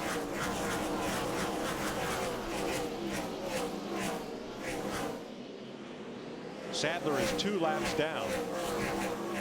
The first car 1 lap down. Sterling Marlin behind him, so they're not even racing for position. And Darrell, I believe right now, and I don't anticipate that anything's going to go south on that 48 car. I think if the handling stays where it's at on that car, I think he's better than Hamlin right now. Or Hamlin's not better than the 48. But you better believe Jimmy Johnson would hope that Denny Hamlin keeps his teammate Jeff Gordon behind him as long as possible in that 24. Keep looking at the stopwatch, Larry, and the 48, when he has to, can pick up 2 tenths. He ran a 38 last time by. He ran a 48 this time by. And that's a 10th and so quicker than the 2nd place car. Well, Chad Knaus did not tell a story to his driver, Jimmy Johnson, because Jimmy Johnson has not been to pit road since lap 361. 2 laps ago, he just ran the fastest lap he's run in this race, a 20:38. Those worn tires work pretty well here. And that track position. I think the rain really helped the racetrack. I think it just took some of that film off of it, cooled it down a little bit more. Grip is at a premium right now. Jeff Burton now trying to battle J.J. Yaley. Got a pretty good battle here for you. Got a pretty good battle for 2nd too. I'd say Jeff Gordon is sitting back here saying, "You ain't heard the last of me, baby."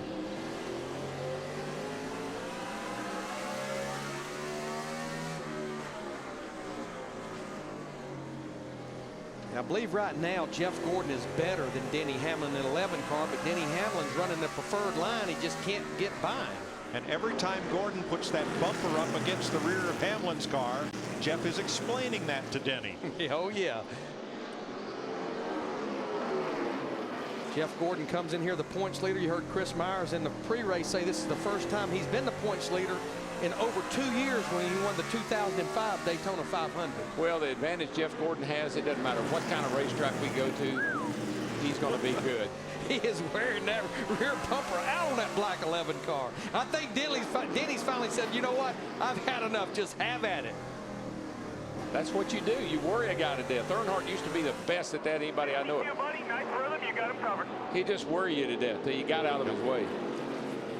Now that was Steve Letarte, Jeff Gordon's crew chief, telling him just get your rhythm back.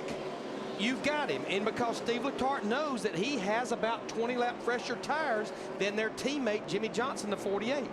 And at 6th place, Kyle Busch has just passed Jeff Burton. You saw the drive Jeff Gordon got off the corner clearly at this stage. A little bit quicker than Denny Hamlin. About a 10th a second. 50 laps to go. Time is running out at Martinsville.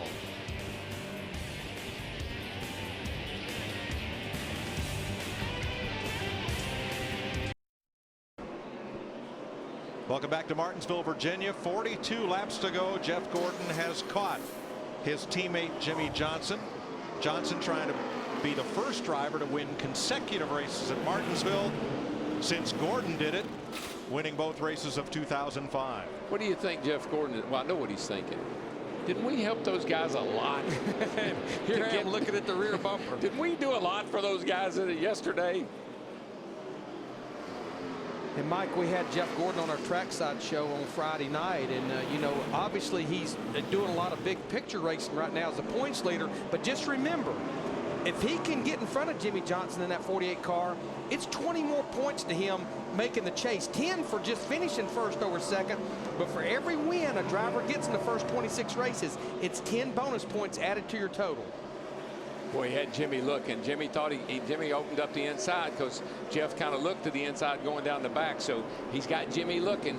It won't be long now. You know what they're going to be looking at here pretty soon, though, in about 2 or 3 laps? The back of the field. So we got a battle right there for 5th place between Kyle Busch in the 5, Tony Stewart in the 20. But our leaders are about to get in heavy, heavy traffic. That's 2 Tigers going there. Both of them named Tony. Tony Stewart had a little trouble getting past Sterling Marlin, and Kyle Busch took advantage of the inside being open and worked his way past Stewart for 6th, or 5th rather. While this is all going on, we need to mention Kevin Harvick back out on the racetrack. So here with 38 laps to go, all 43 cars still on the track. New fuel pump, new foam, new foam in the door. Now the Hendrick teams can all talk. The drivers do have a channel. They can talk to one another, and they can also all talk to their boss, car owner Rick Hendrick. I know what he's saying. Be nice to each other, boys. Big picture. Think big picture. Dale Earnhardt Jr. We're riding with him in the 4th position. But yeah, Hendrick cars now 1st, 2nd, and 5th. Kyle Busch in the 5 car in 5th. There's a little white teddy bear inside that 24 that wants to win really bad. Yes, there is. And I'm not talking about Jeff. I was going to say, better explain that. Well, you had to be tuned in at the top of the show. That's right. Now this is where Jeff has to be nice. Big picture race, because again, we're going to lap some cars here. Got to work together and get through this mess. They are in heavy, heavy, heavy traffic right now. We've got 34 laps to go this time. The thing I like about Jimmy's car working the traffic is it rolls right around that curve so well. All they got to do is give him a little room and he can get in under them. I think Jeff's car's is equally as good. But you're right, Jimmy Johnson, that 48 car, he has not moved more than about 3 or 4 inches off that yellow curving. And I tell you something else, it wouldn't take but just a little touch to turn him around either. There's a look inside. Is he going to give it? Yikes. He's got room, but can he get the drive off the corner? No, not that time. Don't you love this? Jimmy doesn't roll. It's Jeff Gordon, my teammate. I'll get out of his way and let him go. I mean, they're racing, and they're racing each other like gentlemen. Not just his teammate, his mentor, the man who told Rick Hendrick, hire this kid, put him in a car, he can win. We saw Jimmy's wife, Shani, up on the pit box a while ago during the red flag. Jeff Gordon actually introduced Shani to Jimmy Johnson, who, of course, now is Jimmy's wife.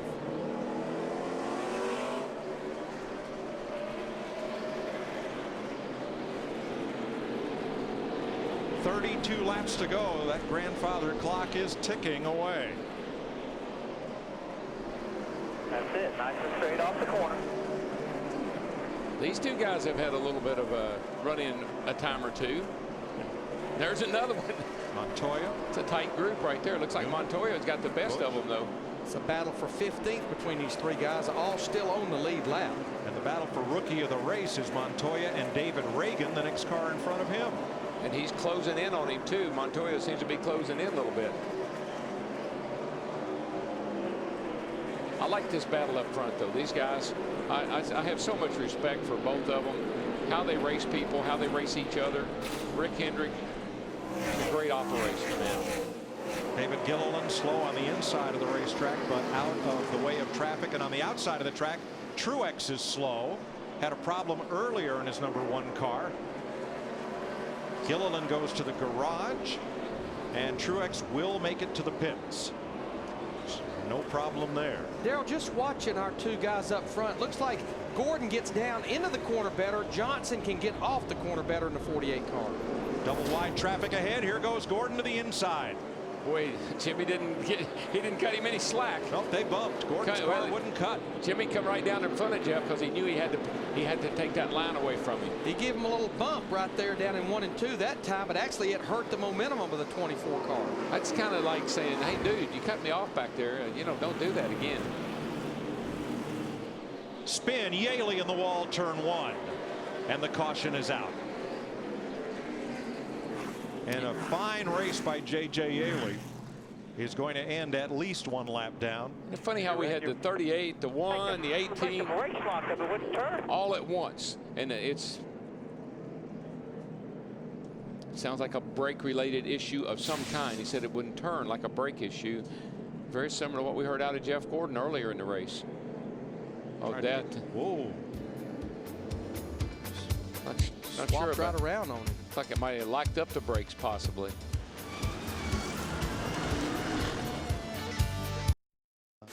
NASCAR Nextel Cup Racing on Fox is sponsored by UPS, official delivery company of NASCAR.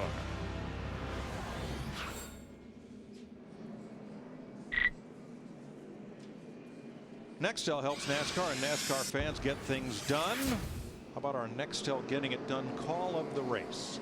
I'm going to go with Chad Knaus in that 48 group for a couple reasons. One, as we were speaking, how much trouble they have been in all weekend long. They're sitting here leading the race with 22 laps to go. But he rolled the dice right after that red flag when a lot of the leaders elected to stay out back on lap 361, came to pit road. May end up not winning this race, but a great call. I'm kind of liking the 11 car. Overcome that trouble in the pits, fell way back. Here he is sitting in 3rd spot. I'm not sure he doesn't have a little something for these guys. He wants it, and he wants it bad. I'm going with the whole 24 team. I think sharing their setup with the 48 enabled a car that was not very good to become a car that's capable of winning the race. And even if Jeff Gordon doesn't win it, that's pretty good call. It is good teamwork, good camaraderie. You know, a car that we have not talked a lot about today, Scott Riggs in his 10 car. He got the free pass earlier. He was one of the cars that came in here out of the top 35 in owner points. He had to qualify on time. He qualified 26. He's sitting here now in the top 10 in 9th position. And right there on just on the fringe, if he can pick up a couple of positions, maybe getting into the top 35 before we go to Texas in 2 weeks. I think he won his first, like he won a truck race here. It was like his first big win he ever had. So obviously likes Martinsville. He did. He won a truck race in 2001 here. Sterling Marlin got the free pass, and that will once again give us 21 cars on the lead lap. Getting down to crunch time. 20 to go next time. Trying to figure out who this is helping, if it's helping anything or anybody. I think it's helping those guys close up on those 2 leaders is what I think. You know, the good thing right now is with this few laps to go, these guys have a good clean restart. They're going to have to contend with the cars 1 or more laps down the inside, but they may not catch the back of the field with as few laps to go and have to work that lap traffic. Yeah, the 48 and the 24 more likely will clear the lap cars. The question is, can the 11 and the 8 get by them before they get to turn 2? Matt, can Jeff Gordon win it? And right now he's talking to his crew chief, Steve Letarte, on the radio. It seems like your car really came alive when you guys made that adjustment on the last stop. Yeah, no, the DuPont Chevrolet's been good and bad all day. It's kind of been off and on, but I can't say enough about these guys. They've done a wonderful job, and I just hope we get an opportunity here to get by Jimmy. Can you get around your man to get another clock? I don't know. I hope so. We'll find out. Jeff Gordon's won clocks with Ray Evernham, Brian Weitzel, Robbie Loomis, Steve Letarte trying to grab one himself. Wonder what the radio traffic was between owner Rick Hendrick and his 2 drivers at the front of the pack during this caution. Darrell knows Rick pretty good, but I'd say it could have just been involving 2 words: be smart. Yeah, be smart. But I tell you what he said, big picture. But I wonder what Jeff Gordon and Jimmy Johnson are saying to each other. We'll have a look from our DLP Ultimate Picture Cam as we get set for this restart. Here they come. Johnson, Gordon, Hamlin, Earnhardt, Busch. 18 laps to go. Boy, Denny Hamlin in that 11, he got a great restart. He stayed right on the rear bumper of that 24 car. They're trying to clear this lap traffic. The 2 Evernham cars, Sadler and Casey Kane, the 19 and the 9. Kyle Busch gets under Dale Jr., but there's nowhere to go. He bumps Jr. aside. Guess there's a place to go now. Yeah, he's got the preferred line down into 1. Junior's going to try him on the outside, hoping he gets hung up behind the 9, but the 9's going to move off in front there, and Kyle Busch moves away, looks to the inside. Another bold move. Got that line down low. makes that pass. A man on a mission right now. Finally, Jeff Gordon clears the lap car of Elliott Sadler in the 19th. Kyle Busch made 2 really bold moves, and for the moment, they have paid off. You got to go, boys. I mean, you know, we're inside of 10 laps or 15 laps to go. Can't be held up here. There was the first one inside Dale Jr. A little bump and run. Got up on the curb ever so slightly, but that's all fair in love and racing. Boy, Jr. had to grab a big handful of wheel to hold on to his car after that bump. All fair, love, and racing with 15 to go at Martinsville. Yes, sir. Remember, Kyle Busch has fresher tires than any of these guys because he came to pit road not that many laps ago. He trails Denny Hamlin by a car length into turn 1. I think he wants to, Kyle Busch would like to win this race, make up for that little comment he said last week after the race. What do you think? I bet he wouldn't say that about his car this week if he won. Probably not. He's been told not to anyhow. I'm thinking you're right. Right now, Jimmy Johnson in that 48 car, he's actually stretched it out on his teammate Jeff Gordon just a little bit faster, 13 to go. I just think that little caution flag right there helped Jimmy Johnson. Got his stuff cooled off, and he's able to maybe put a little distance between he and Jeff. They're going to be close at the line, but 48's got the position. Jeff said earlier his car is better on long runs. He's got 12 laps to find out how good it can be. You can see it. He really gets into the corner much better than Jimmy. Drives it off in there hard, really closes right there. Then Jimmy gets a good run off. And that's been the case for about the last 50 or 75 laps. Jimmy especially gets off turn 2, I think, better than the 24 car. Right here, that's where he seems to stretch it out just a little bit. Jeff got a pretty good run that time, actually. 10 to go this time. Nice and smooth here. Scott Riggs just gave McMurray a bump as they battled for 8th place. A little further back. Going to try it again. Riggs is a little bit better than McMurray, and he wants that spot. Boys, Jeff Gordon at 24 with 10 to go. He's pulled right up to the rear bumper of his teammate. And the 48 jumped a little loose there up on the straightaway off of 2. Gives Jeff another look here. I think Jeff's going to have to possibly give him a little bump to get him up off the bottom. No, you know what? Jimmy saw him there. Jimmy gave him the bottom. But as we've been saying, he gets the run off the corner a lot better than the 24 car, especially about a half a lane off the bottom. Good forward bite, good acceleration. Woo, there's a little tap.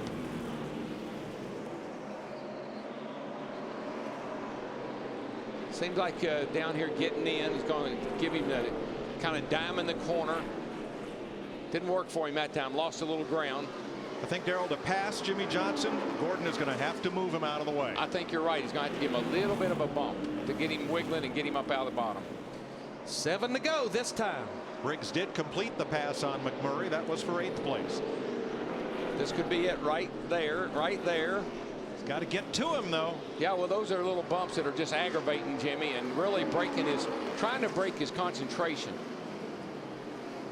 Fairly clean racetrack in front of him. One car up there, David Rudeman. 6 to go this time. It's going to take something from Jeff Gordon to move Jimmy Johnson out of the way, because Jimmy, I don't believe, is going to make that mistake.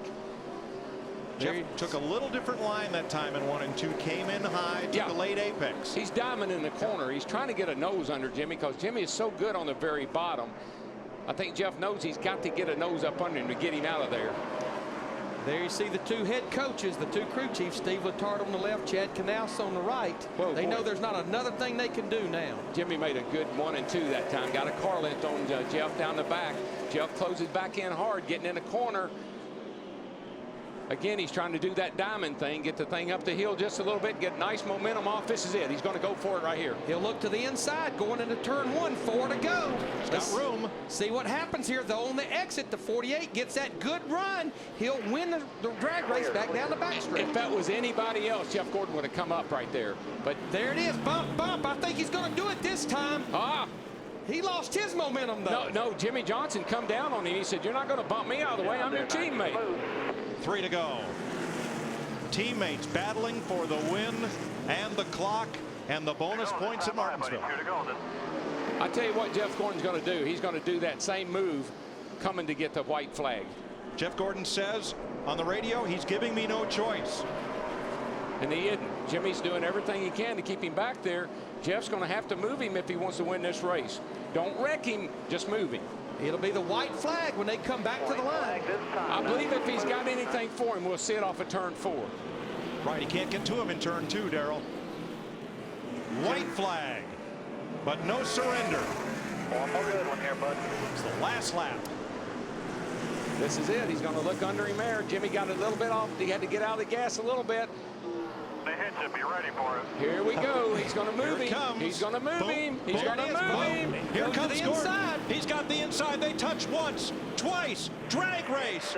Jimmy Johnson. Whoa! By a fender. Gentleman Jim. He held him off. Nice job, Jimmy. What a race by teammates. That was fantastic. I bet Jeff Gordon isn't terribly happy either. It's one we've been waiting for 5 years right there. Awesome. That was my year. I just beat there. Might have been. Yes, you did. Good, clean racing. Yeah. That's about as good as it gets at Martinsville right there. Their teammate Kyle Busch in the 5 ends up finishing 4th. Jimmy wasn't going to move over and just let Jeff go by. They really put on a whale of a show. That's a way to race. Well, the last time a driver won 3 of the first 6 races of the season, it was Jeff Gordon in 1996, who won Richmond, Darlington, and Bristol. How about Jimmy Johnson? Had Gordon won, it would have tied him with Dale Earnhardt with 76 career wins, but that will have to wait for another day.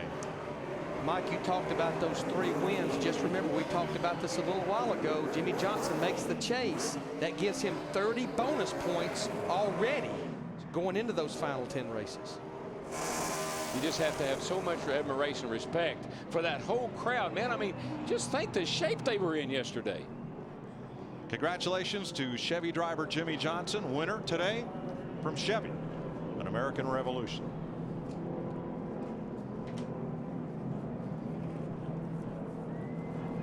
Baby's trailing smoke. I believe I think he may have heard it. Jeff Gordon had to settle for 2nd. Denny Hamlin was 3rd. Kyle Busch, Dale Earnhardt Jr. Here's the finish. Jeff Gordon gave it his all. Came up a fender short. We'll go to victory lane after this.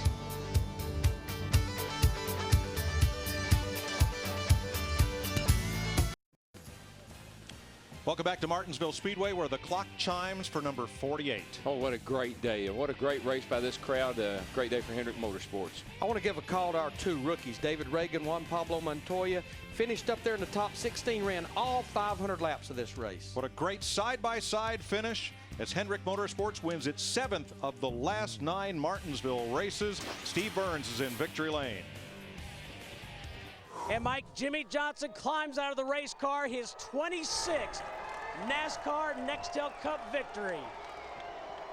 Jimmy, you led the last 113 laps. What did it mean to you to outduel Jeff Gordon, the guy that told Rick Hendrick to give you a shot? I'm speechless for that. I mean, I've looked up to him my whole career before I even was back here racing. Looked up to him and knew how good he was at Martinsville and just wanted to be on the same page with him here.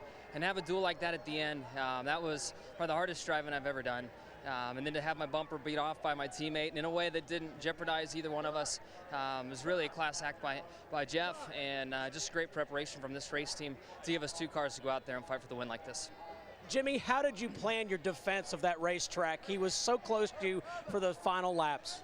Well, I wanted to be on the bottom, and if you wanted the outside, there's plenty of room up there. So I defended the bottom, and these bumpers on these cars are much more forgiving than in the past.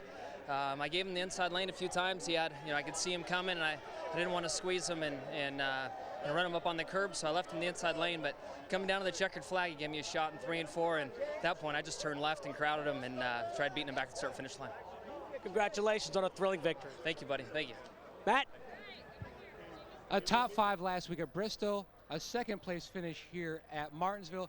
Could it be any more dramatic, especially racing a teammate like that, Jeff?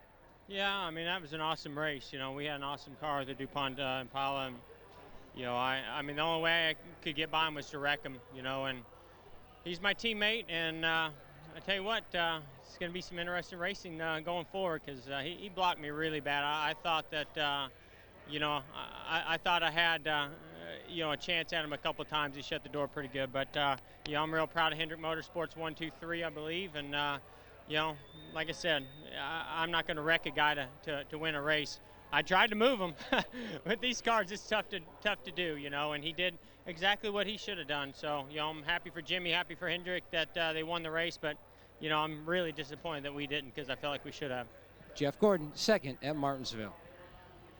With Junior, a good finish today, 5th, but you wanted to win. Oh, yeah, I think all of us out here did.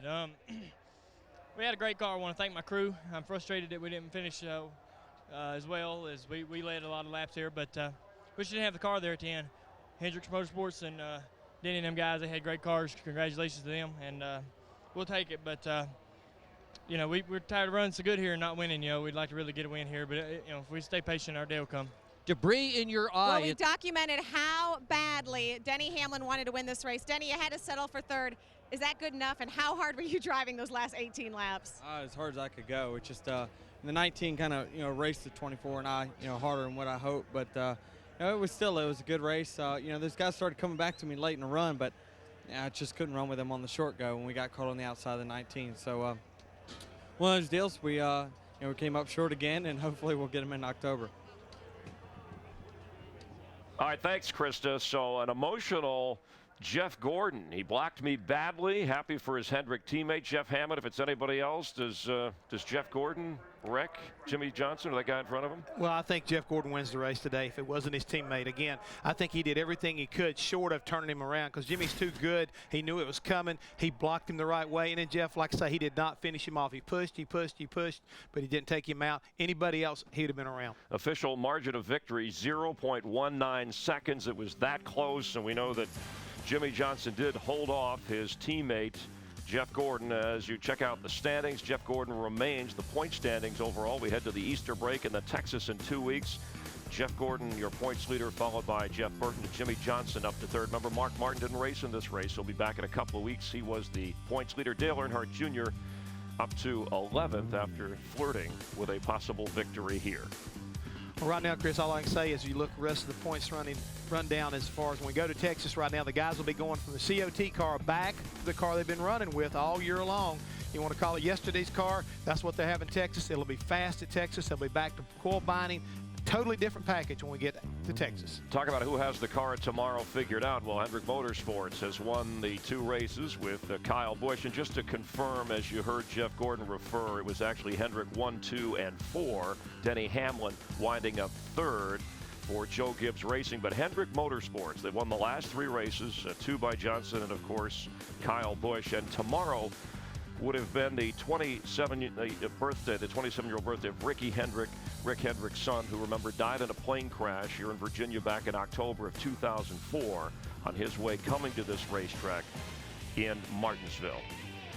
So a terrific finish for Hendrick Motorsports. Jimmy Johnson holding off Jeff Gordon. The car of tomorrow is here to stay on April Fool's Day. Thanks for hanging with us. For Jeff Hammond, I'm Chris Myers. You have a good holiday Easter week. We'll see you a couple of weeks in Texas. Thanks for watching NASCAR on Fox. Let's go get him.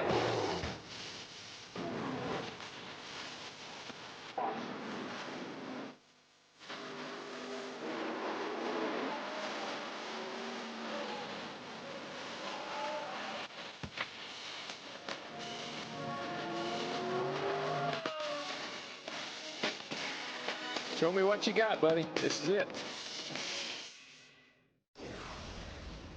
Promotional considerations provided by the following.